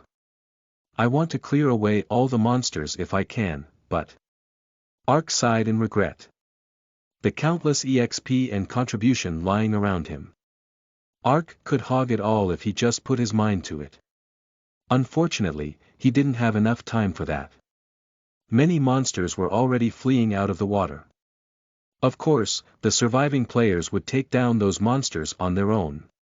But if Valderas left the water, there was no knowing how the situation would change. If Valderas got out of the water and regained his strength, the method to complete the quest would disappear. In other words, no matter how much contribution he accumulated, he wouldn't be able to receive a reward. I've got to win while he's underwater. Ark ran in the murky water as he chased after Valderas' trail. There's no time. Where is he? How far was he swept away? Ark dashed all the way downstream like that while annihilating the monsters pressing in. Thump, thump, thump. Just then, tremors suddenly arose underwater. He looked in their direction and glimpsed the sight of an enormous shadow moving heavily in the murky water. A demon with a dragon's body and the upper torso of a shadow. Valderas. The final boss monster that dozens hadn't been able to defeat even after bombarding him. But the situation was different now. Valderas only had 40% health left.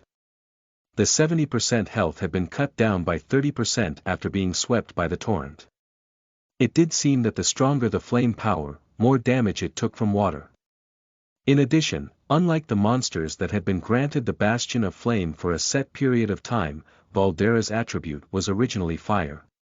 He was taking steady damage as the intense reaction of the flames and water erupted around his body. Now's the time. If I miss him here, there won't be a second chance. Valderas, I'm not going to lose you.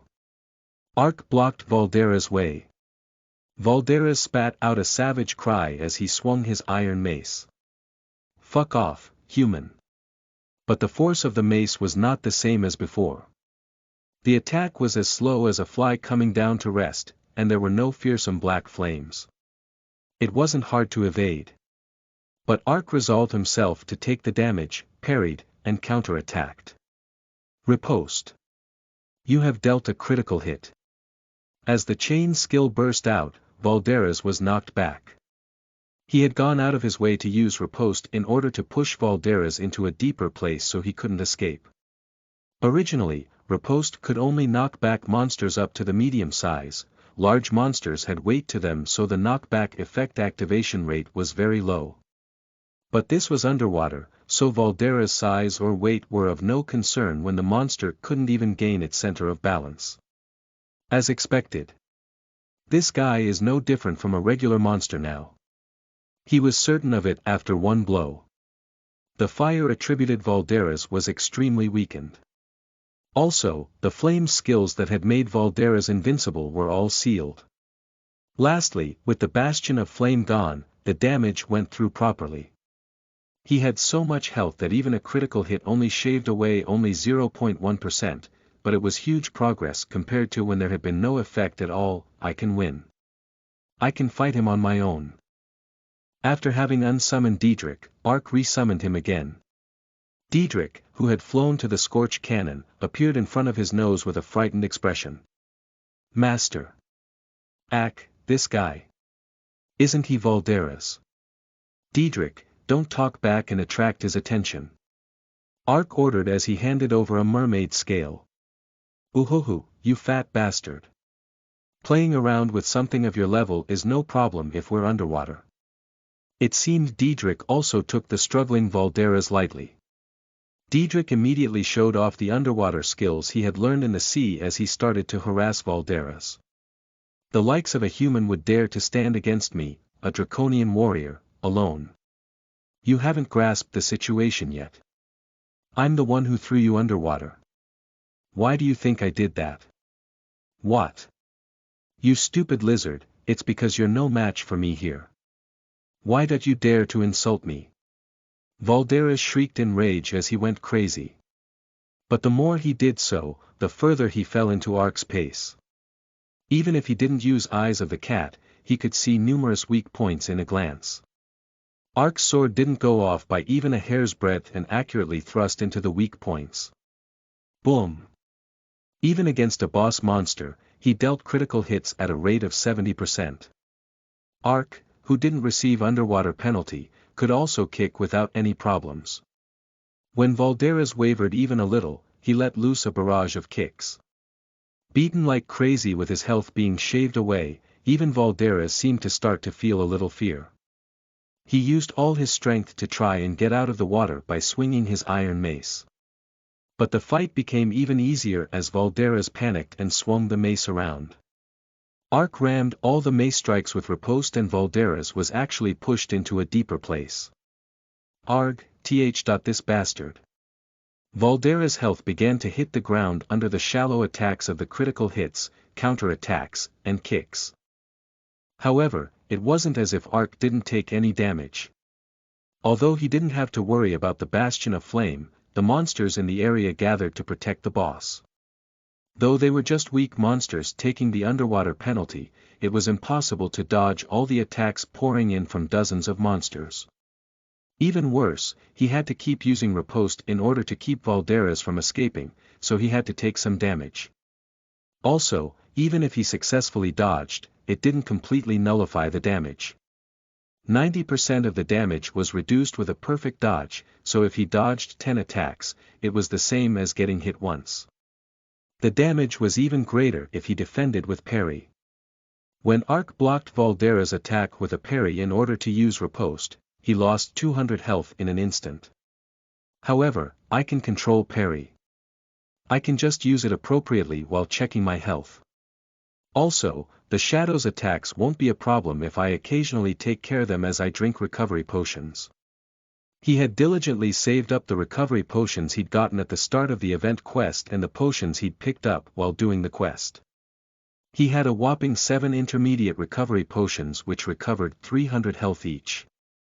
He could recover 2,100 health at any time. The slowed monster's attacks wouldn't be able to hinder him from drinking the potions. I can win. I can beat him. Ark was confident of his victory. Then, the fog that had filled the valley slowly disappeared. Only then were the people who had narrowly escaped from the water able to see Valderas. It was hard to see properly with the fire and water reaction constantly spewing steam around Valderas, but they could at least tell that he was fighting someone underwater, with unbelievable movements. It's Valderas. He's fighting with someone. Who is it? Is someone fighting Valderas alone? Damn, just look at those movements. How is he moving like that underwater? I was only barely able to get out of the water. Is it Alan? No, I saw Alan gasping while swimming in the opposite direction earlier. As they watched Ark, who was going head-to-head with Valderas, the players shouted. Look at that. Valderas only has 20% health left. He could really win. This is no time to be dallying around. Let's attack too. The magicians, archers, and clerics started shooting concentrated fire at Valderas. You flies. Valderas leapt up, extended his head, and shot a fireball. The magicians hurriedly put up a shield, but the fireball erupted as it blew the shield to bits. 5 to 6 players went forward needlessly, took massive damage, and were forcefully logged out. Valderas was as scary as ever, but his opponent, Ark, was not outside of the water, but inside. Your opponent is me. Valderas. Ark shouted as he struck Valderas' leg. Ugh, you annoying bastard. Valderas leapt up again and spewed a fireball down below. As the fireball shot into the water, a column of steam erupted up and draped the surroundings in dense fog again. Ark quickly rotated his body as he dodged the attack. Even though it was a fireball of enormous force, he didn't take any damage in the explosion underwater. In other words, he just had to avoid a direct hit. Having dodged the fireball, Ark unleashed a barrage of successive kicks. Boom, boom, boom, boom. The surface of the water shook as roars erupted. Then, when about 20 minutes had passed, Valderas, who had felt invincible, fell to below 10% health and dropped into critical condition. On the other hand, Ark had 40% health left and also had 4 intermediate recovery potions remaining. I've won. Ark made a triumphant expression. Pushing him back into the water with the chain skill, Valderas' health fell to 5% under the focused assault. That instant, Valderas suddenly roared and violently smashed the ground with his iron mace. Ark, who had been raining attacks, flinched and took a step back. From his experience, most bosses had their own killer move. They would activate their killer move when their health fell to a certain level. Indeed, the atmosphere was grave. Valderas' body suddenly turned black as the water around him began to boil. Impudent human. Fine. I shall acknowledge you. You are strong. However, even you will not be able to take down in the end.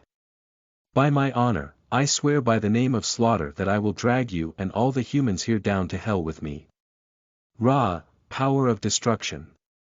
At the same time, a red message popped up in front of Arkansas. The Lord of Darkness Valderas has activated the skill, Curse of Black Flames.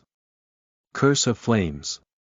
A curse skill that automatically activates as soon as Valderas' health goes below 5%. When Curse of Black Flames is activated, Valderas will become unable to perform any actions. In exchange, his physical defense and magic resistance are both increased by 100%. When the curse is complete, Valderas will self-destruct and all living beings within a 1 kilometer radius will receive 5,000 explosive damage regardless of defense or magic resistance. Remaining time. 30 seconds. Ark's face went pale. 29 seconds, 28 seconds. Time passed even as he checked the message. The message Ark had just checked was received by all the players in the blast radius. They had just been waiting for Valderas to fall as they stared at the surface of the water with bated breaths. And surprisingly enough, their wish was becoming reality. But what kind of absurd skill is this, all of a sudden? There was no one here who had more than 5,000 health. Even the highest leveled warrior didn't even reach 3,000. It would be no use even if they gulped down recovery potions like crazy. Once the skill was complete, they would definitely die. Jackson territory would become peaceful again as a result, but the annihilated players would see the quest failure message. We have to bring him down before that with concentrated fire. The players poured in attacks like crazy at the surface of the water, where steam was spewing out. But with his defense increased by 100% with the activation of the skill, there was no sign of Valderas' health falling. In addition, the surface was so clogged up with steam that they couldn't even aim properly. No way. Damn it, let's run away. Too late, the players turned and ran. But in the remaining time of 20 seconds, it was impossible even for magicians, who could use speed spells, to run 1 kilometer in 20 seconds. And like them, Ark couldn't escape either. Damn, have I really come so far only to die like this? How far could he get when he was right in front of Valderas' nose? Only way to live was to take down Valderas within the time limit, but he was already out of mana. He couldn't even use Dark Blade, which was the only move he had that could ignore defense. 10 seconds, 9 seconds. Even while he was thinking, the timer went down in front of his eyes. Unsummon me. I don't need to die with you. I don't want to die anymore, shouted the panicking Diedrich as he held on to Arkansas. That's right, at that moment, a thought flashed into Ark's head. He thought of the scene when Diedrich had last died. The battle with Adelaine in Gallic's belly. Back then, Ark had taken down Adelaine and a rare item fell into his hands. Adelaine's necklace. Ark quickly backed away and took out Adelaine's necklace. He had gotten the level 70 restricted accessory at level 64, so he had packed it away and had forgotten it. But he remembered it thanks to Diedrich. And Ark's level was now 75. He had long since passed the level needed to use the necklace. Ark shouted while equipping the necklace, Blessing of the Sea Spirit. A blue kernel flowed from the pearl and transformed into the form of a beautiful mermaid.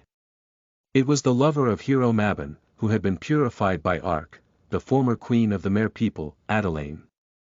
Adelaine smiled warmly as she looked at Arkansas. Then she approached him like a spring breeze and lightly kissed him. Only usable once a day, the special effect of the necklace, Blessing of the Sea Spirit, was invoked. A 40% increase in defense and 500 mana recovery. This is my last chance. Ark's mind ran at a tremendous speed. Now the remaining time was just 5 seconds. He had to kill Valderas within that time. I can use Dark Blade 5 times in 5 seconds. But then I'll be forced to give up on this adventure. Ark raised the sword he had pinched from Andal. He hadn't even had time to check it properly. But since it was from Andal, who drank recovery potions like water, it was a magic item at the very least. Since he had to break it, tears sprang to his eyes. But he had no choice. It wasn't like he could break Lancel's sword just because it was a shame to lose Andal's. Ark switched Andal's sword to his right hand and activated the skill with all his might. Blade Storm. The killer move of a Dark Walker that consumed an enormous 400 mana. He had never been able to use the skill because of his lack of mana and the penalty of having to destroy a sword. Of course, there was no knowing what kind of effect would come out of it, but all he could do right now was to hope it could produce a mighty attack worth 400 mana and the loss of one sword. As soon as Ark used the skill, cracks spread like a spider web over the blade. Then, with a flash, the sword broke into shards and raised a vortex. Suddenly, all the sound around him disappeared. In a space of complete silence that blocked the sounds from outside, the shattered sword fragments serenely embroidered the darkness like the Milky Way. And then, they gathered in one place and shot out in all directions with a tremendous explosion. Boom! You have used the skill, Blade Storm. The opponent will take 5 unavoidable damage per sword shard. Depending on the sword's performance and the proficiency of the skill, the sword will break into smaller shards and tear the opponent apart. 5 damage for every shard. In a glance, there looked to be hundreds of shards, and each did 5 damage. Its power was beyond imagination. As each of the sand-like shards stabbed into Valdera's body, his health quickly fell from 5% to 0.5% in an instant. Even with his defense raised to 100%, Valdera's couldn't handle the enormous damage and dropped to one knee. Valdera's body turned crimson. Double critical chance. Now. There was only 1 second remaining, and Ark had 120 mana left. There was only one skill Ark could believe in and use in the final moment. Diedrich, this is the final blow. Dark Blade. Ark swung up Lancel's sword high and brought it down. You have dealt double the critical hit with double critical chance. You have dealt a 150% damage critical hit that ignores defense with Dark Blade. 40% damage has been added as a company op bonus of the magic sword owner Diedrich. The Curse of Black Flame skill has been cancelled. As 3 effects activated at the same time, the curse skill disappeared. At last, Valdera's health also hit the ground. Huff huff huff, I made it. Hook. By a human, I am impossible. Impasse. Keek, quack. Valdera stuttered with an agonized face, and then abruptly screamed towards the sky. Jet black energy swirled from his mouth as it gushed and began to rise. After expelling the black energy for some time, Valdera's collapsed, as if completely spent. But even that was for a moment. He suddenly flung his head up. Damn, is he still alive? Startled, Ark took a step back. Luckily, there was no hostility in Valdera's face. The gray eyes that had emitted foreboding energy had turned to a red as transparent as rubies. After looking around himself like a person who had just woken up, Valdera's blew out a long sigh. Stranger. Thank you. What? As Ark replied with a puzzled expression, Valdera's spoke with a guilty face. I am Valdera's. A warrior with the blood of the great fire draconians. Long ago. When a great evil covered the world. I led the nobles to protect Jackson territory. And fought the evil.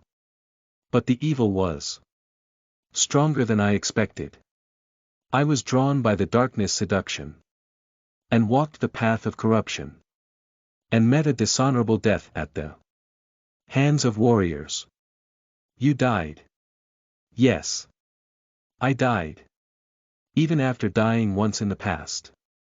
I could not break free from the power of darkness. Rather, my fetters became even stronger. But your sword freed me from my chains. How such a thing was possible? Even I cannot understand.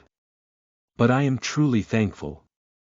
Your sword that drove away the darkness has saved the Jackson territory. I loved. Valdera's gazed at him profoundly before shaking his head. There's no need to pity me. Of course, he had no thoughts of sympathy. Honestly, he was just scared. Therefore, it would be nice if he would just quietly die already. Ark swallowed the words on his throat. You are similar to someone I knew. Like he who loved the darkness. Even as he hated it. Warrior. I will warn you for your sake. Your strength, that freed me from the darkness. It will be a great threat to the darkness. If I, who fell into darkness, woke again. The darkness that should have disappeared long ago may awaken again. Stranger. Become stronger. The darkness is strong. With that being the last of his super awkward words, Valderas slowly disappeared. Once Valderas faded away, the shadows in the vicinity also disappeared, as though it melted down. You have leveled up. Successive messages popped up as he rose 3 levels. I did it. Ark had miraculously killed Valderas at last. It was thanks to the item he had remembered in the last moment, Adelaine's necklace. Through Adelaine's help, he was able to use Blade Storm, which he had never been able to use because he lacked mana. This victory was perhaps a miracle created by Adelaine's feelings towards Hero Mabon. After thinking that, he crinkled his nose. However, emotions were emotions, and reality was reality. Hoo, I should grab the items before the other people crawl over. Fortunately, there was no one nearby. They had all fled, terrified by Valderas' suicide skill. Granted, no one who would object to Ark getting the items anyways. However, it was a rule one had to pick up items without others knowing. Valderas, the boss of the event quest, only a handful out of hundreds of players had survived. He was a boss Ark had narrowly managed to kill after overcoming several near-death instances. Naturally, a reward worth it all would follow. Fire Slayer, unique, weapon type blunt weapon attack damage 50-70 durability 210/350 weight usage restriction level 80, 300 strength the iron mace used by the Lord of Darkness Valderas. A powerful magic mace made by smelting the magma of lava, the origin of the fire draconians, it boasts the mighty power to destroy the opponent's defense in an instant. In addition, it is imbued with the strength of Valderas' powerful flames. Options. Plus 20% armor destruction, fire damage plus 10 special option. Can use a 200 damage mini fireball, range 10 meters, 3 times a day. A unique weapon. Ark's jaw dropped. It may be a warrior-only weapon, but it had a whopping damage of 50-70. It was doubled the attack of Lancel's sword. In addition, the fire attribute did 10 damage. Even the special option was outrageous. A unique weapon of this level was hard to even find in the auctions. It even had a distinctive appearance, so there was no doubt that it would be extremely popular with item collectors. I was worried since my bank account is running low because I've used all my money for this month. It was worth the trouble. Did people call this a welcome rain at the end of a drought? After changing his job to a pro gamer, he had been very anxious because he hadn't gotten a decent item. But to think such an incredible item would come into his hands in the event quest. He really lives up to his name as the Lord of Darkness. 2 items had dropped besides the weapon. Fire Draconian Scale, material, a scale of the Fire Draconians that ruled the northern continent long ago. Made from sturdy keratin, the scale faintly retains its surface sheen, a holy energy of flame is flowing from it. If processed by an outstanding craftsman, a leather product imbued with powerful magic can be made. Lord of Darkness Valderas Insignia. Starting item for a level 150 quest. You need 100 knowledge of ancient relics to identify this item. The scale had quite a grandiose explanation, but it didn't look like it could make money right away. He was more interested in the quest starting item. Just looking at the jeweled hand mirror's case, one could expect a big reward for that kind of quest. But the level requirement was 150, and he needed 100 knowledge of ancient relics. It was still a quest he couldn't do until the far future. Before anyone could see, Ark hurriedly threw away cheap items in his bag and stowed the loot.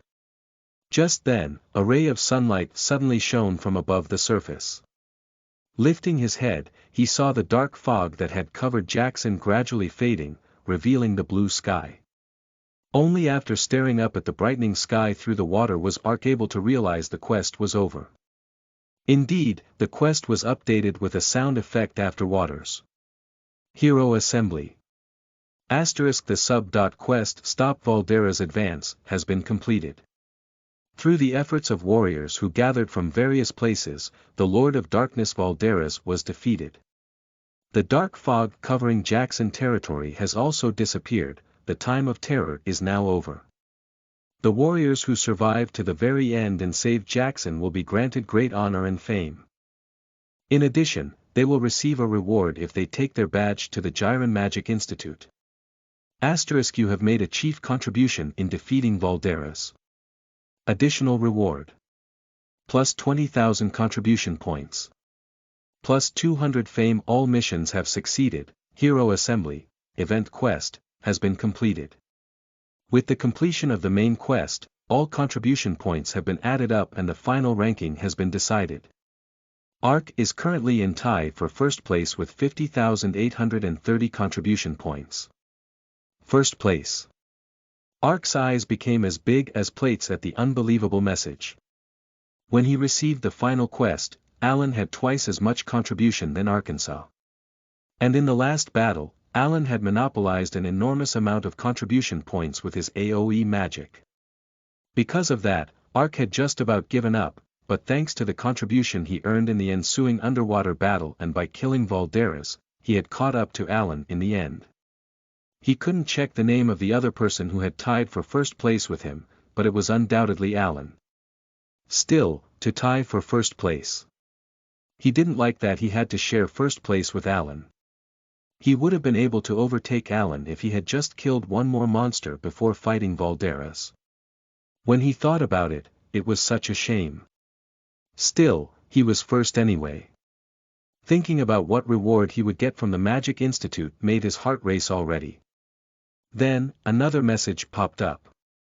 Your combined contribution has reached first place and can be registered on Jackson's message board. If registered on the board, you will automatically enter the Hall of Fame and will earn an additional 2,000 EXP and 100 fame. In addition, your name will become known to the many NPCs who see the board and you will receive respect. Will you register? It was a bonus given to the players in the top 10, who could put their names onto the message board. Ark shook his head without even considering it. Cancel. NPCs weren't the only ones who saw the message board. Players would see it too. There were, of course, many players who wanted their names known no matter what, but Ark absolutely rejected it. First of all, he didn't want his name put right next to Alan as the tied first place, and he didn't want the attention he'd receive. All he wanted was to quietly and discreetly collect the profit. Let's go, Diedrich. Our business here is finished. Ark walked underwater towards Jackson Castle. The long event quest had ended. Volume 3 Chapter 8 You are listening at novelfull.audio. Jackson's hero, since I resolved the quest and even took first place, I'll definitely get a ton of bonus points. In the corner of a dark room, Hyun-Wu grinned while his fingers tapped on the keyboard as though they were flying. After returning to Jackson, Hyun-Wu had immediately logged out and gotten onto his computer. This was because all of the candidates had received an email telling them to submit a report as soon as the event quest ended. But even without the email, Hyun-Wu wanted to write up a report right away. Although he didn't register in the Hall of Fame, of course the Global Exos Planning Department would be aware Hyun-Wu had tied for first place in contribution. If he sent in a report with the details on top of that, he would be able to make a strong impression. Only now did the vague idea of joining Global Exos feel real. I'm definitely in front of the other candidates. Getting into Global Exos isn't just a dream. In just a few minutes, Hyun-Wu wrote up a 10-page report and sent the email. Only then did his fatigue from the past 3 days hit him all at once. Ha, I feel like I've completely become an idiot. Kim Gwon-date sighed with a fatigued expression. It had been exactly 3 days since the event quest began.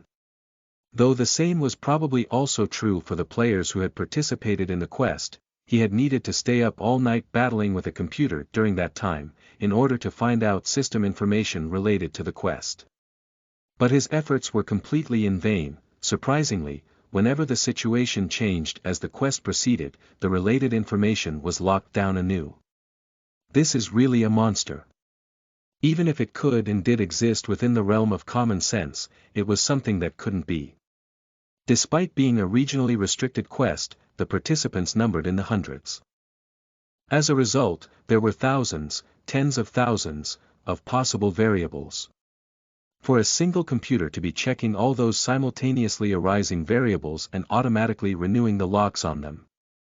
Seeing as the data was being constantly updated on the screen even now, he felt a little fear. A living monster. It could only be expressed in such terms. The only way to make that possible is to put a master key on the highest level of the whole system. But how can the system realize this much freedom with a master key? Just what is it? Where is it hiding, this master key programmed in by the genius game director Park Woo-sung? Kim Gwon-tae was the deputy of the Global Exos Planning Department. He was a competent programmer and hacker, a hidden heavyweight who was known to be capable of hacking into even Interpol's, International Criminal Police Organization, information network if he put his mind to it. Of course, it wasn't like such rumors weren't exaggerated, but he was certainly an internationally famous hacker. Not only was he unable to clear a lock on the game, he couldn't even identify the location of the hidden program that renewed the locks. There's only 2 things I can think of. Either New World's main computer had an AI that was beyond imagination, or Park Woo-sung was continuously monitoring the game as he updated the locks from wherever he was hiding. If the first option was the answer, then there was hope of lifting the lock one day. But if it was the second, the situation was more serious than expected. Even if they cleared a lock with difficulty, their efforts would go right down the drain if he renewed the lock, and an endless war of attrition would continue. I heard that Park Woo-sung would have received considerable shares if New World went commercial, but why did he go as far as to give up on those shares and pull something like this? Damn it, I'm not really sure, but Park Woo-sung is indeed amazing. Designing such a crazy system wasn't enough, so he threw in all those locks like mines while maintaining the sense of unlimited freedom. It was not something a human can do. Aside from fear, respect for Park Woo-sung formed. Seeing I have to fight such a ridiculous human being, maybe I chose the wrong job. It was nothing new, but for the last 3 days, he'd been forced to feel the piercing truth that he wasn't a genius. Kim Gwon-tae turned his gaze onto the monitor beside him. Since there was no way for him to access the system despite being an administrator, all he could do was to go through the scanty information sites and monitor the forum. Quite a few posts of participants who had been logged out in the final battle of the quest were currently being uploaded. As he pulled out a cigarette and bit into it, his head tilted while scanning. It was a post written 1 hour ago, but it already had 8,000 views and over 2,000 comments. Even posts put up 3 or 4 hours ago didn't exceed 1,000 views. Just what could it be about? When he clicked the info, an attached video started. It was gameplay taken from a player who had participated in the quest. What is this?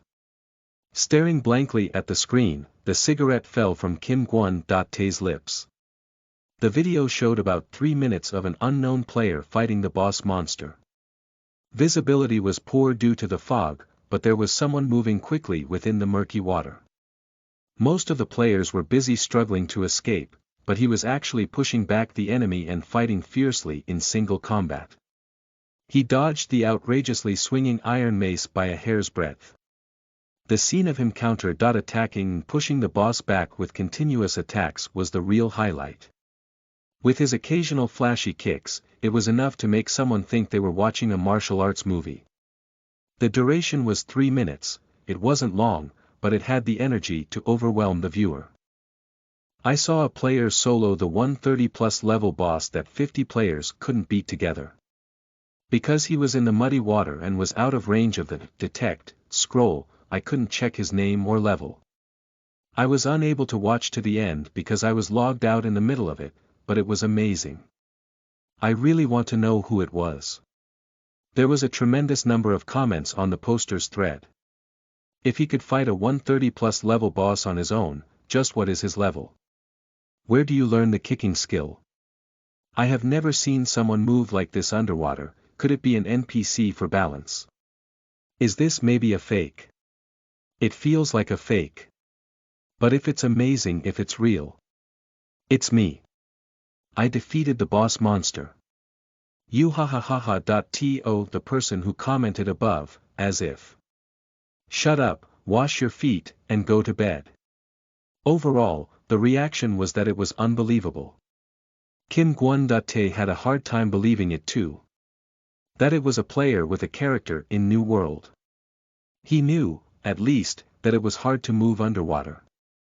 In truth, the submerged players in the video were struggling. Well, let's be generous and say there was a still unknown item that could remove the underwater penalty. But what the hell was that absurd situation of facing the boss monster head to head? Valderas is an elite boss. That means you'd have to be at least level 300 to face him. In just 4 months. In New World and not another game, is that possible? They were mostly aware of the high-level players, but there was no player of such a level in his memories. Deputy Kim. Just then, Ha Myung-woo shouted as he burst into the office. Did you see the video on the info site? Fighting solo against the boss monster. Yes, I was just watching it. Can you find who that player is? I do not know. I would ask around if we at least knew his face. But there is a way to find out. If he really killed the boss, then he would have gotten a huge number of contribution points. Naturally, he would be in the top of the rankings, so his name will probably come up onto the Hall of Fame soon. When does the event end? There are about 30 minutes left. Report to me as soon as you have the information. Understood. The data that the event quest had ended came up after 30 minutes passed. The lock that had triggered as the dark fog covered Jackson territory was completely released. Kim Gwon.tae hurried to access the database and search the contribution top rankings. But the IDs that were on the message board were all just people he was already aware of. Just who the hell is he? Damn it, reporters from the mass media will come out soon. Just how am I supposed to explain this? In the end, Ha Myung-woo made an appearance on TV on the evening of the next day and fudged it off with, it could be an NPC. In order to stimulate more of the players' thirst for information, we will gradually publicize the exact details. Having returned from the broadcast station, Ha Myung-woo spoke as he scratched his head with an annoyed expression. I'm sick of making shit up now. Deputy Kim, keep searching for that player's info. Whether he killed the boss monster or not, if he has that much skill then he'll definitely have burrowed deep into the system. There's no way he would have reached level 300 in 4 months otherwise. The media is showing interest in him too, so find him somehow and add him to the entrance examination no matter what. If he wants some kind of favor, then say we'll support him to the best of our abilities. For now, I will find out. But the information Ha Myung-woo was so anxious about was not very far away. A shredder was situated in a corner of the office. Having been judged early as rejected, ARC's report was being shredded within. Around that time, the main character of the uproar that was heating up the internet, ARC, was staring at the message board in Jackson Square with a displeased expression. Notice to the residents of Jackson. The army of darkness that filled Jackson with fear has disappeared. We express our gratitude and respect to the countless warriors who fought to protect Jackson. If not for your sacrificial efforts, we wouldn't have never been able to see the light of daylight again. Count Wan, who led the reinforcements from far away, has bestowed the title, Honorable Knight, upon the warriors with high contribution on behalf of the king. In addition, to the great holy knight Sir Alan who led the volunteer troops and accomplished a heroic feat, the shining title, Knight of Glory, has been bestowed. In order to commemorate their deeds, the Lord of Jackson has decided to erect a bronze statue of the 10 warriors in the castle square. From this day hence, the bronze statue of the 10 warriors will bring great respect from Jackson residents and foreigners who come to Jackson and will forever remembered as a true model for warriors. Right after the quest ended, he logged in after collapsing into sleep for 10 hours to see that this notice had been put up. It felt like getting hit in the back of the head while sleeping. Aside from the reward from the 3 great guilds, they're even granting a title. In New World, a title had significant meaning. First of all stats would rise by at least 1 if you received a title.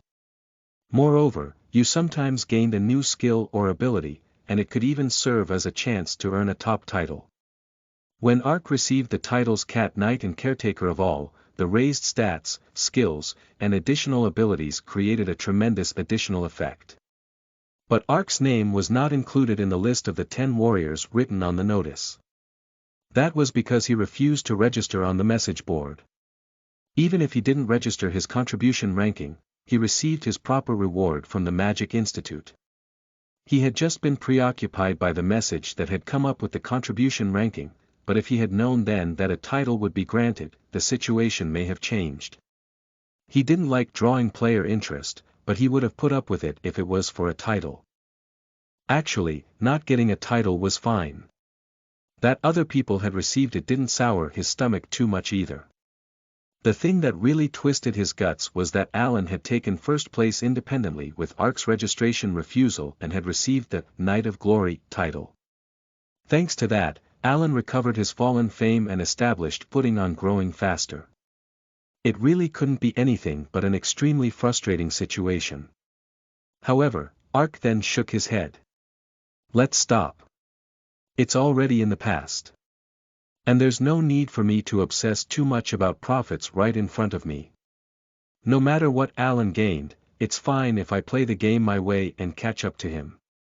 Ark's clinginess in everything was strong enough to be called vicious. But he was also quick to give up on something if it wasn't possible with effort. That was because he had learned that it was pointless to wave your hand after the bus left through his life that had involuntarily started sooner than others. At least it's good that I logged in after sleeping. If he had personally seen Alan receive the title and get puffed up about it, his mental health would have taken quite the wayward plunge. But for better or for worse, Jackson was currently as quiet as if a typhoon had swept through it. After the dark fog lifted, the ship and carriage sent by the merchant and warrior guilds reached Jackson. Rather than the Magic Institute's letter movement orb, the merchant and warrior guilds had sent NPCs to escort the players who safely completed the quest. As a result, all the players left like an ebbing tide and the once crowded Jackson felt deserted. Mr. Justice Man and Rocco also pushed themselves quite a bit throughout the quest, so they're probably sleeping like logs right about now. But what happened to Shambhala? He shouldn't have died. Is he still sleeping? Or did he already go somewhere else? He hadn't seen Shambhala after being swept away by the rapids. Well, since he had given and received what was proper, it didn't matter if Shambhala had left, but Ark was pretty sad that he had disappeared without a word. His first meeting with Shambhala hadn't been great. Ark had just wanted to try using his unique skill. But after fighting together, his impression of Shambhala had changed a lot. Shambhala was a straightforward character. He says what he wants and keeps his promises. He wasn't the kind of person to talk smooth to your face while planning other schemes behind your back, like Alan. He did have a slightly prickly side, but Ark preferred that type to a smooth, spoken, good person. Well, it's fine if he left. I'm not the kind of person to go around with Shambhala anyways. Stat window. Ark decided to put those thoughts away for now and opened his stat window to leisurely check the results from the quest. Character name Ark, race human, alignment good, plus 150 fame, 1050 level, profession dark walker, title Cat Knight, caretaker of all health 1575 mana 1235, plus 100, spiritual power 100 strength 190 agility 230, plus 17. Stamina 300 wisdom intelligence 238 luck flexibility art of communication affection 37, plus 10, special stat knowledge of ancient relics equipment effects black bear mouse leather armor. Agility 2, frost resistance plus 20 cat paws.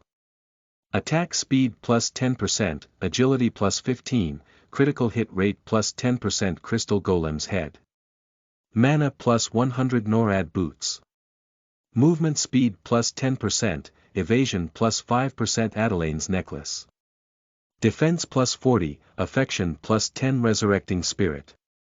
Strength plus 5, mana recovery plus 5% asterisk all abilities will increase by 30% in the dark. Asterisk you have the ability to hide in the darkness, 15 minutes duration. Cancelled when you get into combat. Asterisk resistance fear, darkness, blind, and seduction spells is increased by 50%. Asterisk you can bring out the true abilities from all types of tools. When he first received the quest, his level had been 68. In other words, he had raised his level a whopping 10 times in just 3 days. It was a huge leap that couldn't even be imagined with just hunting. The monsters that appeared in the event quest gave more experience compared to their level. But the decisive reason he leveled up 10 times was because he had beaten heavyweight boss monsters such as Narek and Valderas. He had also obtained items of considerable value, like the magic ring he had gotten from Narek, the resurrecting spirit. A magic ring itself was an incredibly rare item. In addition, the mana recovery rate option was such a thankful effect that it brought tears to Ark's eyes, as he was always suffering from the lack of mana. Was that all? He had also gotten a unique Iron Mace Fire Slayer after defeating Valderas. It was a difficult item for Ark to use, so he put it up on the auctions before logging in. He'd have to wait and see for the results, but it was on a different level of quality from the items he had sold off until now. It would probably sell for a considerable price. There was still more. That wasn't the end. The reward he had looked forward to most in the event quest. When he returned to Jiren soon, he would get a reward fitting for a first place in contribution from the Magic Institute on top of it all. Even if he didn't receive the likes of a title, for a reward that he had stayed up 3 days for, it was more than enough. That's right, I can't hope for more than this. Ark shook off his feeling of annoyance and strolled within Jackson Castle. After he finished his business here and returned to Jiren, he didn't know when he would be back. He was of a mind to meet the Jackson NPCs who had helped him a lot and to whom he had much fondness for and say farewell. However, Ark soon had to experience a shocking situation. The Lord is busy with official business. Come back next time, said Cross in a cold voice when he went to see the young lord. What? But I'll be leaving Jackson Castle soon. Just a moment is fine. I just want to say goodbye and... Didn't I say he's busy? Don't you know my relationship with the Lord? Are you going to use your friendship with the Lord to get your way? Cross' voice became a level colder. The young lord said he doesn't want to see anyone leave. Even me. Of course. Even you. No, especially you. Ark was shocked. Until now, there had never been a problem when he went in and out of the Lord's castle. His friends and the soldiers had always greeted him amiably, and the young lord had made time for him despite official business or whatever. But to suddenly refuse entry. In addition, his intimacy with Cross had reached maximum while going through the quest together.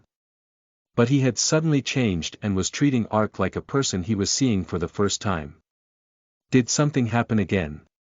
Ark asked more questions, but Cross wouldn't answer anymore. In the end, Ark left the Lord's castle. But the change in attitude wasn't limited to Cross and the young lord. Even the village NPCs he'd worked up a friendship with looked at him differently. The residents who used to recognize him from afar and approach were sneakily avoiding him. If he approached them first and initiated a conversation, they would flinch as they left without even replying or just brusquely nod. Hey. It's been a while. I'm busy so I don't have time to chat. See you. So. See you next time. Just what in the world is going on? He understood that the NPCs were busy restoring the ruined Jackson Castle. But no matter how busy they were, Ark couldn't understand why they were treating him like this when his intimacy with them was high. How could they respond that coldly? Now they were treating him even more frostily than a beginner player who had just come to Jackson Castle. Even Raymond's son, Tom, had the same response. Tom. Ark saw Tom from afar and called out. Holding a large bundle and moving quickly, Tom turned his head, startled. Ark young. Good timing, there's something I want to ask. No, that is. I'm sorry. I'm busy right now. See you later. Tom stammered with an awkward look and hastily disappeared without giving Ark a chance to speak. Ark was dumbfounded. Tom was an NPC who had revered Ark like a hero. And even just before he logged out, Tom had trailed behind Ark when he was in the village as he sent looks of respect flying towards him. But for him to run away even when Ark spoke to him first. As he stared blankly at Tom's back, an ominous thought suddenly flashed in his mind. Surely not. Did the intimacy fall? If Cross and Tom were showing such an attitude despite having been at max intimacy, it was the only thing he could think of. But why? There was no reason that should be. He had never thieved or robbed in the village. Wasn't there no reason for his intimacy to fall? Could that have been a problem? There was just one difference between now and before he logged out. Ark didn't register his contribution ranking on the message board. Of course he would have been erased altogether from the list of contributors maintained in Jackson Castle. On the other hand, all the other players had gotten their names up on the contributor list, and the top 10 players received a title and were even inducted as the 10 Warriors. NPCs responded sensitively to information on the message board and to rumors. The reason why players with high fame could receive good treatment from NPCs no matter where they went was thanks to an internal value, the rumors between the NPCs. But Ark didn't even register on the message board, and he had always solved the quest while hiding in the back. In the eyes of the Jackson NPCs, Ark hadn't put in that much effort. If intimacy had fallen, then that was the only reason. Damn it, it's definitely something like that. When he came to that conclusion, something surged within him. Ark had worked harder than anyone all this time for Jackson's sake. Granted, it wasn't just for Jackson, but the result was he had played a crucial role in saving Jackson. He just hadn't registered onto the message board, but their treatment had changed this much. Until now, Ark had really treated NPCs like people. He sympathized when he saw a pitiful person, and he minded his manners when he met the elderly. It was something another player would snort at, but to Ark, they were more precious than players. However, an NPC is just an NPC in the end. Since they were NPCs, of course they would receive the system's influence. If there was a reason that dropped their internal value, it was a natural result for their attitudes to take a sudden change. He knew. He knew they were existences made to act this way. But he was also boundlessly dispirited by it. Though it may have been his own delusion, the reality hit him even harder because he had thought of them as real human beings. The relationship between the computer, humans, and NPCs has been that way from the beginning. He tried to understand, but there was no way to suppress his bitterness. But no matter how much he regretted it, it was hopeless. Ark sighed as he headed towards the castle gate. He could use the letter movement orb to fly to the Gyron Magic Institute in an instant. However, there was still something he had to take care of in the Jackson vicinity. But just when he was about to leave through the gate, 2 soldiers saw Ark and blocked his way, startled. Arkansas S. Stop. Ha! Why? Ark cocked his head. The guardsmen watching over the castle gate were also NPCs Ark had accumulated quite a lot of intimacy with. You cannot leave the castle right now. What do you mean? Didn't other people leave? I don't know about other people, but you can't for now. Only I can't. Just why? If you can't, then you can't. We absolutely can't let you leave until this evening. I do not have time to wait until the evening. There is something I must do. Also, just what sin did I commit to be forbidden free entrance and exit of the castle gate? When Ark argued with an unhappy face, the soldier thought for a while before answering. If you're that curious, I'll tell you. Actually, someone told the Lord about something related to you last evening. They said there was something suspicious, you know. So the Lord ordered Sir Cross to investigate that matter, and said to not let you out of the castle until the investigation ends. Is this the reason why the Jackson NPCs treated me coldly? Only then did Ark realize that returning to Jiren wouldn't be so simple. Even so, something suspicious. Just what is he talking about? Granted, there were quite a few things he was guilty of. There were the items he'd pocketed when rescuing the Silver Arrow crewman, and also the incident where he had made Alan's mission fail by making his raid eat the Howling Season chilies. If a crewman or Alan found out about these and made an objection, then there was a possibility it could become a problem. If you're innocent, then do as I said and wait inside the castle until the investigation ends. Damn it, this isn't an intimacy problem. If this goes wrong, he could be labeled a criminal and a big issue could arise. Ark became urgent at heart. He had to leave the castle at once. But if the Lord had issued a command, then there was no doubt he would be denied use of the magic tower as well. Moreover, it was currently daytime. He couldn't use stealth to leave through the gate. Even so, he was leery about thoughtlessly waiting until the evening. Ark was agonizing with a troubled face when, Ark, so you were here. Cross approached from behind him with 3 or 4 soldiers. I was looking for you. You'll have to come with me for a bit. Ha! But I'm. You have no right to refuse. Oi, take Arkansas. Without even giving him a chance to speak, the soldiers tied Ark up. Asterisk asterisk asterisk, where is this place? Ark turned his head around with an anxious look, but he couldn't see anything because the soldiers had even thrown a blindfold over him. But judging from the distance they had moved and the sounds he heard around him, it didn't seem like a prison or a court. Considering his ears were picking up birdsong and he could feel the brush of the wind, he was probably in an expansive, open space. How come I've been dragged to a place like this? Just then, he suddenly heard a heavy voice in front of him. Are you Arkansas? Yes, I am. But. From now on, answer only to the questions I ask. I won't permit any other talk. Now, this is the first question. I heard you've used your friendship with the Lord to receive the task of guarding the back gate with the guard even though you came to Jackson with the volunteer troops. Did you think to sit in a sufficiently comfortable position and take credit for participating in the volunteer troops? It's not like that. Ark shouted in an angry voice. It's certainly true that I joined in with the guards through my friendship with the Lord. But I swear upon my word, I had not a whit of selfishness. I simply thought I should act in such manner for Jackson, and I always fought the enemy on the front lines even while I was with the guard. You could verify as much if you check with Sir Cross, the guardsmen, and the Lord. Not a whit of selfishness.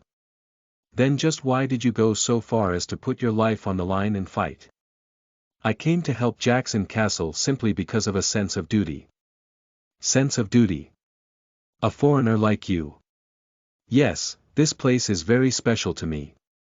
I was friendly with all of the residents and the territory soldiers, and of course with the current lord, but even the previous lord treated me, a mere beginner foreigner, like a friend. I felt the sincerity of the lord and residents of Jackson and was touched. So this is how it feels to have a heart-to-heart friend. That is how I felt. And even now, there is no change in what I feel. Is that why you went in and out of the refugee camp to nurse the patients? How did you know that? As Ark murmured with a shaken voice, he heard laughter in his vicinity. Then he heard the familiar young lord's voice. Ha ha ha, let's stop joking. Sir Cross, remove the blindfold. When the blindfold came off, Ark wasn't able to open his eyes because of the fierce sunlight. As he blocked the sunlight with his hand and blinked a few times, Ark's face went blank. It was a broad lot in the corner of Jackson Castle. Countless people were gathered there. The young lord, Cross, the Sylphid Knights, the guards, residents, and the patients from the refugee camp. All the NPCs of Jackson had gathered and were looking at Arkansas. And they weren't the frosty looks he'd gotten just a little before, either. They were gazes filled with affection hard to put into words. Just what in the world is this? Ark, we are truly grateful to you, said the young lord as he seized Ark's hand. Ha! What are you? You led the guards and militia numbering only 50 people and accomplished the seizure of the Scorch Cannon. In addition, the person who blew up the dike in the final battle and drove Valderas into a corner was you, right? We all heard from Raymond, who was controlling the Scorch Cannon then. Even with that alone, you achieved an astonishing deed. It is not second to the 10 warriors. No, it is a greater service than them. Honestly, it's to the extent that I cannot understand how you slipped out of the contributor list. That was, of course, because Ark refused registration. But an issue related to the system was something an NPC couldn't understand. However, there's something else that I am truly thankful for. I knew many of the refugees, who fled to the castle, were suffering from the disease. But there wasn't much I could do. Also, many volunteers turned away from them as well. However, I heard you went to them every single day even while fighting battles and nursed them with sincerity. Even so, not once did you speak of your own good deeds. When the guard was sleeping like babies, there was no other way for him to raise his contribution. And since contribution came in automatically when he nursed, there was no need for him to run off his mouth and draw the attention of other players. But the young lord believed it was because of Ark's sacrificial spirit and had an expression devoid of doubt. Thanks to you, many patients have now regained their health. And they came to me and requested, saying they were just refugees with nothing, but they wanted to repay you somehow. You're not one to flaunt your good deeds, so weren't you unable to receive a reward from the commander of the reinforcements, Count Juan? While it's difficult to call it a substitute reward, it would be an eternal shame if we sent you, a person who loves Jackson more than anyone and doesn't spare himself any suffering for its sake, off with empty hands. Therefore, we joined hands with the residents and prepared a small gathering. Cross and the soldiers smiled sheepishly next to him. I went and said something harsh while trying to keep it a secret from you. Sorry. Please understand.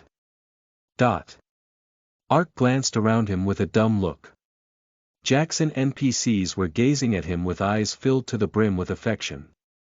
A war had swept through Jackson Castle, rendering it so devastated that it was painful to behold. On one side of the lot, worn tables that had fallen from somewhere were laid out in rows, and the food the refugees had wholeheartedly prepared had been set on top. Being truly grateful to you, these are dishes the refugees made by hand. I thought you might like these more than food prepared by me. Are they not to your liking, by any chance? How could I not? The tip of his nose abruptly crinkled. An indescribable emotion welled up. The NPCs were living within the reality of the game, having endured a war in such a place. A handful of food was as precious as their lives. They had offered it without regret to Arkansas. It was only common bread, a little meat, and alcohol in crude bowls, but how could he think of it as meaningless? Furthermore, for a whole 5 years, Ark had never eaten food prepared by another person. However, a great number of NPCs had prepared him a meal inside a game. For Ark alone. As he looked at each and every one of the residents, the sadness that had filled him just a little before disappeared like melting snow. In its place, he felt boundless fondness for those who had prepared a party for him. This is a more precious gift than any other I have ever received. I thought you would say so, said the young lord as he smiled gently. As Ark's eyes welled with tears, a wave of quiet emotion swept through the lot. A few of the residents were following Ark and even dripping tears. Looking at Ark with brimming eyes, Tom wiped his tears as he spoke to Raymond. Dad. Ah, that's right. Hey, all of you. This isn't a place we made so we could sniffle and weep, yes. This is a place we prepared for our true hero, Arkansas. Everyone raise your glasses. To bless our hero Ark's future. Oh, Ark. Our hero. The residents cheered as they raised their glasses high. The young lord raised his glass with a pleased face and handed it to Arkansas. You aren't a person who sings his own praises. Even if you do a virtuous deed, not many people will recognize you for it. But look. A heroic deed won't be hidden if you try to hide it. Rather, the more you hide it, the more it shines. We call such a person a hero. No matter what someone else says, to the people raising their glasses in this moment and this place, you are a hero. A brilliant hero who shines from a distant, high place. I am truly proud to know such a genuine hero. It was then. A cheerful tune rang out as a message window popped up. You have received the title Jackson's Hero from the Jackson residents. A person who receives the praises and interest of the people is not the only one who can become a hero. Rather, a true hero is someone who does not speak of his own virtues. As you do not boast your contributions, not everyone in the world will recognize you, but a heroic action will most definitely be rewarded. It will also be found out at some point and will impart a deep impression. Jackson's Hero is one of the Unknown Righteous One titles. This is not known to many people, but it possesses the characteristic unrevealed virtue. Many people will quickly approach you with friendliness. The characteristic will induce many changes in a quest's progression or commission. Asterisk as a title-related bonus, all stats rise by 2. Asterisk intimacy with all Jackson residents has increased to the maximum value.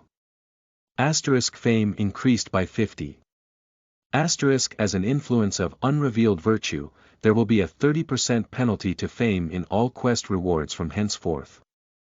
In exchange, you will receive a 30% bonus in intimacy with NPCs. I didn't even register in the Hall of Fame, but a title. Ark's lips spread from ear to ear. Jackson's Hero, what a marvelous title. And it was a top title that raised all stats by 2. It was a bonus he hadn't even considered. The one thing that bothered him was the fame penalty from the title. But the profession Ark had chosen was Dark Walker. To a Dark Walker who lived enshrouded in darkness, fame was merely a decoration. Rather, it was far more profitable to trade off the unnecessary fame for an intimacy bonus. When you dig a well, you have to dig deep after all. The bellyache that had triggered after hearing the news of Alan receiving a title flew away in an instant. A merry festival began shortly afterwards. Some residents came out holding instruments and played, and some clambered onto the tables and danced. The young lord and the soldiers also went along with them and sang as they clapped in rhythm. For the first time since the dark fog had descended, the residents shouted brightly and laughed openly. Isn't that music? I hear it from the lot over there, but just what could be going on? All the so-called shops are closed, too. I can't see that many soldiers either. The players in Jackson showed interest as they gathered. But they couldn't enter because soldiers were blocking the area around the lot. Having judged that Ark liked the unrevealed virtue, the young lord had blocked the entrance of other players. This was an event for Ark alone. It was a party. As the party went on, Ark received so much food and drink that his stomach was on the verge of exploding as he was dragged around everywhere. At around the time when the fun ripened to its peak, Ark suddenly remembered Justice Man, Rocco, and the militiamen, the people who had been with him to the end. They had participated up until the final battle despite their low levels, but they had regrettably died and hadn't been able to receive any rewards. Isn't there something I can do for them? Ark approached the young lord and gently tested the waters. I am truly happy that Jackson territory has regained its peace. Indeed, this is all thanks to you, Sir Alan, and the volunteer troops. Yes, but the militia's help was as great as theirs. Of course. If not for them, Jackson might have fallen before the volunteer troops even arrived. Tipsy with wine, the young lord nodded with a serious face. Among them, several participated in the final battle and contributed greatly in bringing down Valderas. But unfortunately, they all took great injuries and were unable to participate in the battle until the end. Many volunteer troops will receive their deserved rewards from the 3 great guilds, but not a single one of the militia, who rallied at the Lord's request from the very beginning and didn't spare themselves for Jackson's sake, received recognition for their contribution. It pains my heart so much. An NPC recognized a player who died in battle as wounded. It seemed NPCs regarded the fact that resurrection took 3 days, unlike usual, as having taken a big injury, making the recovery slow. Fundamentally, it didn't hold up to the rigors of logic, but for the NPCs who accepted New World as reality, there was no other way for them to interpret the death and resurrection of a player. You did well to tell me. I too was bothered by that. Though it was difficult for the entire militia, there were several who didn't spare themselves until the end. Is there no way to give them, at least, the reward their efforts deserve? I wonder. I too am aware of the militia's hard work. I also heard the militia leader is an individual with such outstanding tactics and sense of justice that Sir Cross praised him with spittle flying from his mouth. However, it's a custom that contribution is only acknowledged for those who end the battle successfully. Even when Ark, who had 100%, no, 1000% intimacy tried to persuade him, the young lord only sighed with a troubled expression. It seemed that an NPC really couldn't mess with the game system. Ark gave up on rewards in the end and changed his direction a little. Of course, I know it's too much to hope for some kind of material reward. But if the Lord would remember their efforts and treat them as such in Jackson, it would be a great help to them. Ark had personally experienced just how much profit there was when a high-ranking NPC like a lord paid special attention to you. In some respects, getting their names known by the Lord could yield a greater profit for the still low-level justice man Rocco than a reward of several gold. The young lord showed a positive response at Ark's suggestion. Something like that is not very difficult, all right. You're right. As a matter of fact, Jackson Territory's forces have been greatly depleted from this incident, so I was worrying because there are gaps in our public security. Ark, tell them to come find me when they regain their health. It won't be bad to try slowly discussing what they can do and what I can do for them either. Yes, sir. Volume 3 Chapter 9 You are listening at novelfull.audio. To Jiren again, hey, Hyun.woo. Over here. As he entered the cafe, Guanhua.rang waved from the side. Young-hai.sun was also sitting next to Guanhua.rang. Though it hadn't been long since they had met, there was no sense of awkwardness between them. Well, there were many people who grew close from hunting together even back in the days when they enjoyed online games with cookie-cutter characters. Guanhua.rang and Young-hai.sun had spent almost a month together with characters that looked similar to their real selves in a virtual reality game. There was no reason to be awkward. What's the occasion to call me out at a time like this? It's because we don't have much time to talk in the game. That's true. Hyun.woo nodded as he sat on the opposite side. Is the game worth playing? Ah, it's really such a shame. I could explode in anger from not knowing about something this good until now. What about you, Hi.sun? I'm having fun, too. But I'm upset I don't have much time to play. That can't be helped, since real life is more important than the game. You have to study, too. Speaking of which, you don't have much time before your test, right? You can raise your level anytime if Mr. Guan or I help you, so concentrate on studying for now, understand? One should study when they can. Che, nagging like an old man. Young-Hai-Sun pursed her lips, but it didn't seem like she disliked Hyun-Woo's meddling. But what are you going to do now? I thought about it, and I think I'm going to have to hole up somewhere decent and level up a lot. I felt just how terribly weak I was during this quest. Whether in real life or the virtual world, I can't stand being weaker than others, because justice can only be realized with strength. You're really the same as ever. Walk the path of work, people, and games. That's what it is to be a man. Enthusiasm blazed in Guanhua Rang's eyes. It was a look that Hyun-Woo hadn't seen in a really long time. Once again, he thought that he had done well to suggest New World to Guanhua. Rang.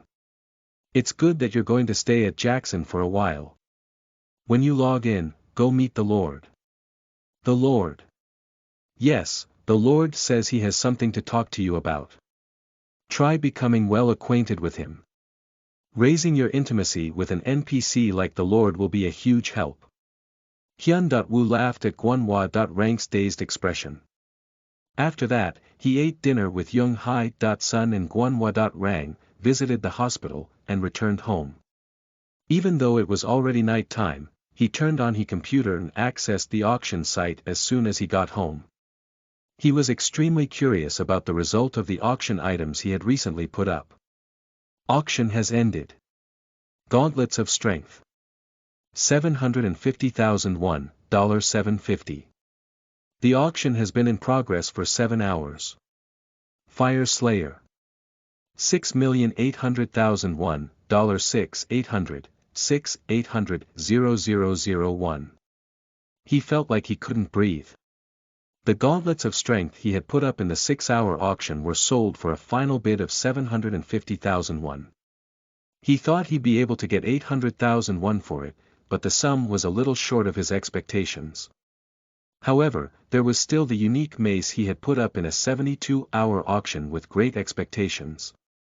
Within just 7 hours, an enormous price had been attached to the Fire Slayer. He had expected it would sell for a high price since it was a rare and unique weapon, but the price had rocketed to 6,800,001 in 7 hours in a 72-hour auction. There were still 65 hours left. Looking at how things were going, it seemed like it could easily exceed 10 million won, $10,000. That was enough to live for 2 months without worrying about money. This is no different from my first harvest as a pro gamer. But I can't be satisfied here. Getting by is most important, but I'm not playing the game just to get by. Now there's hope in passing the entrance exam. I submitted the report about getting first place in contribution with Alan in the event quest, so my evaluation in Global Exos has probably gone up a little. He had worked to death in the quest, but once the floodgates started to open, everything worked out well. Hyun-Woo couldn't contain his overflowing enthusiasm and got into the unit. ******** Ark left Jackson Castle and went into the forest. If he used the Magic Institute's tower in Jackson, he could teleport to Jiren in an instant. Truthfully, he was impatient to get to Jiren right away to check his reward for the event quest. He also had to find a way to end Snake's metamorphosis as soon as possible. However, Ark still had business to attend to in the area. Envoy of the Mare People. The Queen of the Mare People regrets the past mistakes and wishes to reconcile with the Miao.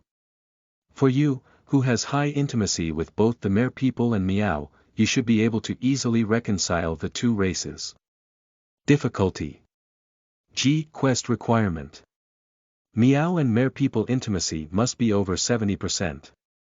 There was a place he had to go to at least once sometime to resolve the quest he had received from the Mermaid Queen of the Underwater City, no less. Truthfully, the difficulty was so. And even if he completed the quest, he couldn't go back to the Mare People to get his reward. At best, he could get a little EXP. That was why Ark hadn't been in a hurry even after receiving the quest. However, the ruins where the Miao lived weren't far from Jackson territory, so he thought he would resolve it before leaving. The first time he went to the ruins, he had ridden a horse. As a result, he had thought it wasn't such a far distance, but once he was actually walking there, it took quite a while. However, that was fine in its own way. It's been too grim lately. Throughout the event quest, he had fought while engulfed in dark fog. Although he had leveled up 10 times thanks to the quest, both his body and mind were tired. Even if he was a dark walker, there was no way he would be peachy since he had spent 3 days of real time in the darkness. Ark appreciated the awesome landscape of New World as he leisurely headed towards the ruins. Of course, Ark wasn't one to let his hands idle even if it was a break.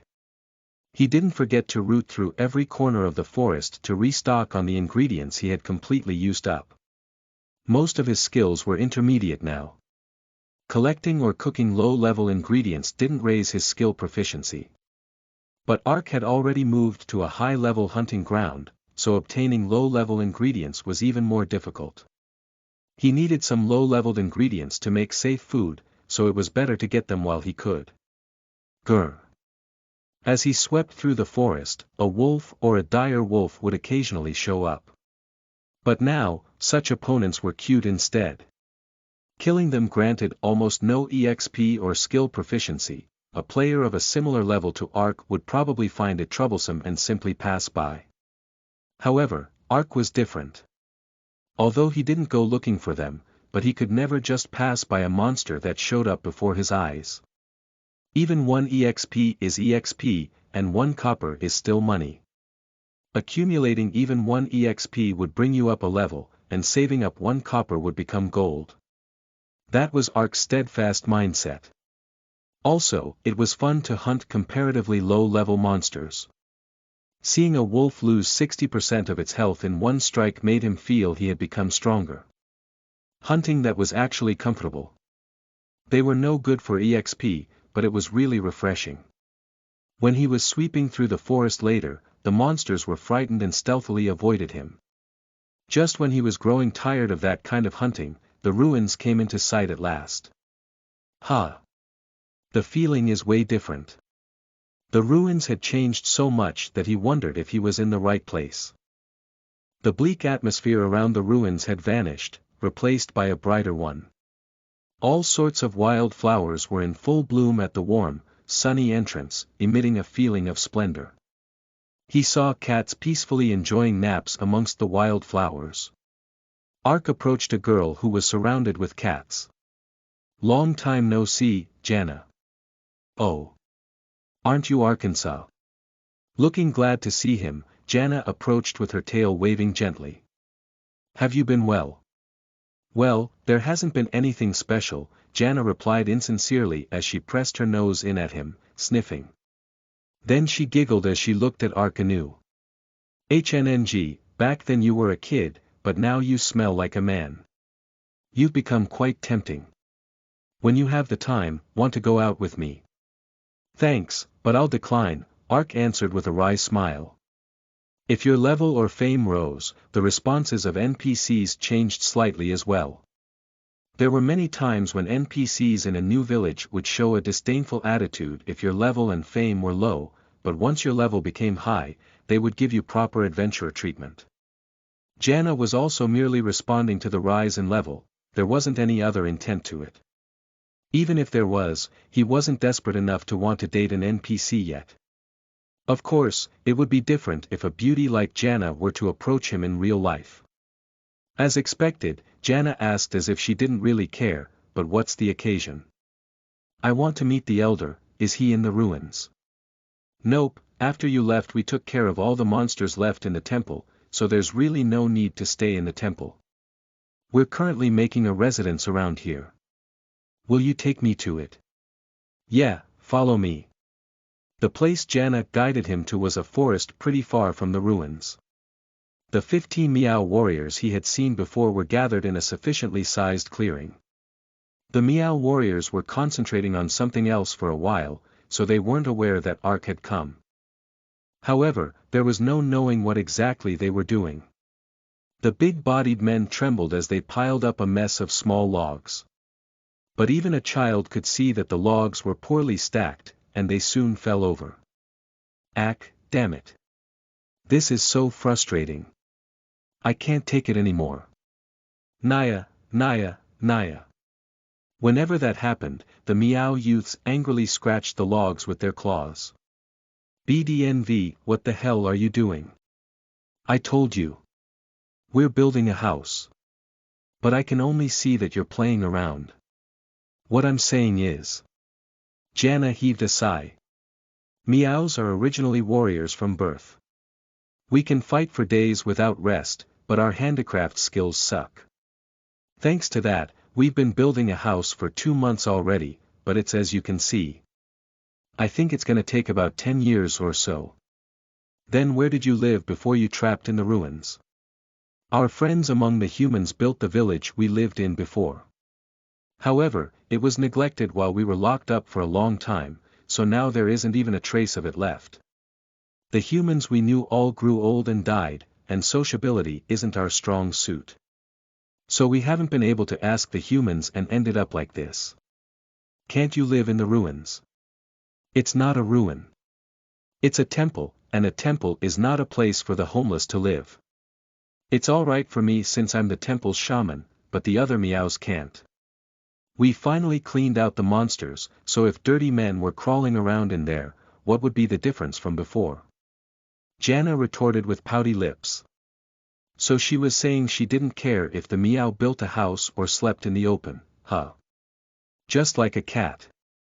Anyway, whether she was a cat or a dog, it wasn't Ark's concern. Once he passed the meow who were either building the house or breaking it, he found Hassan under a huge tree. Hassan had given the work to his underlings and was stretched out in a nap. When Jana gave him a kick, Hassan sprang awake. Then he looked around, shaking his head like crazy, and when he saw Ark, he greeted him with a grin. Oh, who's this? Isn't this our friend, Truthseeker Arkansas? I have come to meet you, Elder. Me. Okay, what's the problem? The truth is. Ark fully explained the situation between Hero Mabon and the Mermaid Queen, as well as how the Mere people had misunderstood the meow due to conflicting opinions on their relationship. Then he added, the current Mermaid Queen wants to clear up the past misunderstanding and reconcile with the meow. How about accepting their apology, at least in consideration for Hero Mabon and Adelaine's sad love, which ended in tragedy long ago? Apparently the Mere people one-sidedly hated the meow, but isn't that all in the past now? Ah, right. Something like that did happen, answered Hassan indifferently as he scratched his messy head. It seemed like he hadn't thought much of the fight with the Mere people. Well, I didn't really care, but it was certainly a nasty incident. However, as you said, that, too, is a thing of the past, since the latest friction with the Mere people occurred when I was young. The other kiddos probably haven't even seen the Mere people. You've met the Mere people before. Of course. The Elder has lived for hundreds of years. He's a living fossil, Jana commented with a laugh. Shush, who are you calling a fossil? Hassan pierced Jana with a glare before opening his mouth again with a cough. Honestly, I don't really care whether the Mere people want to reconcile or not. It's not that hard to accept their apology, either. However, it's a bit much to accept an apology for such an old grudge with just one word. It's like we've been waiting on our hands and knees for it or something. Don't be like that and please accept for me, at least. If you say it like that, I can't just refuse. How discomfiting. Hassan scratched his head with an uncomfortable look. Then, as if a thought had suddenly struck him, he asked with flashing eyes, now that I think about it, you are a human. Then how about we do it like this? What do you mean? Look around. As you can see, we're currently stuck in a very big predicament. If we go on like this, we won't be able to build a mud hut, let alone a house, even after a few years. I would like you to solve that problem for us. Me. Yeah, since you're a human, don't you have 1 or 2 friends in the nearby village? Go ask them to build a house for us. A simple cabin shouldn't even take a week to build for a human. Only then will I accept the Merpeople's apology, said Hassan with a proud expression, as if he had cooked up a great idea. In contrast, Ark's expression contorted strangely. What does that have to do with accepting the merpeople's apology? It's related. You're our friend, but didn't you come as the envoy of the merpeople? Then you should help us.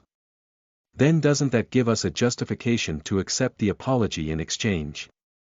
Put that way, it made quite a lot of sense. There's a saying about being as wily as a cat. Contrary to his looks, Hassan really used his head. But to Ark, it was an unwelcome condition. He hadn't come all this way expecting a great reward. He just wanted to finish off a quest he'd picked up while he was here.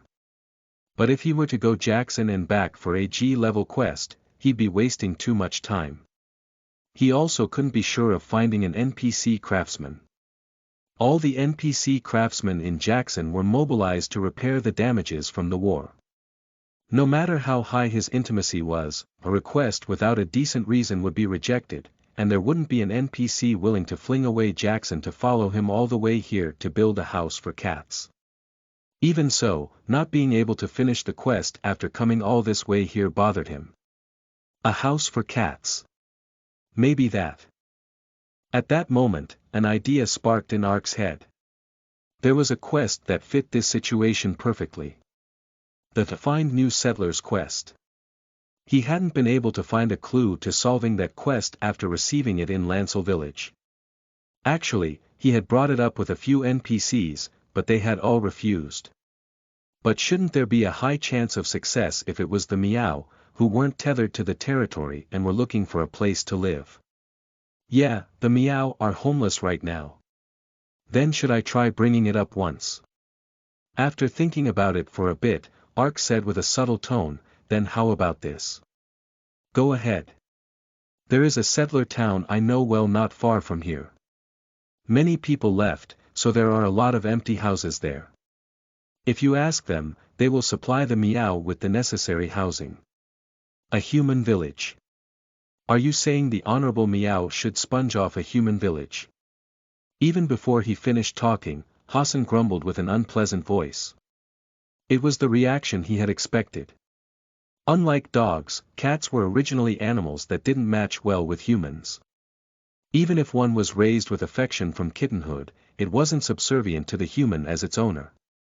There were even many cases where some cats acted charmingly only at mealtime, only to immediately abandon the facade after mealtime and leave the house.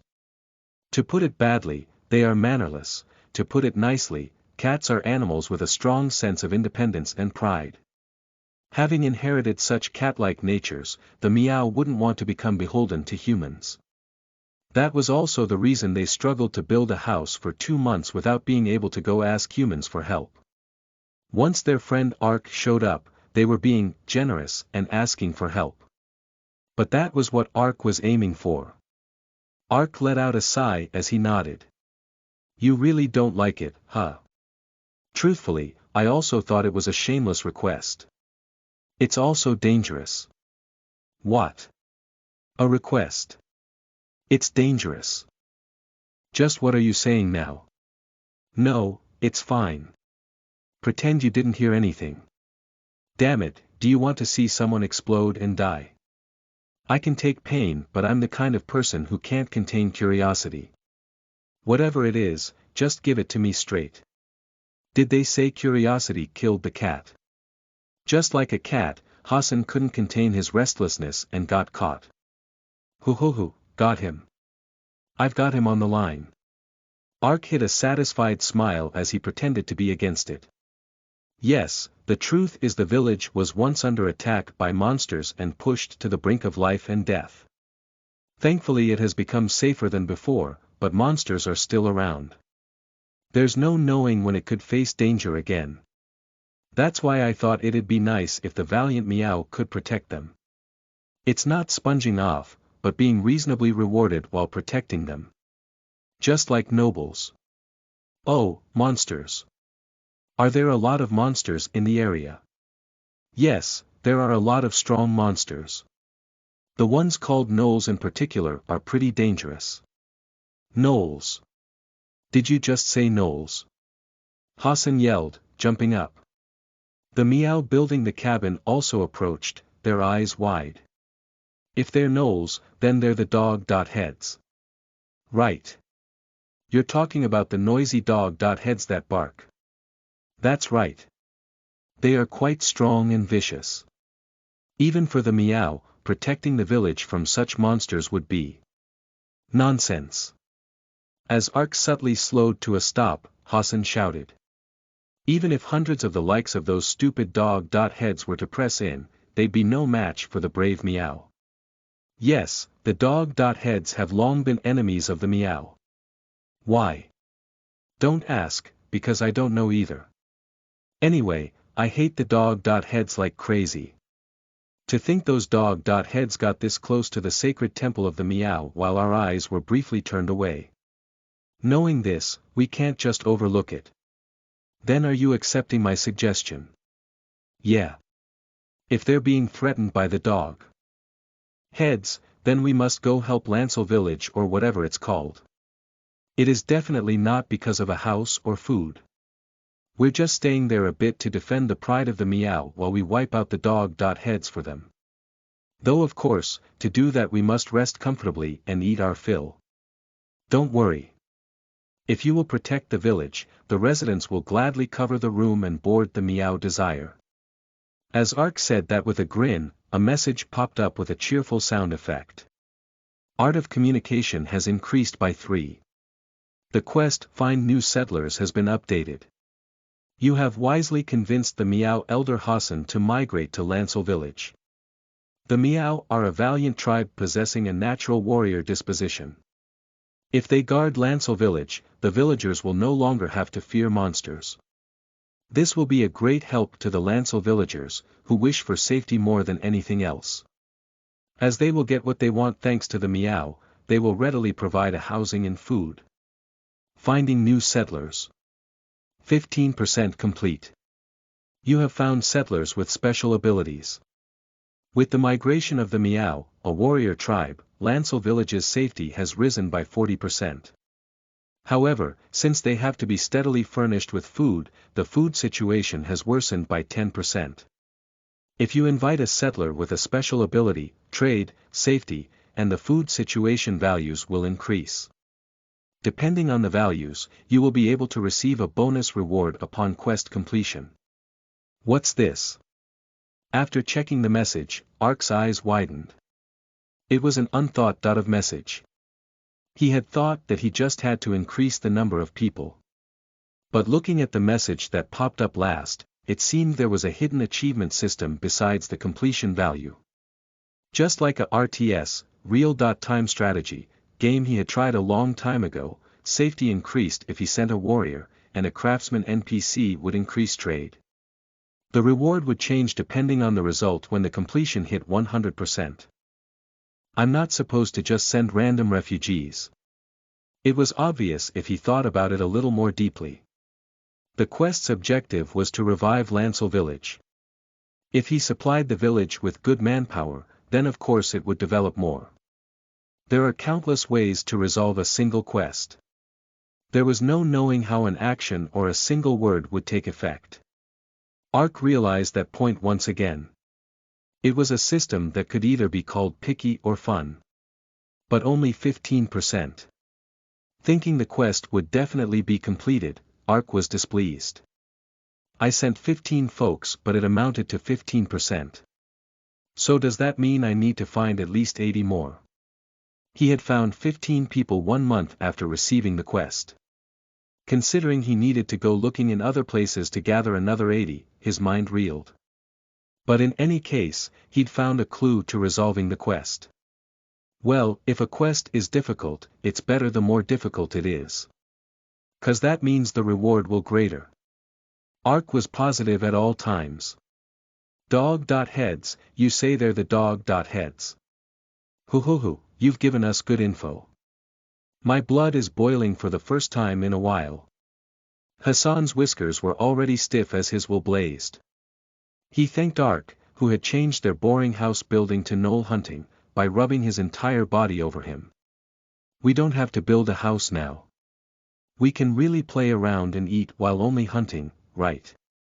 Hooray, freedom! The gathered Meow warriors also wagged their tails like crazy as they leapt around. You are truly a lump of good luck. I mean, we can't help but love you since you solve our problems whenever you show up. No, I shouldn't be doing this, I want to give you some kind of reward. Dang it, we've got nothing right now because that Deborah rascal ransacked the temple. When Hassan fretted about wanting to do something for Ark, Jana snapped at him with a pitying voice. Elder, do you have dementia? There's that one thing you said you'd do for Ark if he happened to come again. What? Ah, yes. That's right. I completely forgot about it. You'll do something for me. What are you talking about? Asked Ark with a piqued expression. Could he possibly receive a separate reward with the envoy of the Mere People quest? Hoo, we have a surprise present prepared for you. No, I shouldn't be saying it, follow me. Hassan and Jana took Ark to the temple. With the monsters gone, the inside of the temple had become much neater. They walked along a long corridor and the chamber that Deborah had inhabited soon appeared. Once they arrived in the room, Hassan extended his hand. Fortunately you still have the cat paws I gave you. Give them to me for a bit. As Ark took off the cat paws, Hassan explained, you probably don't know how valuable these are because I gave them to you so suddenly. Actually, they are an extremely precious magic armament that can completely draw out the wearer's ability. However, to draw out the full ability of a Meow armament, it has to receive a shaman's blessing. But the temple was polluted when I gave the armament to you, so we couldn't bless it. You also looked like you weren't qualified to equip a blessed armament. His question of, then shouldn't you have told me that sooner, was resolved by Jana. Che, you're just making that up. You just forgot about it. Shut up. Don't talk back and bless it already. Hassan hurriedly equivocated and put the cat paws on top of the altar. Jana's face sobered. A short while afterwards, he heard a melody, as if an acoustic guitar was being played somewhere.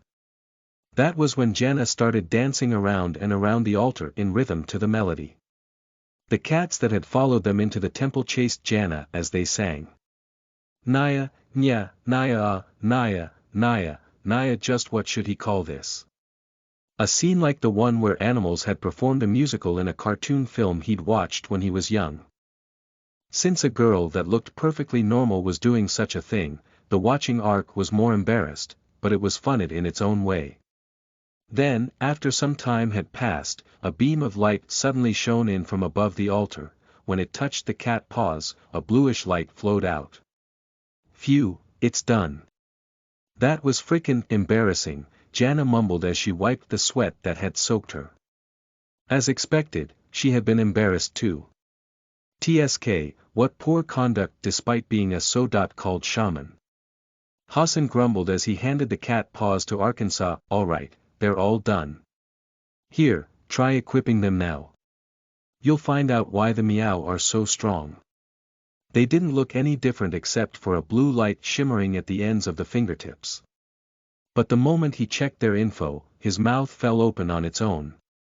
Blessed cat paws, rare, armor-type leather gloves, knuckles defense 30, plus 7-8, attack damage 9.15, plus 7-8, durability 50-50 weight usage restriction cat night only, at least level 60 a defensive weapon that has been passed down for generations among the Meow. New abilities have surfaced after receiving the blessing of the Meow Temple. Now, the cat paws will display their true abilities, as befitting of a Truthseeker's equipment. As the wearer becomes stronger, the cat paws will also become stronger. Options. Attack speed increased by 15%.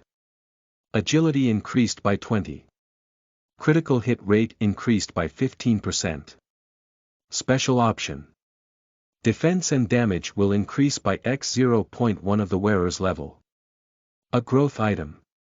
The fundamental stats hadn't changed. But the important part was the special option attached at the end. They had changed to a growth item with added defense and damage according to his level. Therefore, when he reached level 100, the damage and defense would also rise by 10. In the game world where one is constantly out of breath to find a better item every time they leveled up, a growth item was a tremendous treasure. With its stats raised, the cat paw's defense was on par with the black bear mouse leather armor, and the damage wasn't too far behind Lancel's sword either. He could only be more surprised the more he looked at them. He hadn't been able to acquire a decent item for himself because he'd been concentrating on the event quest for a while. But once things started working out, he had been effortlessly striking it lucky.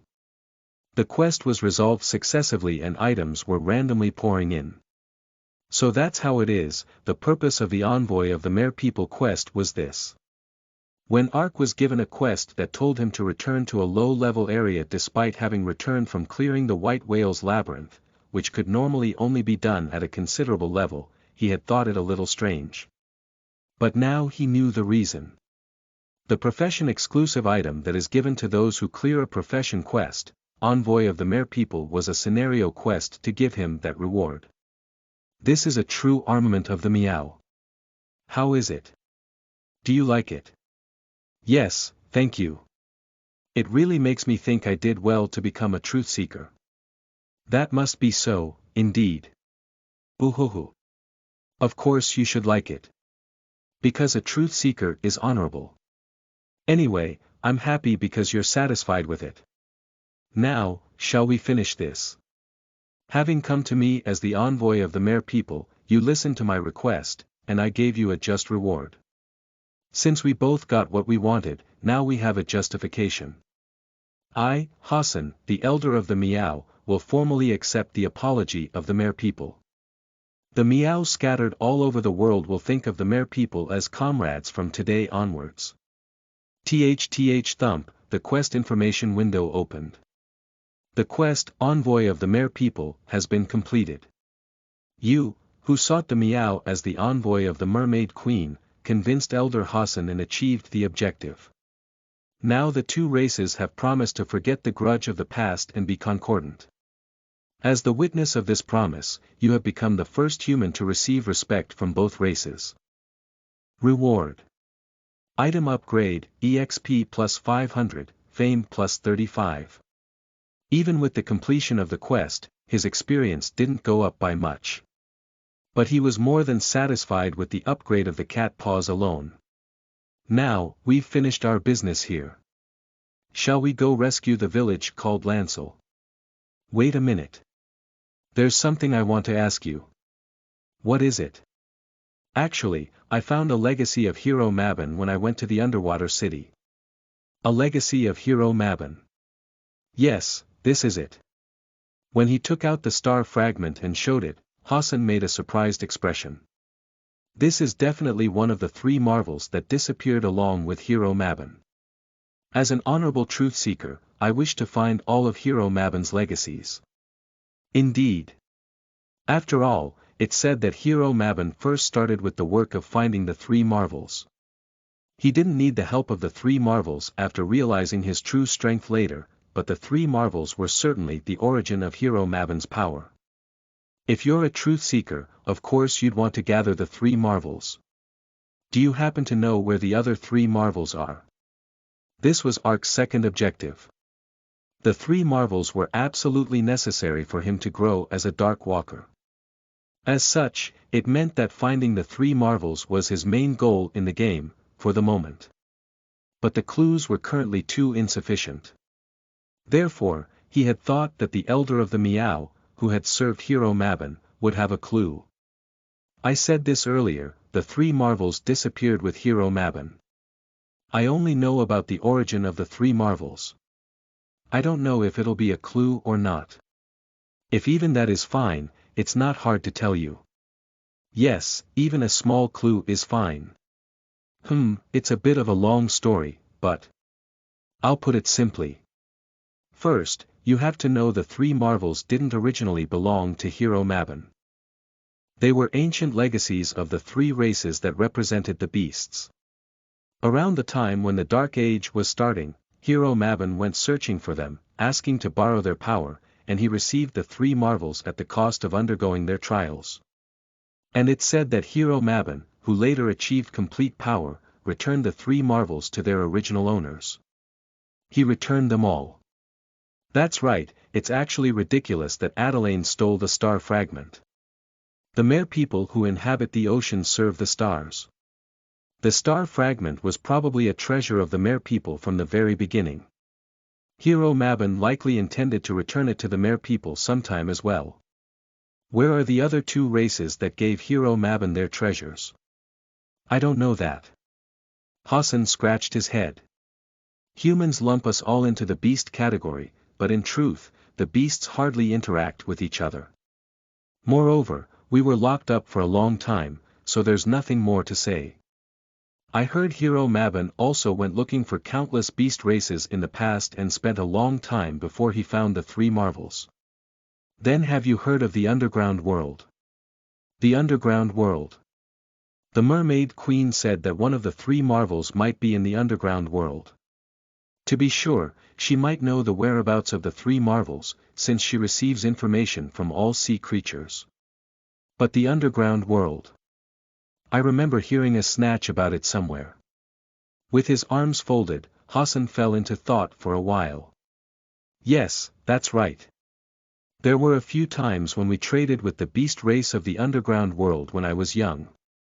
Among the beast races, they're the only ones who have good craftsmanship. Well, we always traded through a deputy, so I've never seen them myself, but there was always the same shape carved into the goods that they made. That's right.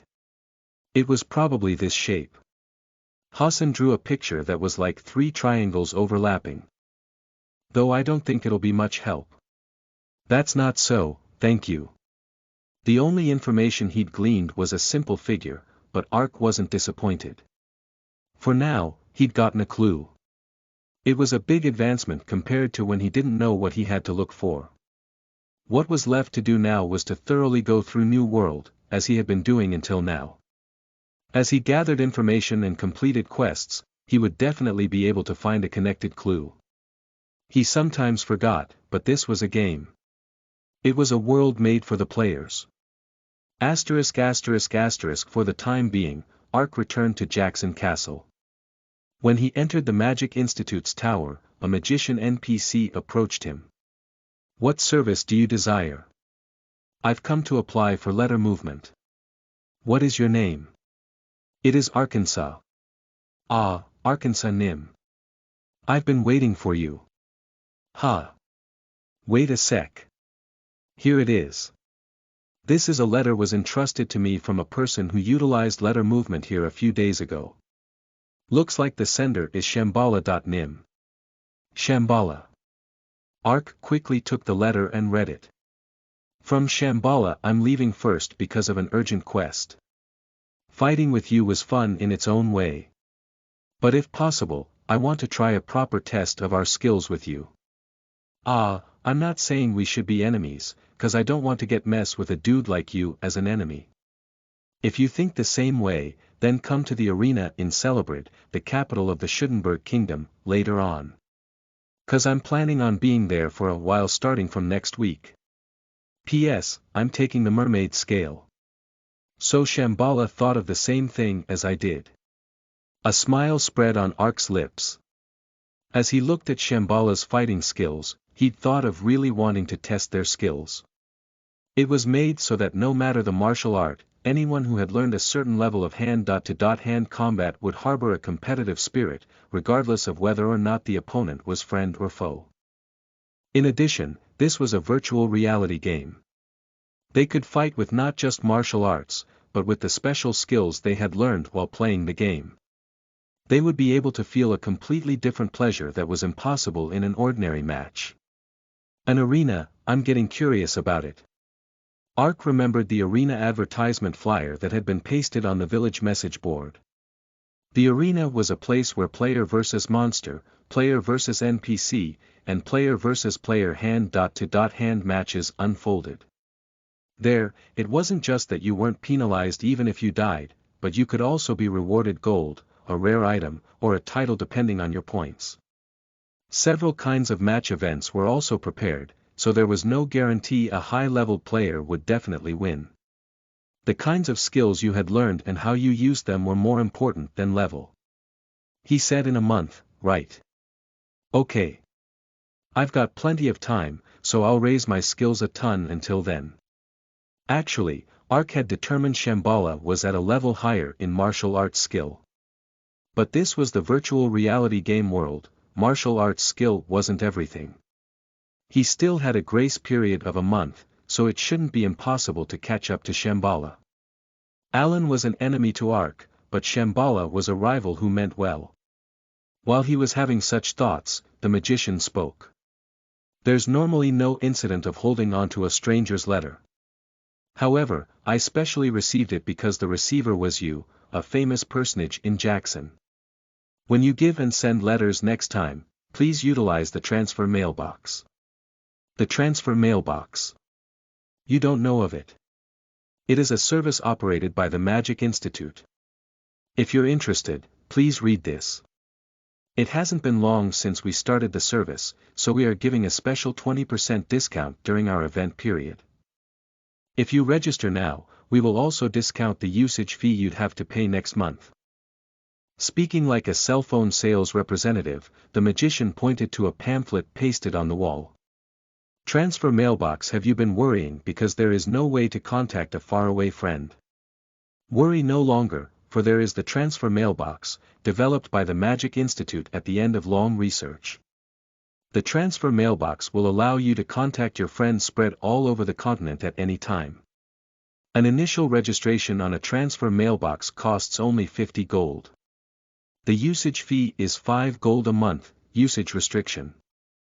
At least level 50, how to send a letter using the Magic Institute's transfer magic. If the player writes a letter and puts it in a mailbox prepared all over the continent, it will immediately be transferred to the Magic Institute. The transferred letter can be found at the Magic Institute in your area of choice at any time. If you pay an additional fee, you can even send an item. However, usage is only possible if you have a transfer mailbox. If the receiver doesn't have a transfer mailbox, of course they cannot send a reply. So there was a function like this. Ordinary mail could only be sent to a village designated by a player. In other words, if the receiver left for another region, then they wouldn't be able to receive the letter. In addition, unless you asked someone, there was no way to send an item to a faraway person. But there had been a method like this. Ark still didn't know even a tenth of the vast new world. However, there weren't really any players Ark currently knew besides Shambhala. Calling Justice Man and Roko by phone was much faster and more convenient than a letter. He had no reason to fork over 50 gold and a monthly usage fee of 5 gold. No thanks.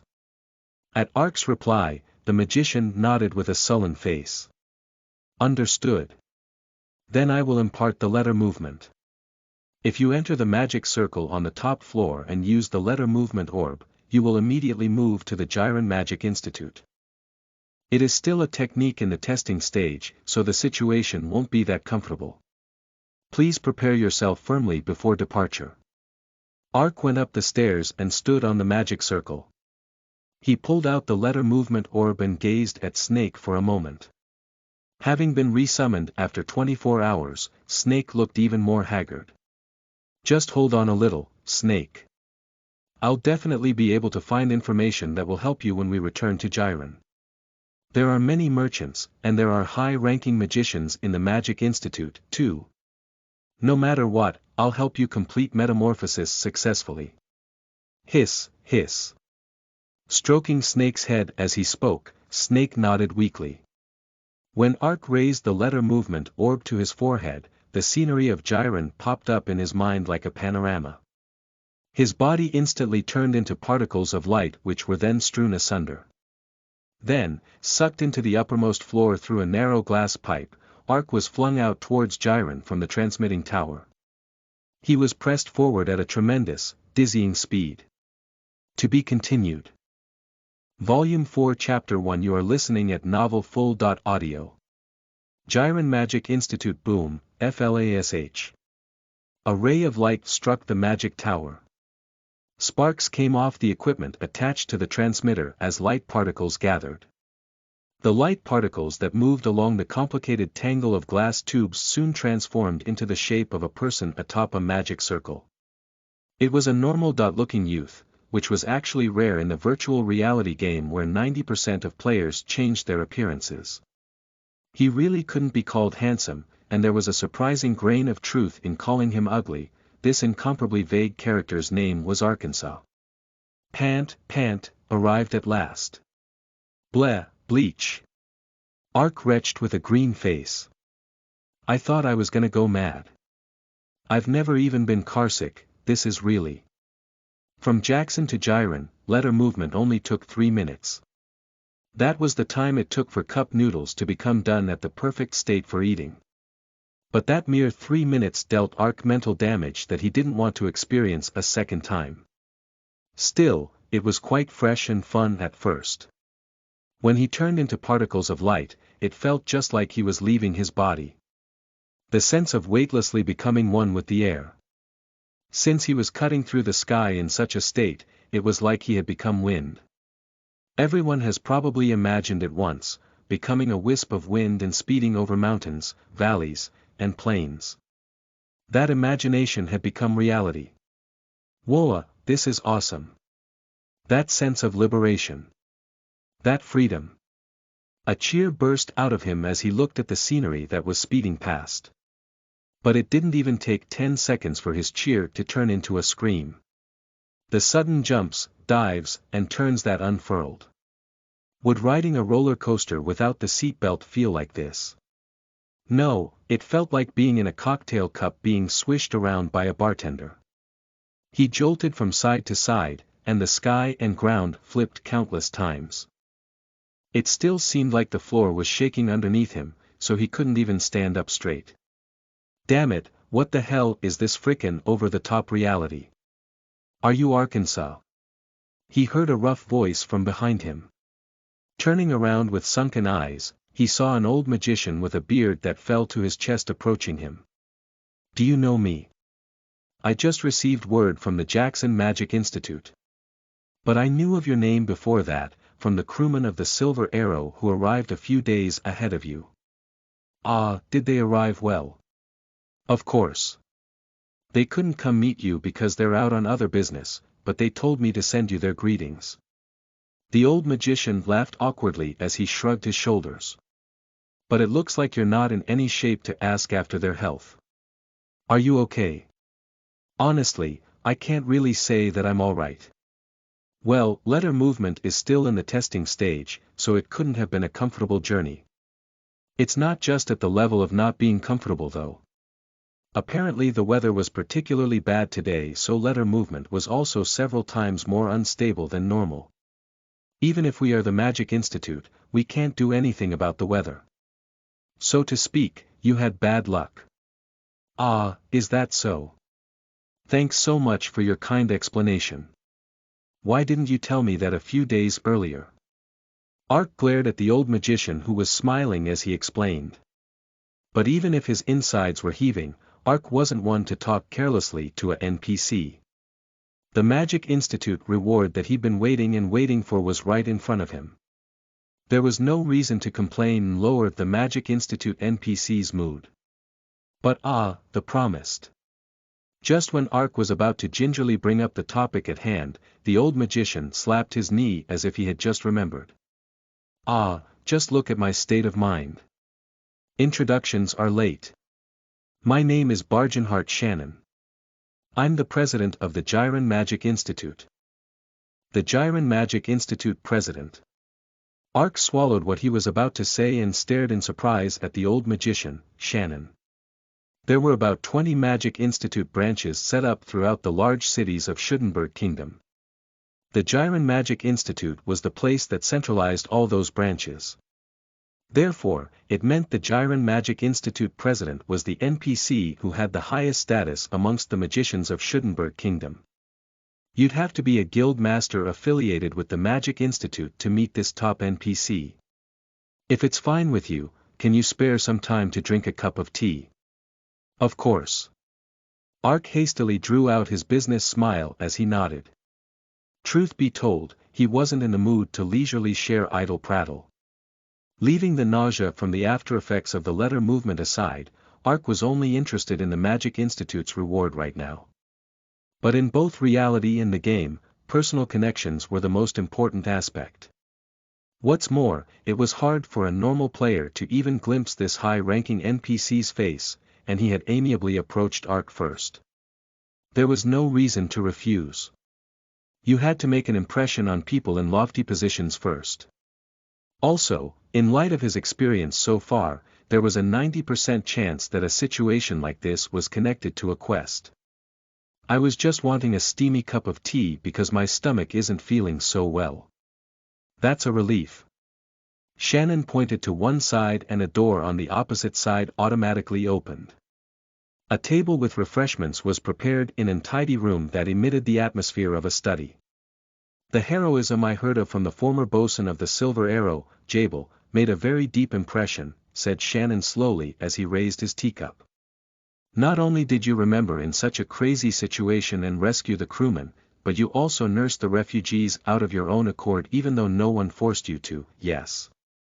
Everyone knows that they were the right things to do and that they should do them, but it's not easy to actually take action. I was truly touched. I'm flattered. No. That was something anyone would praise. Is that all? The ingeniousness and boldness you displayed when succeeding an impossible operation by using the spear of Thor was incredible enough to make me immodestly burst into a cheer. Well, though the spear of Thor which cost thousands of gold to make was broken beyond repair thanks to that. I'm sorry. Ark watched Shannon with a guilty expression. Surely he's not asking me to pay for it. Thankfully Shannon wasn't thinking about it so seriously and burst into jolly laughter. Ha, I didn't bring it up to blame you. An item has to be used where it's needed to get your money's worth. There's no point if you spend 10,000 gold to make it but you don't spend it where necessary. In any case, your deeds were great enough that it's not out of place to call you a hero. However, that is not the reason I took an interest in you. It was actually what you did after that. After that. You took first place in contribution in this operation, right? How did you know that? Ark asked back in a slightly surprised voice. Since he had the Magic Institute's badge on him, of course the Magic Institute would be able to check how much contribution he had accumulated. Only then would they be able to prepare a reward suitable for the contribution points. But Ark hadn't fathomed that Shannon would be aware of the ranking when even the Lord of Jackson hadn't known. With a faint smile, Shannon lowered his voice. The three great guilds are a larger and more massive organization than you know. You might have thought you didn't reveal yourself, but the Magic Institute, the Warrior Guild, and the Merchant Guild have memorized the name of Arkansas. Although, I can't say if that is a good or bad thing for you. The NPCs of New World were really not to be underestimated. Ark hadn't registered his contribution ranking in the Hall of Fame. Of course, he had been certain that the only ones who knew that would be himself and Global Exos. However, it seemed that it wasn't such a simple issue. Besides the historical background, New World was no different from reality. Unlike existing games, the NPCs here didn't just move and think based on the information they were given. Like people in reality, they were existences with perfect AIs that thought and gathered necessary information on their own initiative. Like players, the experiences and thoughts of these NPCs produced variables separate from the system. To think such a thing would be possible. Actually, Ha Myung-Wu had already explained something like this in the reception room before. But hearing the explanation and experiencing it yourself was a completely different feeling. Well, I didn't register in the Hall of Fame because I didn't want to attract the attention of the players. It wasn't much of a problem if an NPC knew. No, this could be a good thing, since there would be more NPCs like Shannon who approached him while praising Ark's contribution. That's why I definitely wanted to meet you. Just why did you hide the fact that you took first place? And why did you suddenly hide yourself, not even showing up while the foreigners who rose to the top 10, including Sir Alan, were all being praised? Can you tell me why? There wasn't a great reason for it. There wasn't really a reason to hide, but I didn't want to put myself out there and show off. Shall I say that I didn't have the confidence to deal with the attention I would receive from it? I just did my best with what I was given, and I was more than satisfied enough with the fact that I helped. It's just as I imagined. Admirable. I don't know about others, but I rate that attitude highly. It is never easy for a hot-blooded young man to control his ambition. Shannon nodded with a satisfied expression. Then he continued in a low voice, "In fact, I've been waiting for a person like you." What? A warrior with the strength and courage to win in any situation, no matter how difficult, and also has the prudence to keep a secret. I thought that such a person would be able to listen to my concern. How about it? Are you such a person? As expected. Ark's eyes glittered. He was right on the mark with his guess that this might be linked to a quest. Without delay, Ark gave the answer Shannon wanted to hear. Of course. I am always prepared to hear the concern of another person.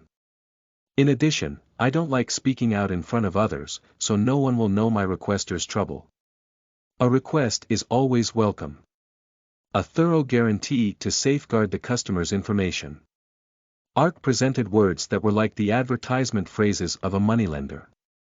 It seemed like he scratched the itch properly. Shannon nodded in satisfaction. Good, you're very much to my liking.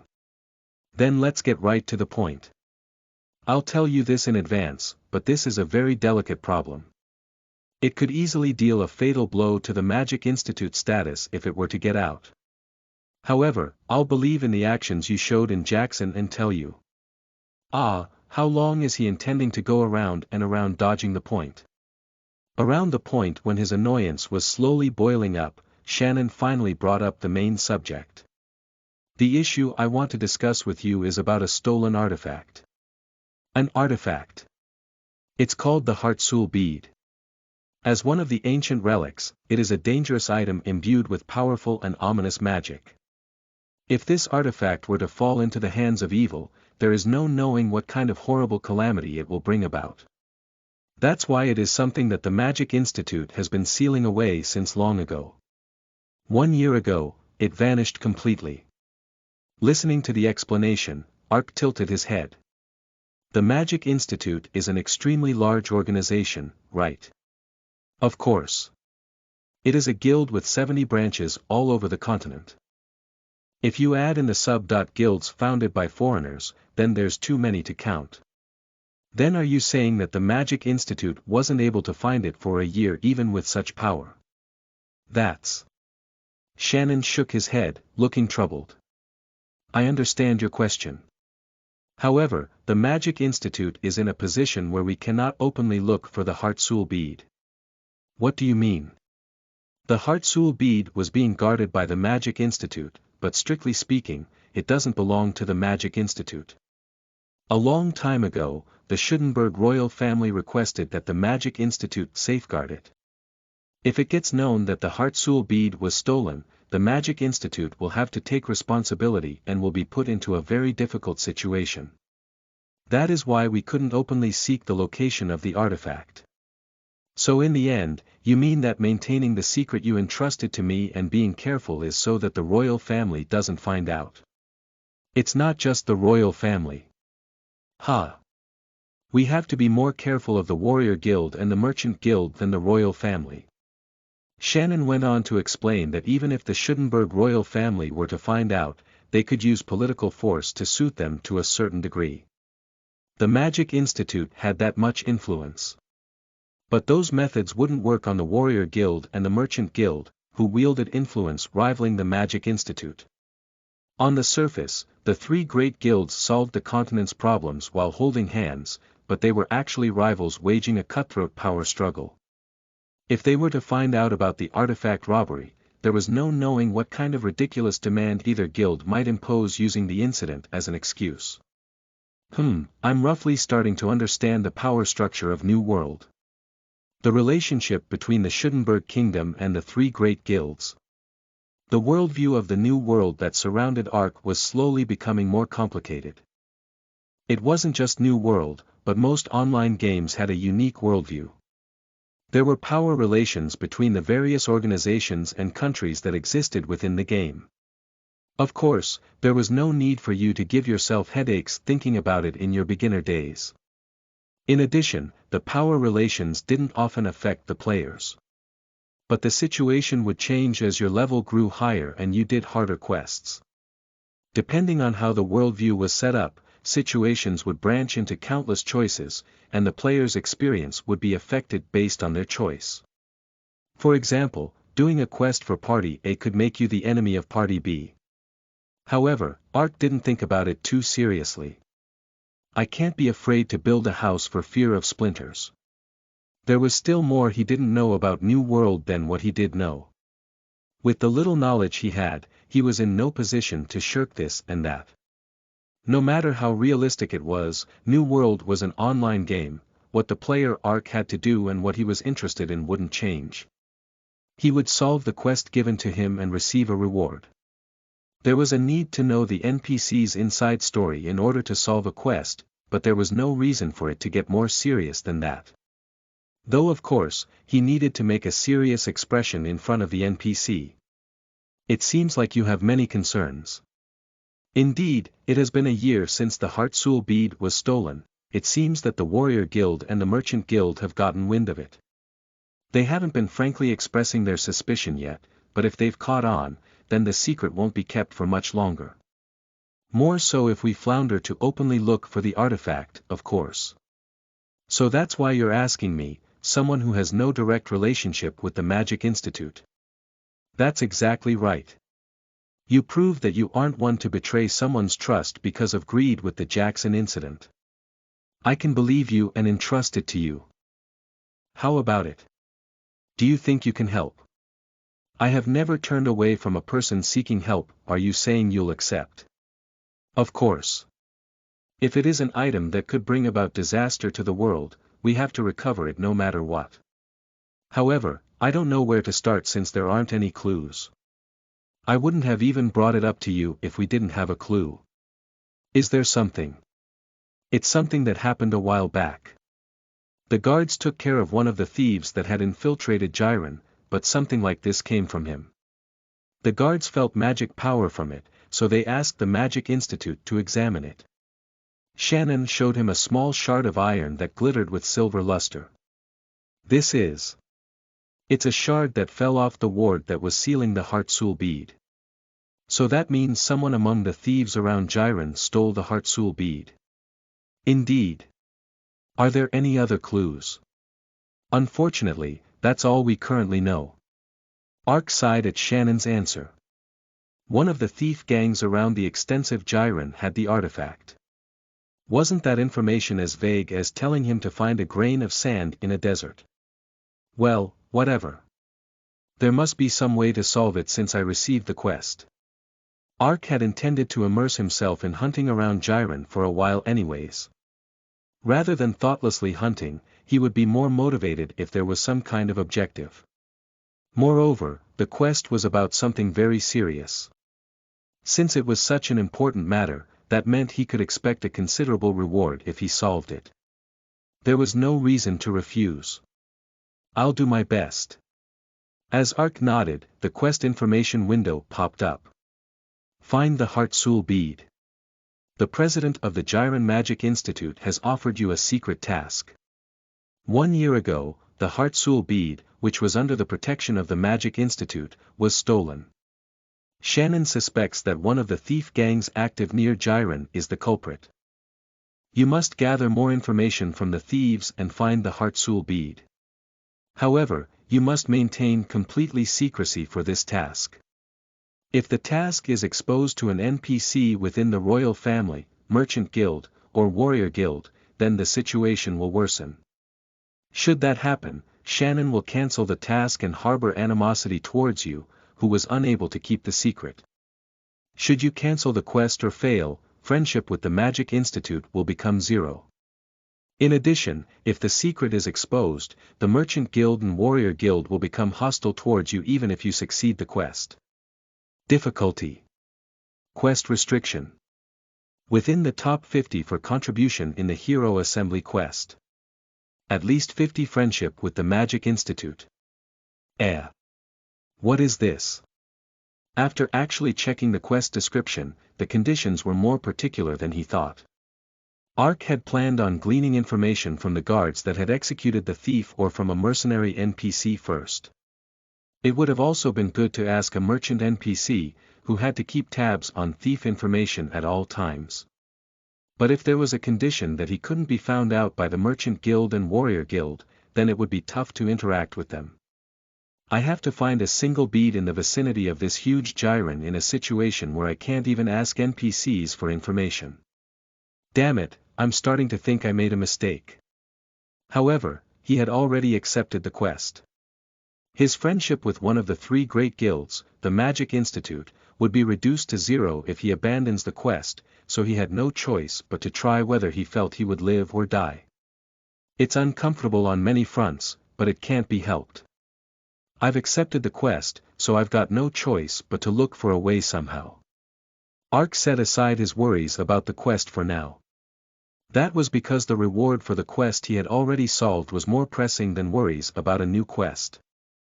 Also, Ark's second objective, obtaining information about Snake's metamorphosis, was an urgent matter. Since it was something that had happened because of a magic ingredient, getting info from a magician would be faster. But Shannon just tilted his head. I do know about the fruit of basium. It used as a magic ingredient for various things, but the fruit itself has a fatal poison. If a human, of course, or any monster were to eat the fruit of basium, they would perish. But to think that there is a creature that survived even after eating it. I don't know how that came to be.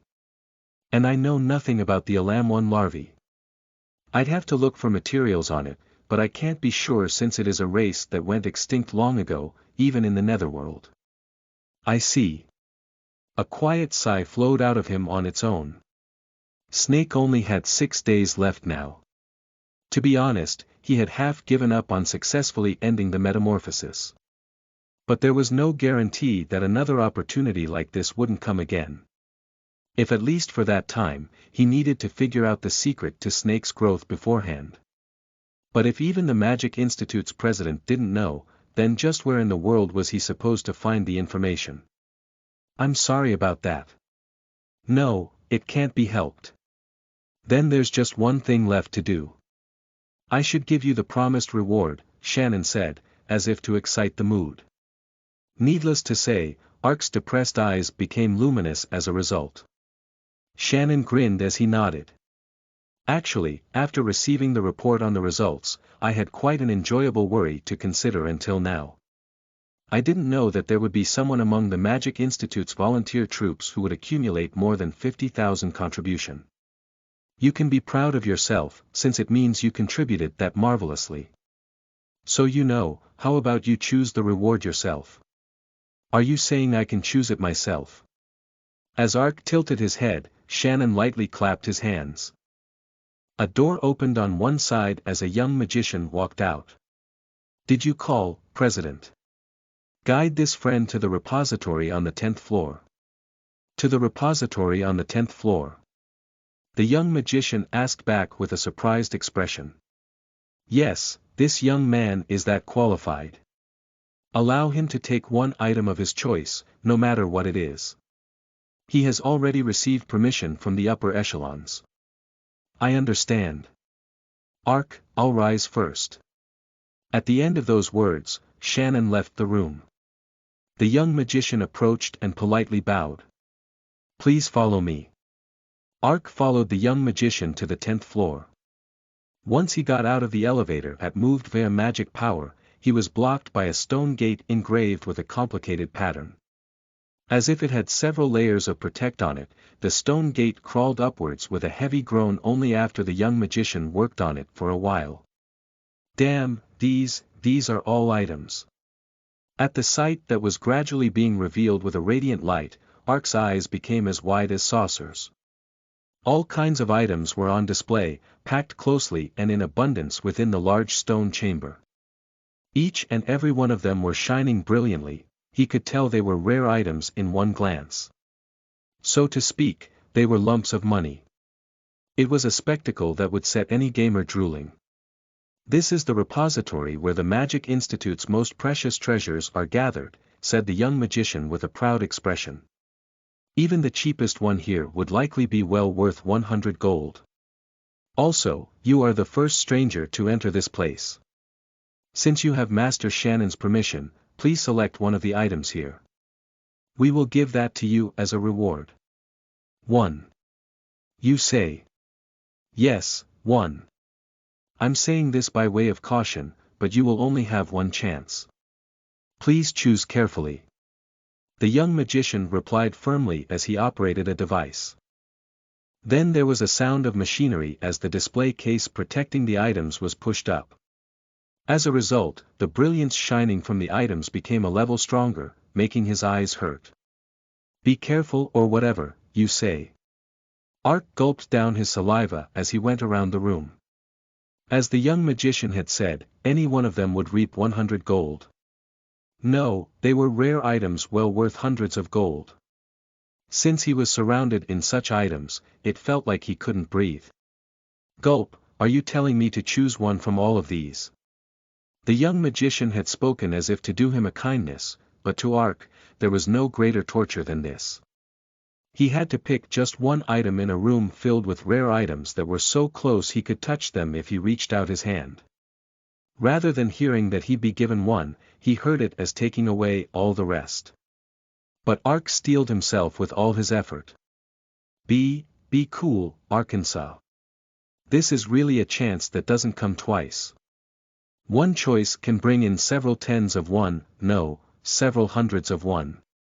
If I get excited and choose foolishly, I might regret it for the rest of my life. There was a trap to the Magic Institute's reward. If he put his hand on an item and checked its info, that would be the end of it. In other words, it was the same system as the blind auction. Thankfully, Ark had a perceptiveness that had been polished and refined in the blind auction house. But that ability actually became a hindrance here. It would be easy if the good and bad were cleanly divided instead. However, this place was literally a treasure storage. The goods inside the room all looked incredibly awesome. No, all of them were good. Since had to choose the one that was the best out of them all, it was hard for him to appraise them properly because his greed kept flaring out. Gasp, this sword. It looks good. Just what stats does it have? Ark was stretching out his hand as if drawn like a magnet before he shook his head, startled. No. Get a hold of yourself, Arkansas. There's no time limit, so there's no need to rush. Look at them all and choose the one that looks the best out of them. Ark composed his breathing, which had become rough. Then he began to carefully check out the items as he went around the repository. Cold sweat trickled down his forehead, as if he had just gone through a battle. Then, when he had gone through around half of the items, hiss. He felt his waist being constricted as Snake squirmed. Having as much interest in items as Ark, it seemed that Snake was also overexcited. But Ark had no time to pay attention to Snake's reaction. "Don't distract me, Snake."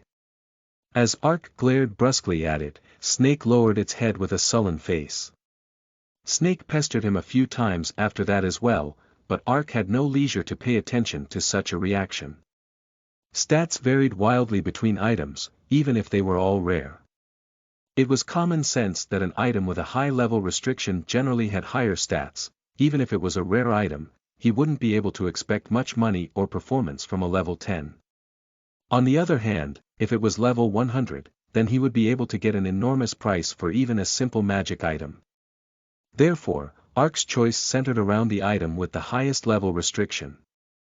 And after roughly 30 minutes had passed, he was finally able to narrow it down to 3 items.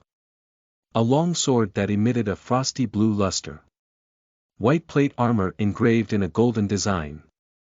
A leather helmet decorated with jewels of 5 colors. As befitting of items he had picked and found, the energy they exuded was unusual. Having picked 3 items for the time being, Ark agonized for a long time. "I'm gonna go crazy. I'm certain these three are items at the highest level here. In the end, Ark started ruling them out one by one through the process of elimination. There's no merit to getting an item and just selling it. It's best to use it for as long as it's worthwhile before selling it. For that purpose, it'll be better to give up on the item with a high chance of being for warriors only. Accordingly, the plate armor was out. The rest are the sword and helmet. Damn it, this is as hard as choosing between black bean noodles and spicy seafood ramen. But even if they both have magic effects on them, it's way harder and more expensive to acquire a weapon than armor. My ultimate objective is to sell it in the auction anyways, so if I had to choose between the two, it'd have to be the sword. Alright, I've decided. Now, how awesome an item will it be? T/N, black bean noodles and spicy seafood ramen are very common Chinese-style foods in Korea. Having made up his mind, Ark stretched his hand towards the sword. At that moment, something he'd never even imagined happened. Hisses. Restless ever since Ark narrowed it down to 3 and started agonizing, Snake suddenly yanked on his waist. Having been concentrating on the item alone, Ark was dragged over with nary a chance to resist. Then, in the moment when he was about to catch his balance with a shocked face, wasn't Snake desperately extending its neck and stretching out its tongue? And then, in the space of a cry, Snake gulped down a frayed book that was lying on the side. It was after that the display case closed with the sound of machinery. What? A message window suddenly popped up before his eyes. Deadly poison preparation tome, rare, usage restriction. Thief. Related profession at level 50 or higher. A tome. A tome, you say? Ark's face went green. Just what kind of unexpected bombshell was this? Out of all the items that he could get hundreds of gold for, a fucking tome granted, a rare tome was also a considerably valuable item. But no matter how precious it was, it couldn't compare to a rare weapon. Even worse, deadly poison wasn't even a tome for all professions. Since it had a profession restriction, he couldn't expect a very good price for it. What the hell is this, Snake? As Ark screamed, Snake shrank away, startled. Ark ground his teeth before hurriedly staring at the young magician. You saw, right? This is a mistake. I wasn't the one who chose, so please let me choose again. But the young magician replied with a smooth smile. Of course, you cannot. Thump, a quest window came up. The quest, Magic Institute's reward, has been completed. You, who contributed greatly to protecting Jackson Castle, received a reward worthy of your effort from the Magic Institute. Even with many treasures left in front of you, you have decided to be satisfied with a small reward. The young magician will report your humility, and Shannon will be deeply impressed once again. With this, your contract with the Magic Institute has ended. Plus 50 friendship with the Magic Institute. Arg. Ark's scream rang within the repository. This is a disappointment. Snake. Having been rolling around on the ground hearing out his hair for a while, those were the first words Ark spat out. With a very downcast face, Snake was on the verge of tears. It was a very pitiable sight, but there was not a whit of sympathy in Ark's eyes. The glamorous longsword that had emanated a blue chill was still shimmering in front of his eyes. There were many weapons with magic effects, but swords that showed such obvious magic effects were certainly few and far in between. Just how much damage would it have had? What kind of options did it have? Having been unable to acquire it, he came to think of the sword as an even greater item. In addition, a weapon with a frost-related magic effect was something that all players would drool over. Unlike other magic effects that ended with just dealing additional damage, frost-related ones activated the slow hex at high rates. Thanks to that, there were cases where such items were sold with a premium of an additional several thousand won, even if they were at the same grade of rarity.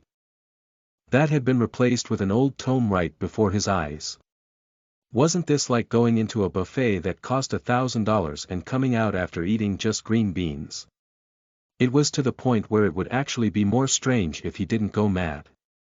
Just why the hell did you do such a thing? Hiss hiss, hiss. Snake put a lot of effort into justifying itself, flickering its tongue.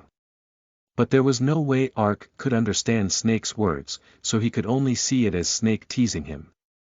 Since the opposite party wasn't even Diedrich, but the Snake he had trusted, the feeling of betrayal was even greater. Put away your tongue. Shut up. Damn it, do you know what the hell you did? It was a chance for me to choose any item worth hundreds of thousands of won, an item that could buy several thousand rolls of kimbap.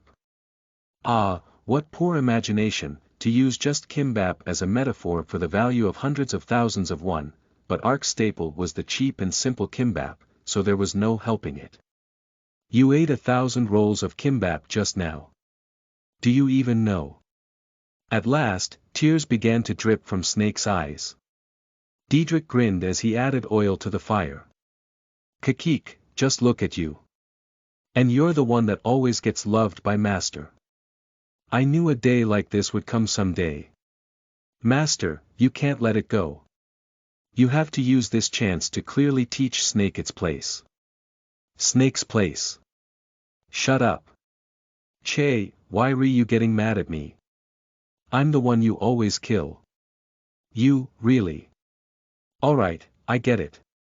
I'll be quiet. Ark pierced Diedrich with a menacing look before abruptly tearing at his hair. He knew. It was already spilled milk. No matter how much he raged and struggled, the quest was already finished. No matter what he did, there was no way to turn back what was done. In a case like this, the usual Ark would quickly let it go. Ark was the type to carry out something to the end with all his power once he made up his mind, but he was also quick to give up on things that couldn't be done even if he tried. But this time, it wasn't easy to give up on it. A person who thought they had won the lottery, but found out the date was wrong would feel like this.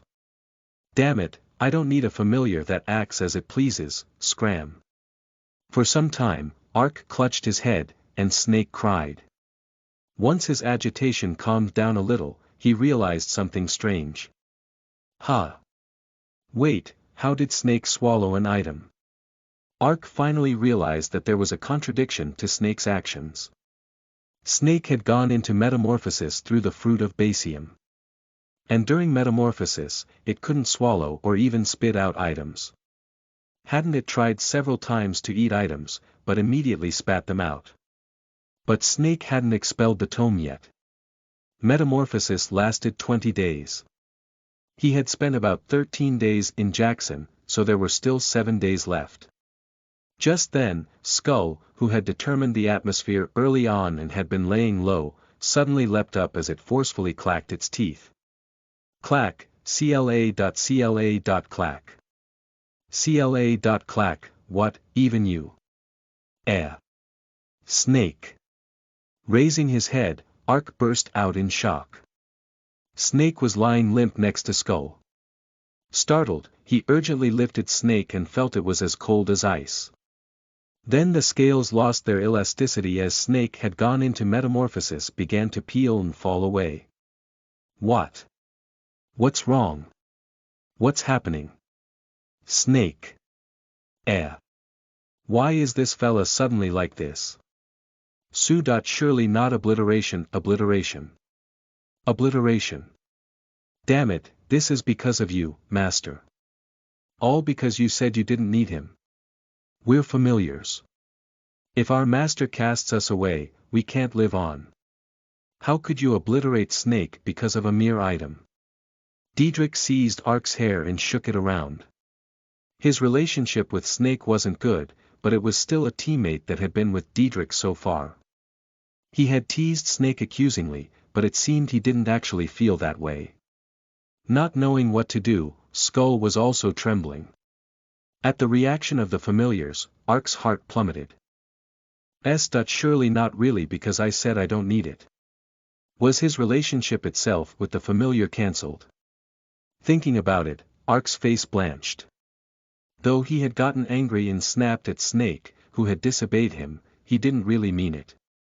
Of course. There was no way he meant it, right? Snake's item storage function couldn't be traded for even several hundred gold. No, no. What was important wasn't an issue of function. The emotion Ark felt towards his familiars was special. It wasn't important now that they were simply helpful in the game. Loyal Skull, Diedrich, who always became Ark's strength in the moment of crisis even as he complained incessantly, and Snake, who thought of Ark as a parent. Though he had never expressed it, they were no longer just familiars to him, they were friends who couldn't be replaced with anything. To the point that he couldn't even imagine a new world without them. Snake, get a hold of yourself. I'm sorry. I didn't mean it. It was something I just said because I was angry. Are you telling me there's a parent anywhere in the world who would throw away his child? You can't disappear, take strength. I'll forgive it all, so please. Please get a hold of yourself. I need you. Ark constantly cast the nursing skill with a shaking voice. In that moment, he felt something slip from his hands. It was Snake. Snake had slipped out and had fallen to the ground, leaving only skin in Ark's hands.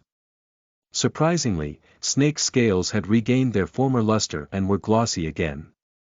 Also, didn't Snake also have a red stripe on it that hadn't been there before? That wasn't all. As if amazed by its own transformation, Snake stared around dazedly before opening its mouth, as if it felt something there. When it did so, two sharp fangs, one on each side, were revealed.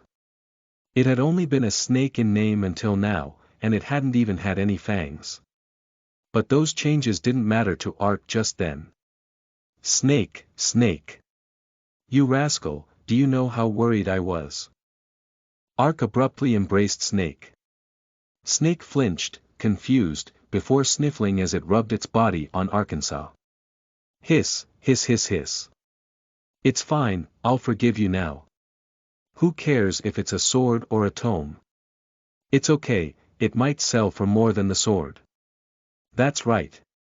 Let's think like that. Hiss. Snake flinched as it lifted its head. It was then that a message window popped up in front of Arkansas. The tome, Deadly Poison Preparation, has been digested within Alam-1 larvae. What? Digested?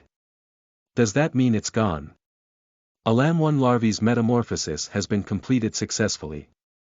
A mysterious snake that lives in the netherworld, whose state hasn't been completely disclosed.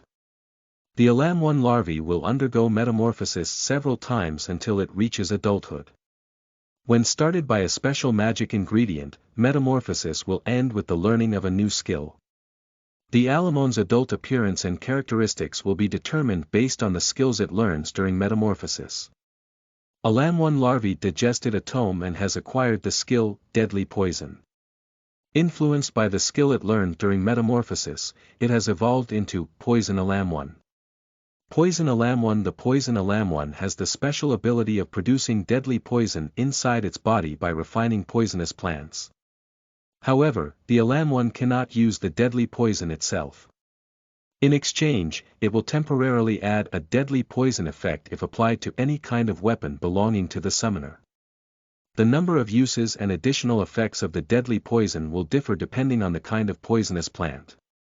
In addition, it will be able to refine poisonous plants of higher grades as the skill grows, and deadly poison of a higher grade will have an increased number of uses and greater effects. However, Alam-1 currently only has one skill slot. Only one skill can be loaded. In order to use the item storage function, the deadly poison skill must be removed and the item storage function must be reloaded. Skill swapping is possible at any time if there were no items being stored inside the Alamon's body. Race creature of the Netherworld alignment dark class health loyalty strength agility stamina wisdom intelligence luck * usable skills. Item storage, deadly poison preparation Benove com * currently loaded skill. Deadly poison, beginner, passive, dot. Ha. Ark read the message with a dazed expression. It felt like he had been hit in the back of the head with a hammer. Come to think of it, why hadn't he thought of that? The easiest way to learn a skill was obviously a tome. But he had just thought there would be some kind of special method at the words, metamorphosis. He hadn't been able to think of tomes, the most sensible option. You knew that tome was deadly poison. Snake nodded with uneasy eyes. So that's how it was. That's why Snake was being so annoying in the repository. Only then did Ark grasp the gist of the situation. Well, yeah, there was no way Snake would have disobeyed him without a reason when Snake considered him its parent. He was certain that Snake had known instinctively that the tome was an item it needed as soon as it discovered it. If he thought about the action Snake had shown him thus far, what happened afterwards was obvious. It had probably thought that it could be useful even in battle if it swallowed the tome. That's why it had prepared to be cursed and had gulped down the tome. Because it was Snake. Ark could guess that because it was Snake. Goodness gracious.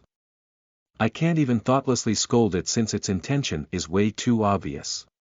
Ark stood up with a severe expression. All right. I said I would forgive you, so let's just say this didn't happen.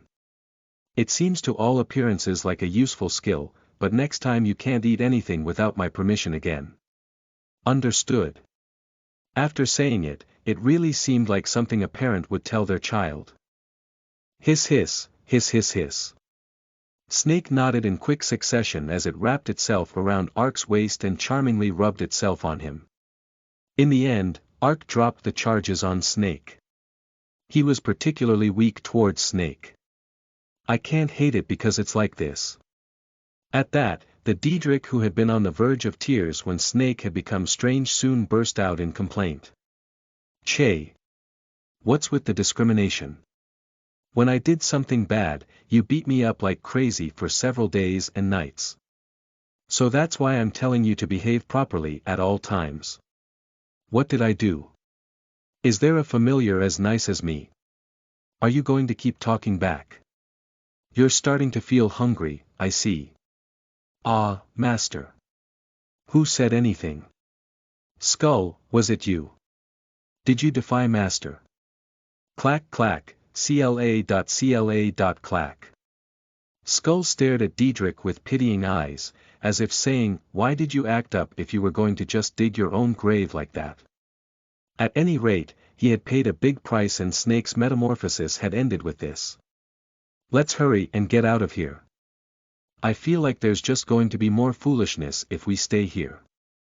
I'll know how useful the deadly poison skill is after I check it, but what's done is done, so let's just cleanly forget it. Ark recalled Skull and Diedrich and left the Magic Institute. Selling level 40.60 items cheaply. Buying accessories. I'm seriously quitting the game today. I'm taking care of my items, so use this chance to get your equipment. Recruiting party members who will stay up all night with us. 2 spots left. Cleric wanted.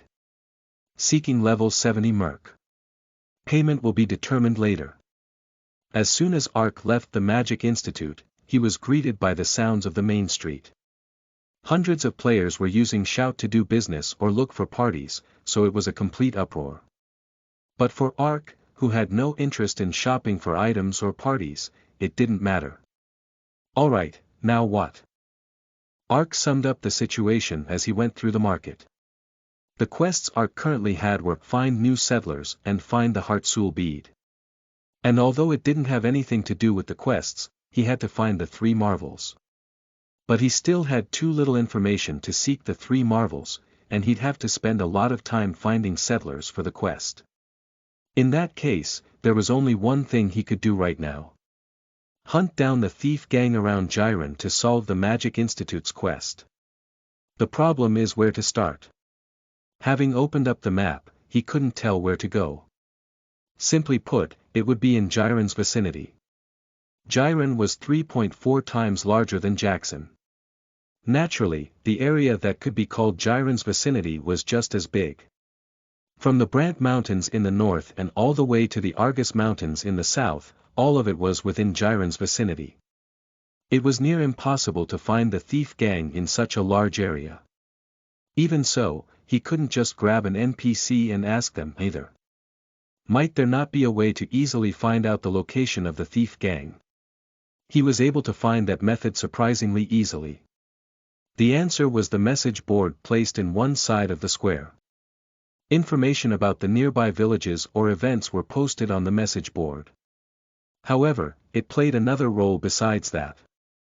Information about chaotic players or thief NPCs with bounties on their heads. He had just passed by that information until now because of his lack of interest.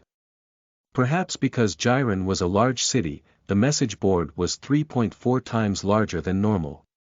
Also, the information was managed separately in categories like trade, regional, and event. Ark searched the board where the wanted bounty posters were put up. Are these all the wanted bounty criminals?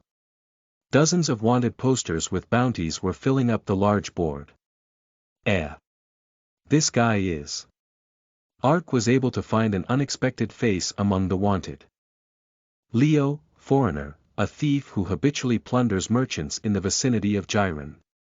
Masterful at telling lies, requires particular caution. Area last seen. Gray Ridge difficulty. Bounty. 40 gold bounty payer. Bambino, foreigner, this fellow, is he still thieving? Ark grinned. Leo was the guy who had tried to rob Ark when he was first crossing over to Jiren, but got served instead. However, he must have been unable to snap out of his misdeeds and continue to thieve, because his wanted bounty poster, which even had a bold likeness drawn on it, was taking up a spot on the message board.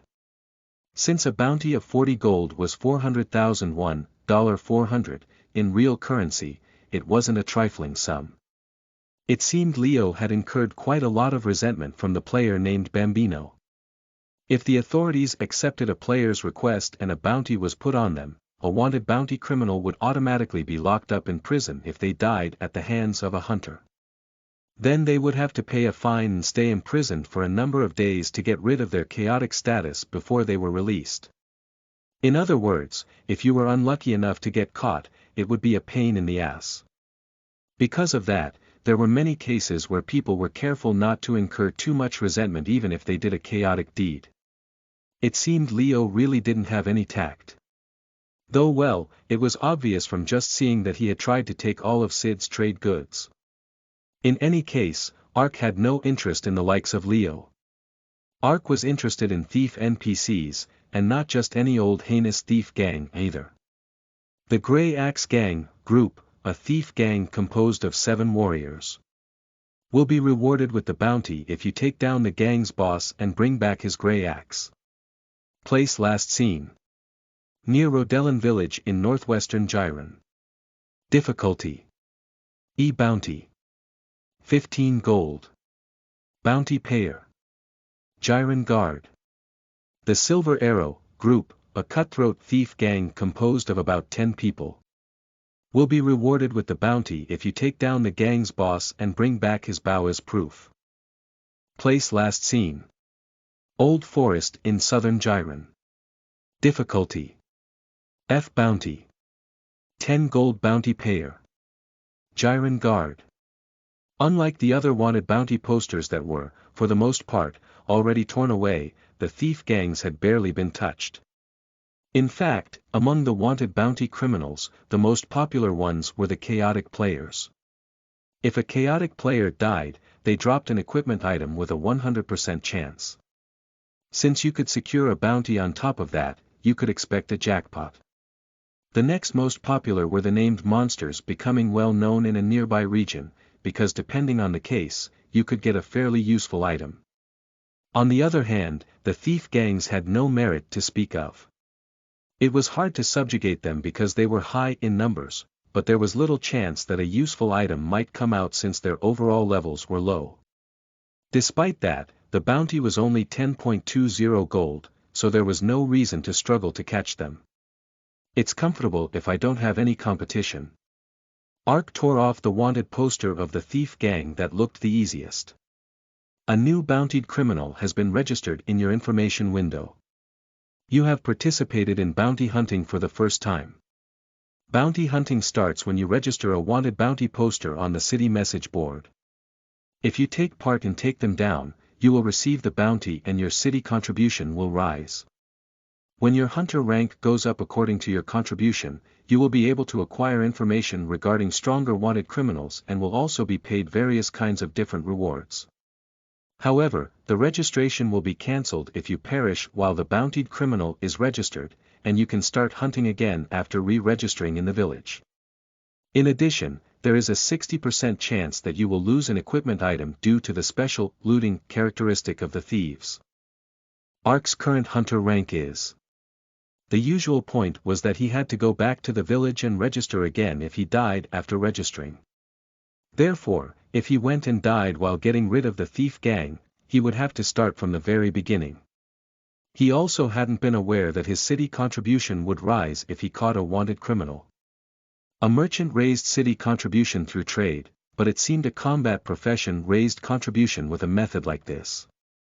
There was a surprising amount of depth to the world of a bounty hunter, too. How fun! Shall I try it once in earnest? He would receive bounty money and get information as he hunted, and he could even raise city contribution. Once he thought of it in that way, his motivation surged greatly. I'll be eating the pheasant, eating its eggs, and using its nest to kindle a fire. Ark's life in Jiren began. Volume 4 Chapter 2 You are listening at novelfull.audio. Bounty Hunter Arkansas didn't have much knowledge about the Jiren region yet. Even when he spread out the map and looked at it, it was almost completely covered in black fog. He had first come to Jiren through the Grey Ridge shortcut, and after that he had lived holed up in the blind auction house. Then, the event quest had started right afterwards, so he had no time to hunt. That's why he stopped by a general store before leaving Jiren to buy some maps. In the case of large cities like Jiren, if you bought a map with the geography and information about nearby hunting grounds, new info would be added automatically. Based on that information, there was a diversity in hunting grounds around Jiren. There were forest, plains, swamp, and mountain regions, and depending on the region, the monsters that appeared varied vastly and ranged from level 50.100 as well. This was a perfect place for low-level players to level up after leaving Jackson territory. Let's see.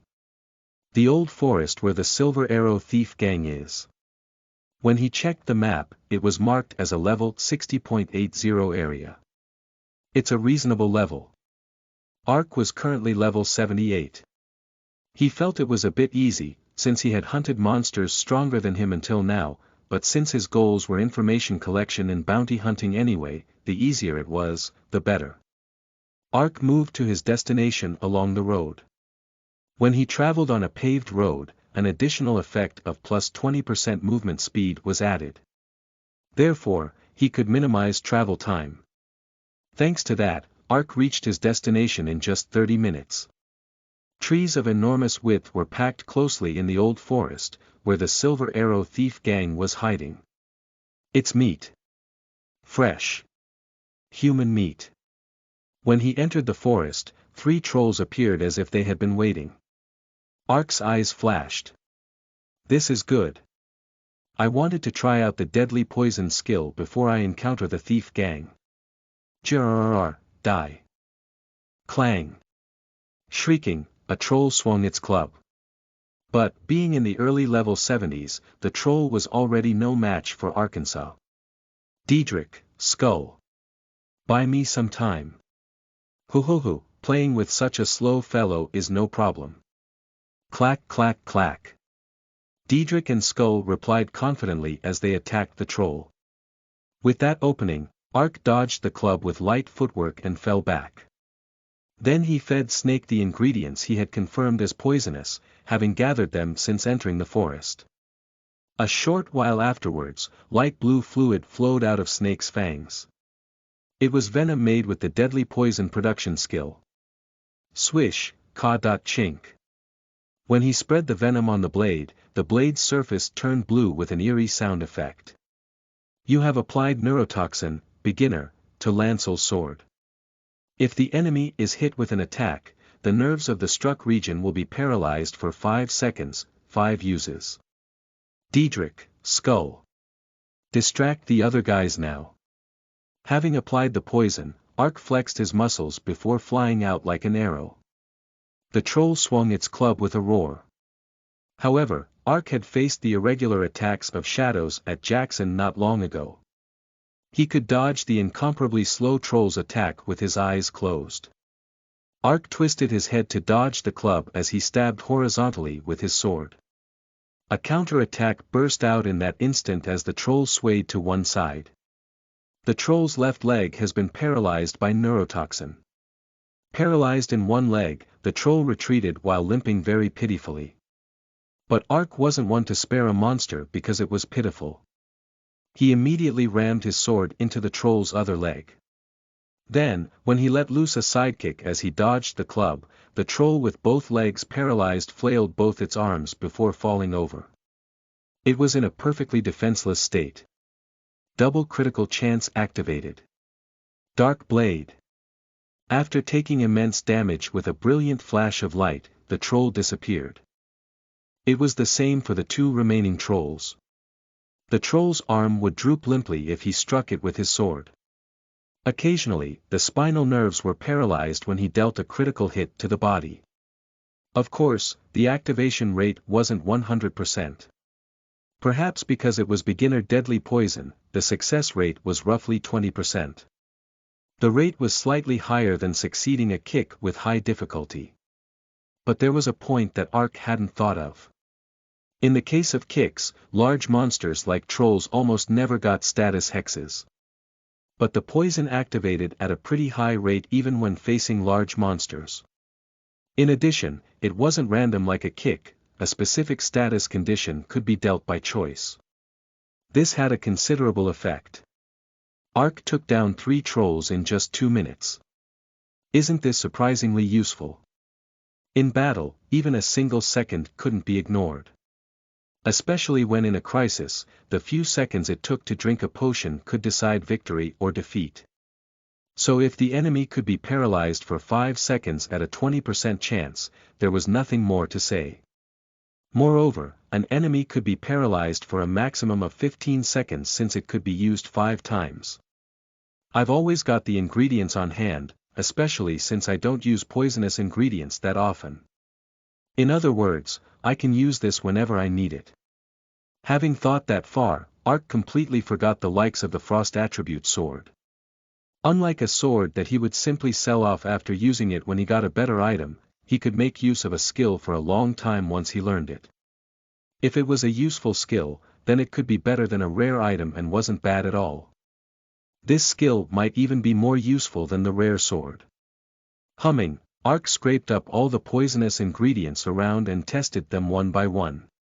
However, because it was still a beginner skill, he could only make venom from ingredients with weak poison. Most of the effects were just so, but there are a few useful ones.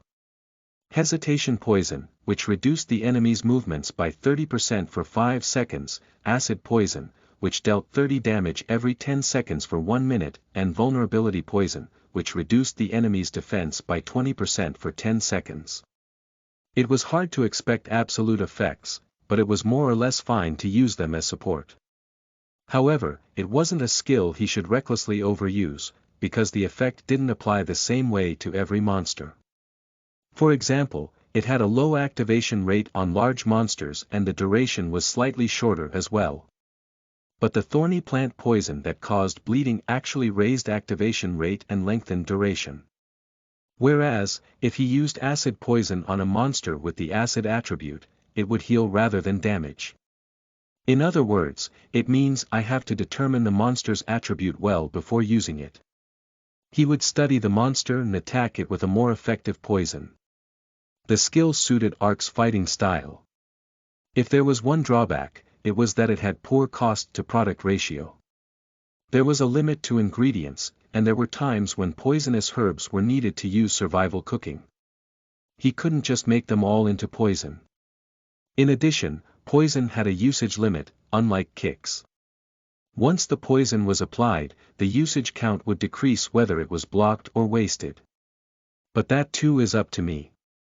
There isn't a skill that matches me 100%. To expect something like that is just being greedy. No technique is perfect. For balance, of course they all had their own weaknesses. Using that properly was the player's skill. Okay, Snake. I like it. You did well. Hiss hiss. As Ark grinned for a change, the color returned to Snake's face. Then Diedrich grumbled with a very displeased expression. Tisk, tsk, tsk. What? Do you have a complaint? No, I don't. What complaint would I have towards the distinguished Snake when all I have is a talent for flying? I'll just quietly do some recon, geez. Diedrich sharply turned his head as he flapped away. At that sight, Ark held back a wry smile. Diedrich pretended not to be, but he really was very jealous. As Ark's party meandered through the forest while quarreling, at some point the monster spawns suddenly became sparse. Ark knew what such a change meant from experience. He had entered a boundary where the monster domain had changed. But this time, it wasn't just a simple monster. It was probably the Silver Arrow Thief Gang's turf. Come to think of it, this is the first time I'll be facing a human. Not humanoid monsters, but real humans. Since this was a realistic virtual reality, the feeling shouldn't be different, though once he thought of it like that, he started to feel pretty uncomfortable. Actually, there was really no reason for him to be uneasy since he had already killed Leo and Andal before. A thief gang isn't much different from monsters anyways. Ark was thinking like that and moving forward when he thought he heard a sharp whistle. A crimson light burst out before his eyes. Looking down, he saw a thick arrow quivering in his shoulder. You have been ambushed. 200 damage. Your shoulder has been wounded, so attack speed will be decreased by 10%. Hee, we've got good luck today. A guest has crawled in with his own legs. It's been tough, 'cause we haven't had profit for a while, we're grateful for this guest. Then we should entertain him. Kakik, though of course, it's our way of entertaining. Dang. Is this the Silver Arrow Thief Gang? Ark glanced around himself with shocked eyes. The tree branches were so dense that he couldn't see the sky. He heard the voices of the thieves from somewhere up there. And not just from one place, but all around. They were already in place. He'd gotten so caught up in testing the deadly poison skill that he became careless. Even so, to think they would go as far as to lie in ambush. No, it was natural if he thought about it with common sense. His opponents were a thief gang in name, so there was no way they wouldn't guard the area around their hideout. But Ark hadn't thought that far since he had only thought of them as monsters. In any case, Ark wasn't particularly worried even though the situation wasn't that good. The Silver Arrow Thief Gang's difficulty was F. Their average level is probably only in the 70s. If it's only that level, there's no need to worry much. Diedrich, second tree on the right. Okay. As Ark pointed to one tree, Diedrich answered excitedly as he flew off. Then, with a bam sound, one of the thieves screamed as he tumbled off the tree. Ack, warehouse, what the hell? This bat is. Shut up, I am a noble of the netherworld, Diedrich.nim. Plan A, skull, let's go. Ark ran at the thief with skull. But just as he was about to swing his sword, 4 arrows shot at him from all directions.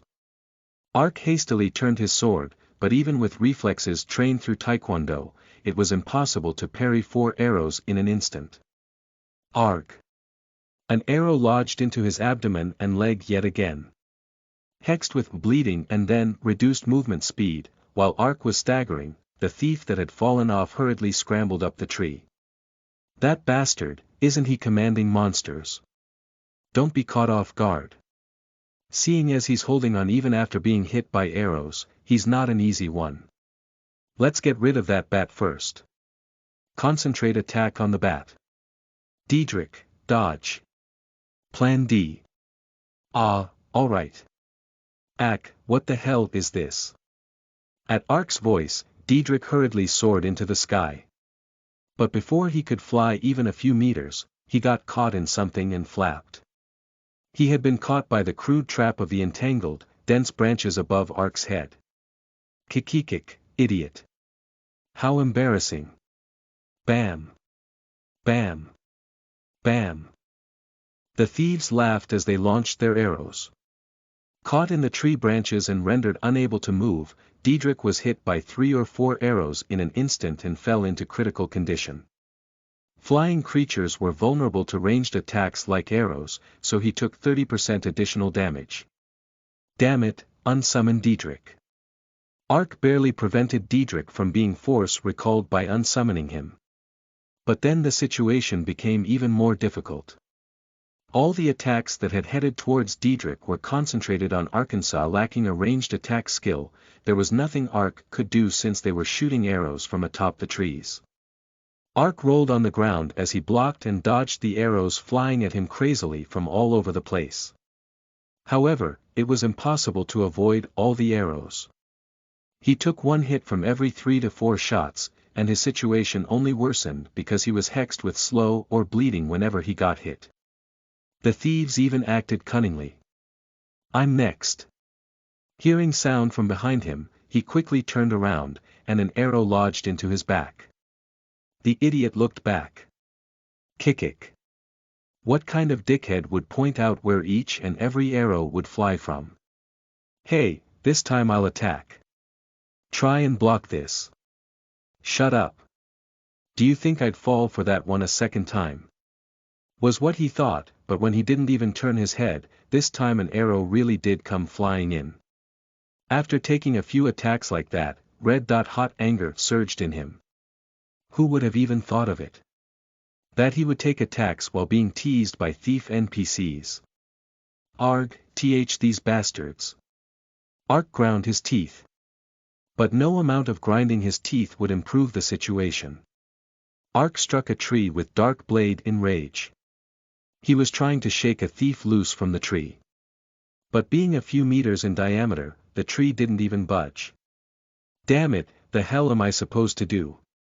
He also tried to climb up a tree, but even that wasn't easy because of the thieves' arrow attacks. He only ended up getting hit stupidly by a few arrows before retreating.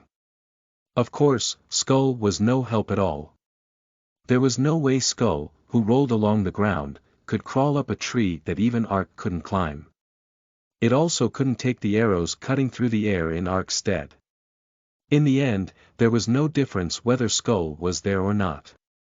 Maybe for that reason, the thieves paid no attention to Skull. While Ark and Skull ran around in confusion like that, his health was cut down bit by bit and he fell into critical condition. No, I can't die against these guys. Urgency filled Ark's face. His opponents weren't ordinary monsters. If he died at the hands of the thief NPCs, there was a 60% chance that he would drop an equipment item.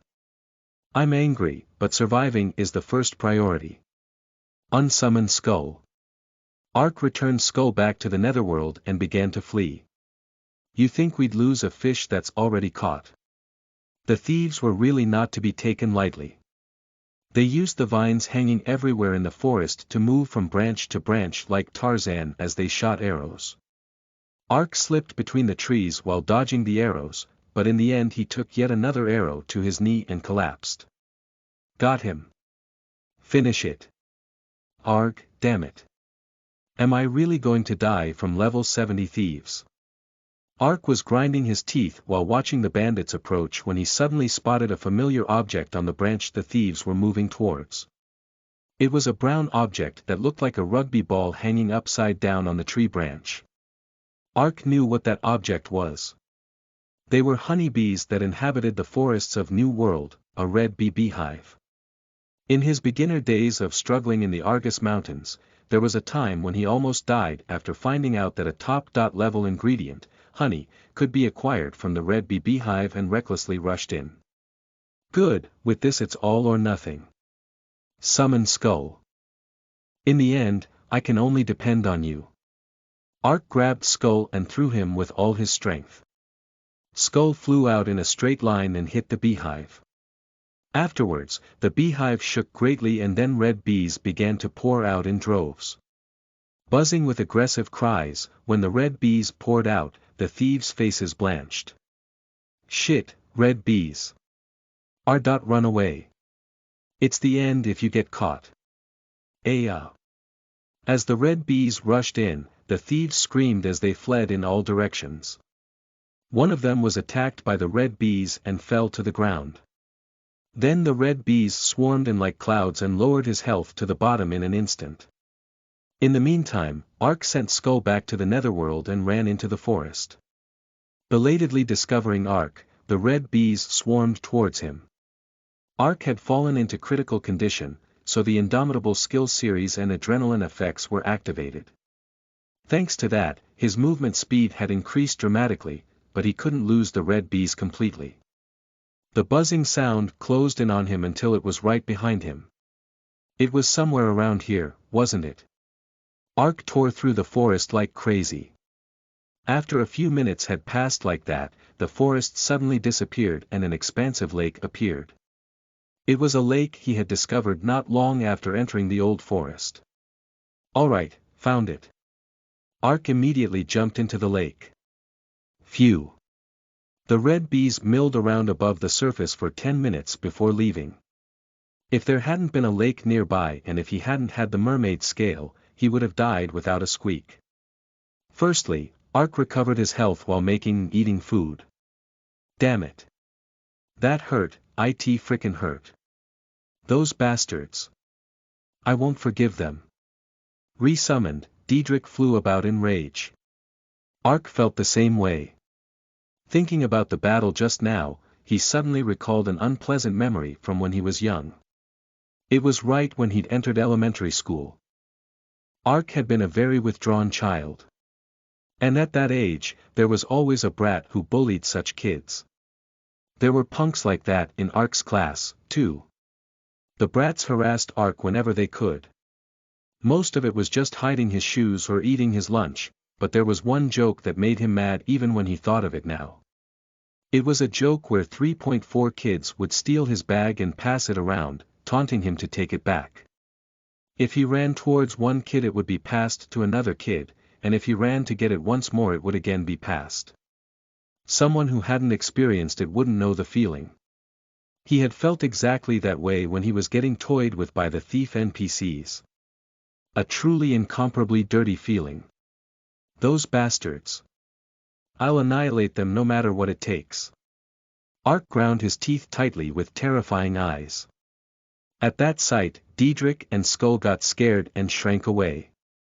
Hike, what's wrong? I did what you told me to do, master. Clack, clack clack clack. I know, don't throw a fit and be quiet. When Ark yelled at them, Diedrich and Skull slinked away carefully and flattened themselves in a corner.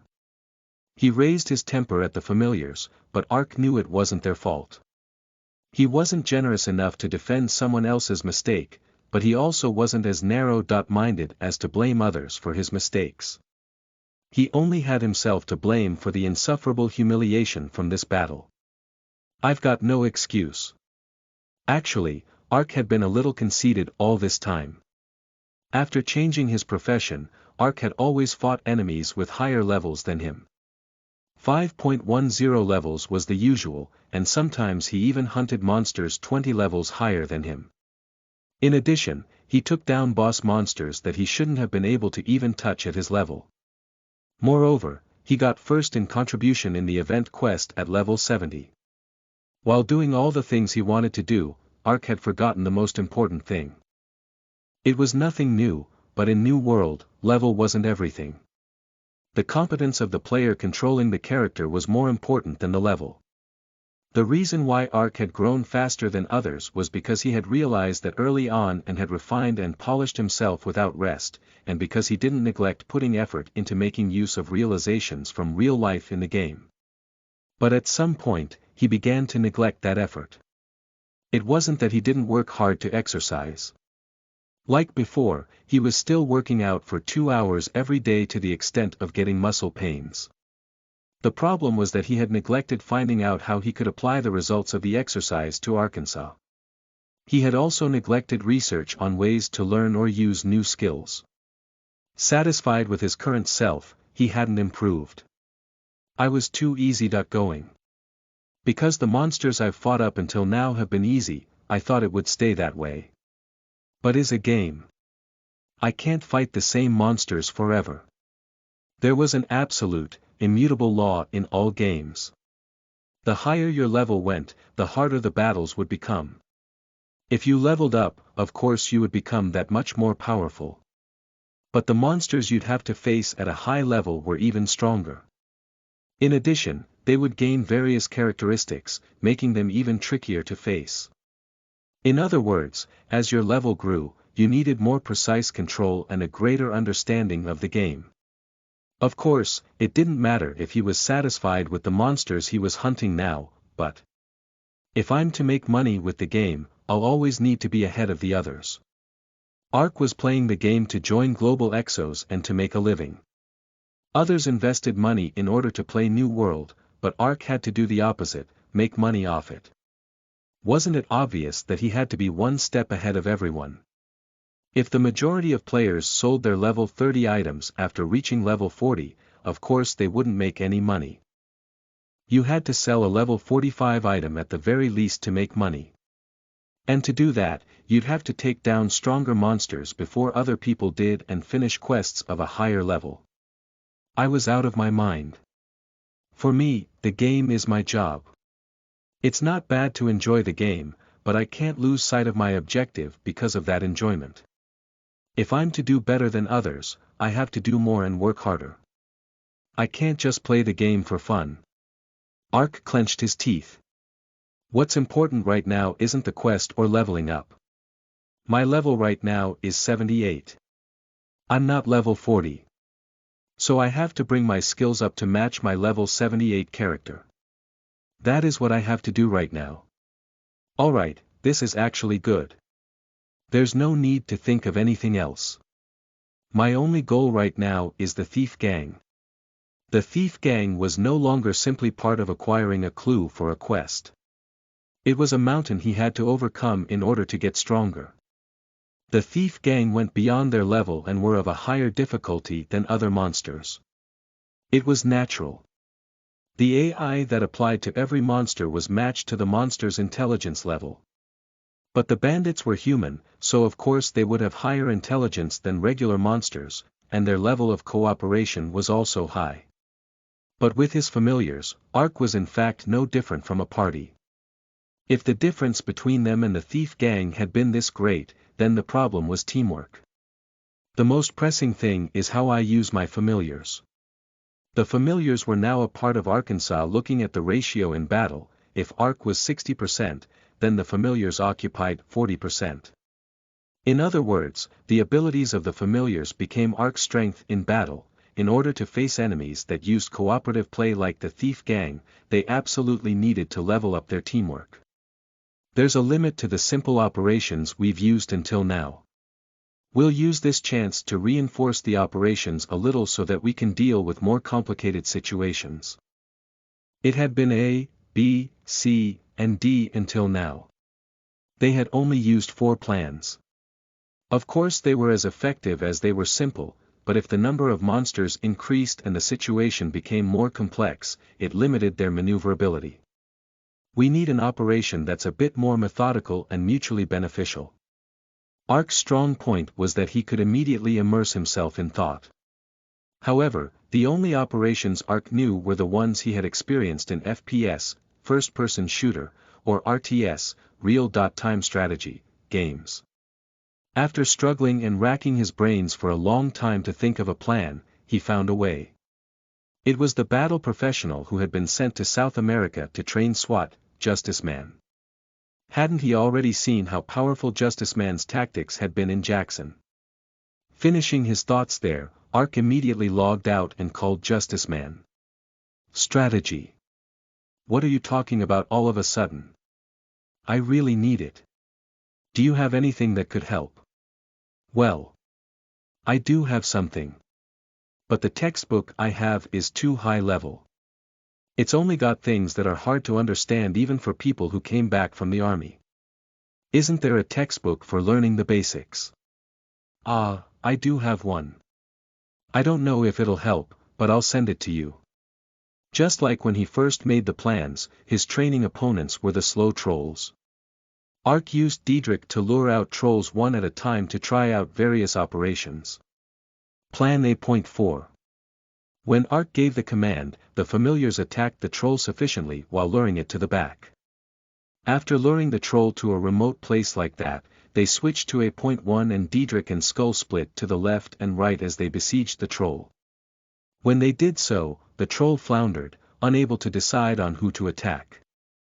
Since the attacks weren't focused, they were also easy to dodge. In addition, since they were all on different sides, one out of the three was always able to deal a backstab. A.2 was a series of attacks where they would strike and back off instantaneously. This was for when the enemy was strong, it helped preserve health. Also, A.3 was a useful operation when facing a quick monster, where all three of them attacked at once.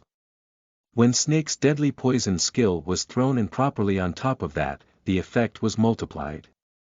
Like that, Ark used all the A operations to hunt the monsters in the area. And once they reached a level of familiarity with it, he trained them on the B operations. Of course, the general training went on in Spartan style. Skull, you were a few seconds slow in changing operations this time. Food punishment. Kakik, I knew it. Well yeah, could a skull without a brain even memorize them properly anyways? Diedrich, don't act up. Food punishment for you, too. Why me? Didn't I tell you? From now on, it's shared responsibility. Ridiculous, this is violence. I told you, right? I like violence. Ark opened the familiars' mouths and crammed in food. There were a lot of new ingredients because they had never been to the old forest before. This was actually Justice Man's suggestion. When establishing teamwork, wasn't it best to brand them with shared responsibility? A specialist was indeed different. Thanks to him, the two familiars put their heads together and whispered whenever they could, even when Ark didn't say anything. They didn't want to be hit by a bolt out of the blue because of the other guy. It was a bit oppressive, but it seemed that the familiars had finally begun to think in terms of the all for one for all idea. In any case, through training and punishment, the familiars' combat ability increased rapidly once again. Also, the increase in punishments led directly to the rise in the proficiency of survival cooking. And then... Yuck, what is this? It tastes hella bad. The food you have made with survival cooking is appetite-killing stew. It smells and looks fine, but it tastes so awful that when eaten, it will cause trauma. It will make the eater lose their appetite and they won't even want to look at food, no matter how fragrant, for a while. Perfect dieting effect. The taster will become unable to eat any kind of food for 2 hours. If they force themselves to eat, they will vomit and lose the effects of previously eaten food instead. The moment when Bat crawled out of the pot and threw up, the skill finally leveled up. Through much experience, survival cooking rank has gone up. Survival cooking, advanced, passive. You used various ingredients scattered in nature to make countless new foods. Thanks to your limitless spirit of inquiry and appetite for cooking, you have finally become a survival cooking expert. You can now draw out 100% of the hidden effects in ingredients. Also, the expiration date, additional effects, and the penalties have risen greatly. As an advanced bonus, you can make the special dish medley. Medley. Makes a new dish, medley, by mixing two kinds of dishes together. The medley dish will mix the characteristics of the two dishes and increase the additional effect, or may even nullify the penalty. Sometimes, a completely different form of additional effect that is impossible with normal dishes will form at random. However, food made with medley will not be saved as a new recipe. If there are dishes in your bag that are taking up space but are too regretful to eat or throw away, daringly making them into medleys wouldn't be bad either. Survival cooking, indeed.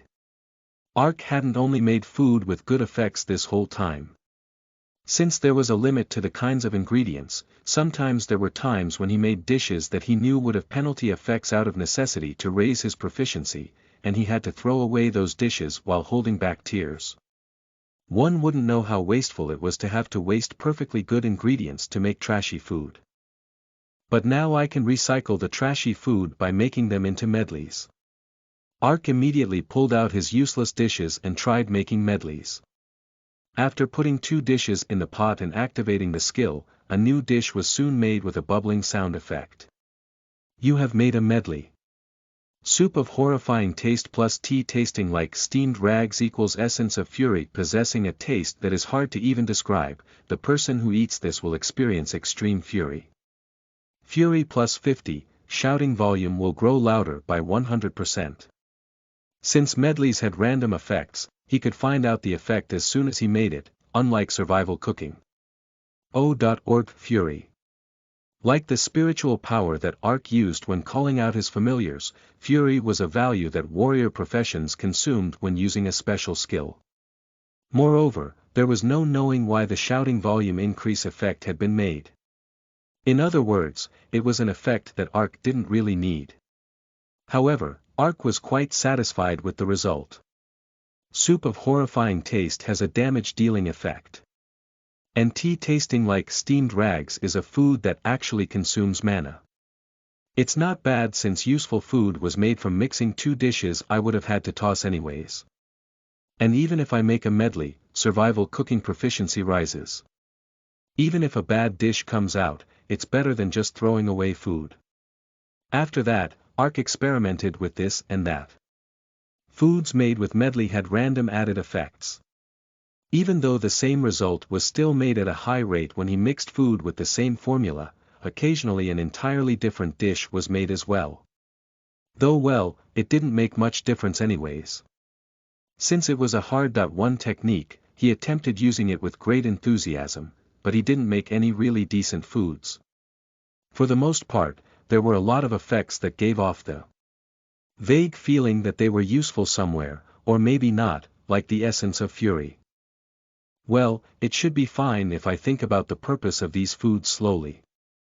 Since I've have the foods I've been carrying around 'cause they were ashamed to throw away and I've gotten some space in my bag, let's pack them for now. If possible, he wanted to test it out a little more, but Ark currently didn't have the breadth of mind. He could take his pot and use it at any time. But there was an appropriate time for training and that was now. It's my turn now. Ark had no thoughts of being satisfied with just the fact that his familiar's combat ability had risen. Even if the importance of the familiars had increased, it was still only 40%. The other 60% was Ark's share. Even if the familiars got stronger, it wouldn't make sense if Ark didn't grow. Thanks to the training I did in the sea, the skills I learned in the beginning have mostly reached their peak. However, I can't use the new skills I've learned properly yet. The success rate of parry encounters chain skill, riposte, is especially too low. If I'm to face ranged attacks, I have to make these 2 skills completely mine. After thinking that, Ark sealed all his other skills. He only concentrated on activating riposte by chaining parry and counter-attack. Of course, it was easier said than done. There was no proficiency to riposte, it was a technique that had to be activated with the gamer's ability alone.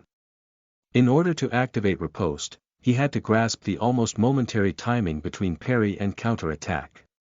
It wasn't easy even if he got into position and aimed for just that moment.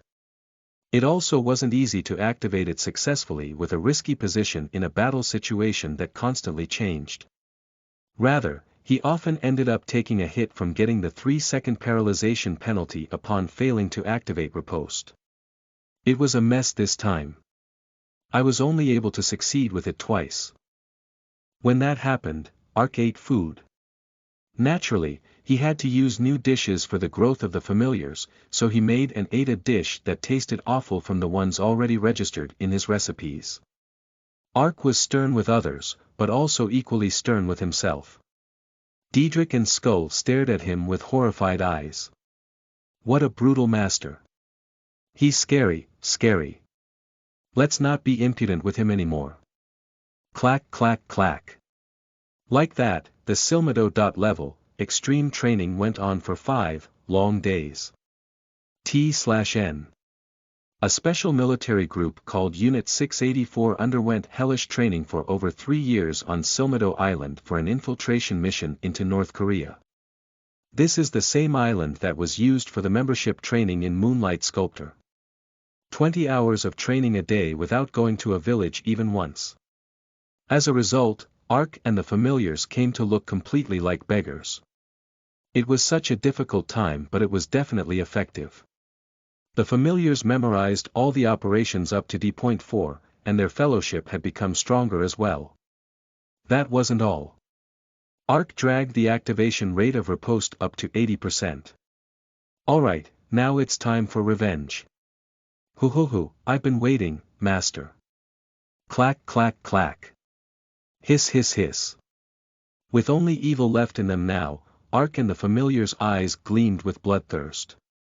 Asterisk asterisk asterisk, oh ho, it's a guest. Ha!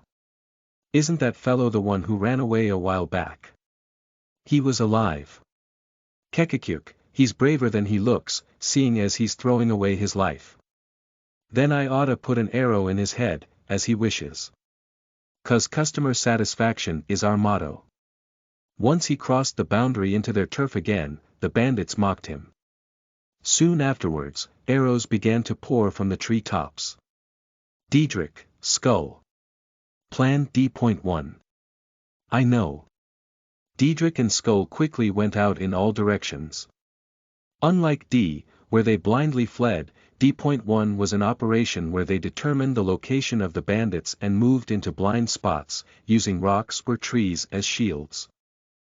Ark, however, exposed himself and blocked the arrows with the parry skill ingrained in his body. After buying a few minutes or so of time, Ark whipped his body around and began to run away. Plan A.1. Okay. Skull, come here. When Ark shouted, Diedrich picked up Skull and cut through the forest. Those bastards are running away again. Catch them. If we lose them again, it'll be a disgrace to the silver arrows. The thieves yelled as they pursued on vines. When some time had passed like that, there was a crashing noise as the bandits who had been quickly narrowing the gap suddenly yelled while falling to the ground. That was exactly what Ark was aiming for. Having found out that they moved from branch to branch, Arkansas had sliced the branches in the area beforehand. As a result, the branches broke as soon as the bandits jumped on top of them. Now, Snake. Hiss hiss hiss. Crash. Snake opened its mouth wide. In that moment, an enormous number of leaves spewed from its mouth. As the leaves flew out in all directions, it was as if the forest was enveloped in a fog of leaves. It was yet another plan that Ark had prepared for just this moment. He had filled Snake's belly up with leaves in advance for an attack that used Snake's attribute of throwing up items. Ugh, what's this? Damn, where are they?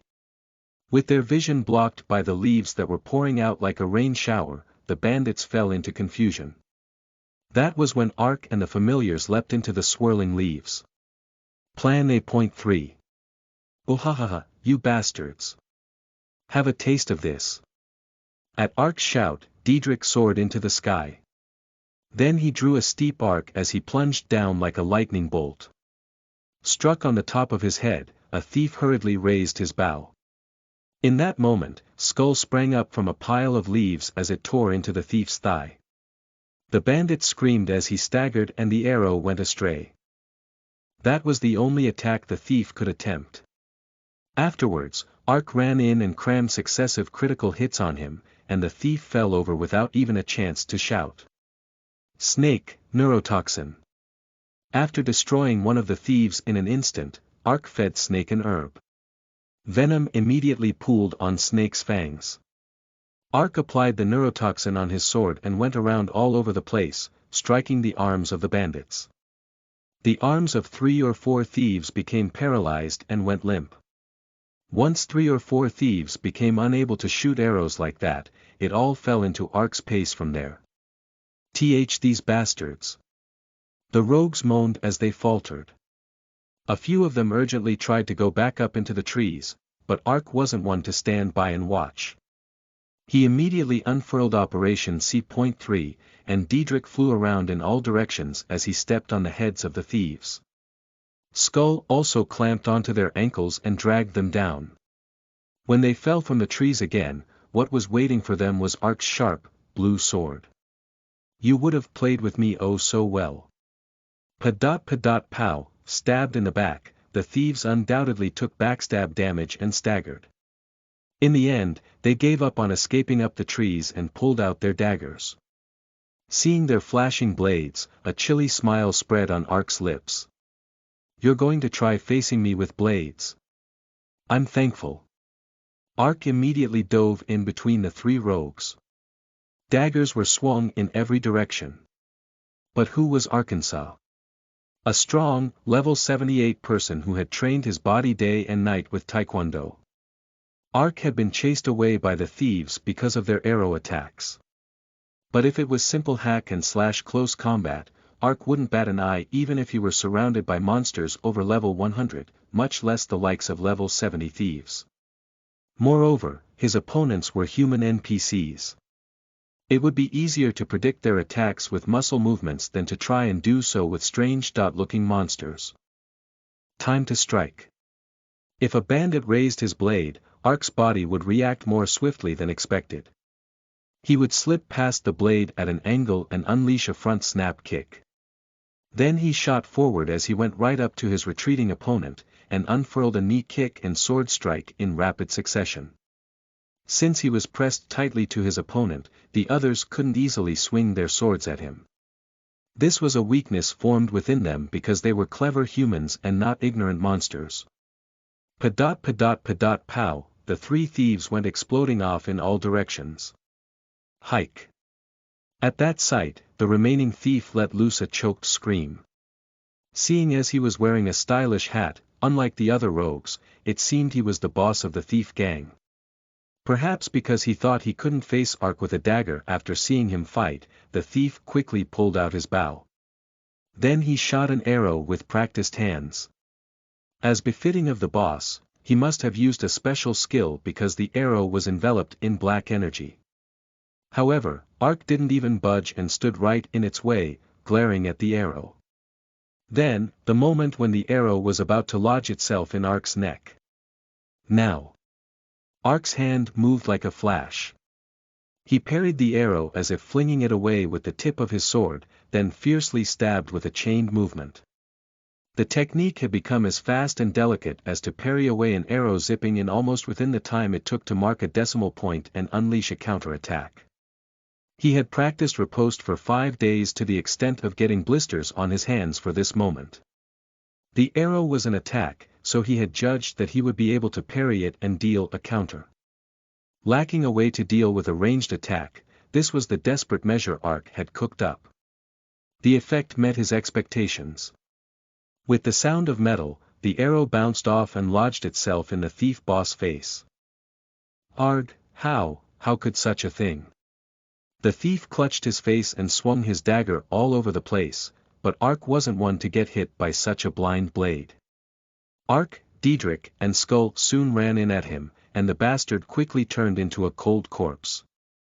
Erg, why that you bastard? When the boss collapsed, he dropped a silver bow.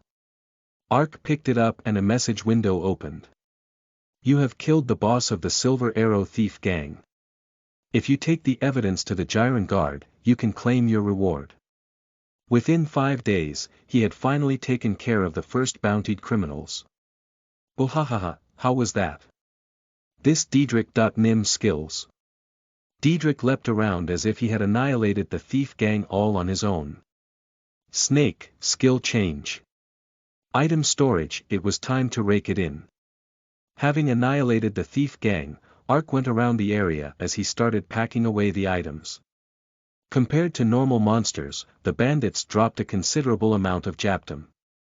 Unlike monsters that only dropped things like leather or clubs, there were quite a few daggers or clothing equipment items. That wasn't all, since they were thieves in name, all sorts of items emerged when he rooted through their hideout. The dishes and lanterns the thieves had used, and even the miscellaneous items they had gathered through thievery. Of course, there were only shoddy things that wouldn't make much money since they weren't high-leveled thieves, but money was money. Ark even threw all the leftover food that the bandits had eaten into his bag. This is more savory than I thought. After sweeping up every little copper the thieves had owned like that, Ark immediately moved to his next destination. His next objective was the Grey Axe Gang, which was said to have appeared in the area around Rodelin village. Unlike the Silver Arrow Thief Gang, it was composed of warrior professions. However, they were just as tricky to face. He had always thought of a party with various professions like warriors, archers, and magicians in it to be ideal, but a warrior party where everyone was armed with shields and axes was also stronger than he expected. Chop him up. With their shields in front of them, the warriors surrounded Ark and swung their axes. They were also 5 levels higher than the Silver Arrow Thief Gang, putting them at 75. And it was no easy matter to take down even one of them because they had tremendous defense. However, Ark broke through the siege with riposte and used the operation he had practiced with his familiars to strike and back out as they took care of the warriors one at a time. When he downed the last warrior, his level went up. You have leveled up. He had leveled up within 5 days. Now I know why people didn't go for the thief gang bountied criminals. Annihilating a thief gang was 3 to 4 times harder than catching monsters of the same level. It was due to the cleverness of the human NPCs and because they were armed with profession skills and equipment. They didn't give any extra EXP despite that, so there was no reason to hunt a thief gang with such difficulty. There were plenty of bountied criminals besides the thief gangs anyway. But Ark shook his head. My ability to adapt to circumstances will grow the more I fight tricky opponents. Like how I hadn't even thought of returning an arrow with riposte a while back, and since I also don't know when I'll have to fight a human NPC next, I have to gain experience with this opportunity.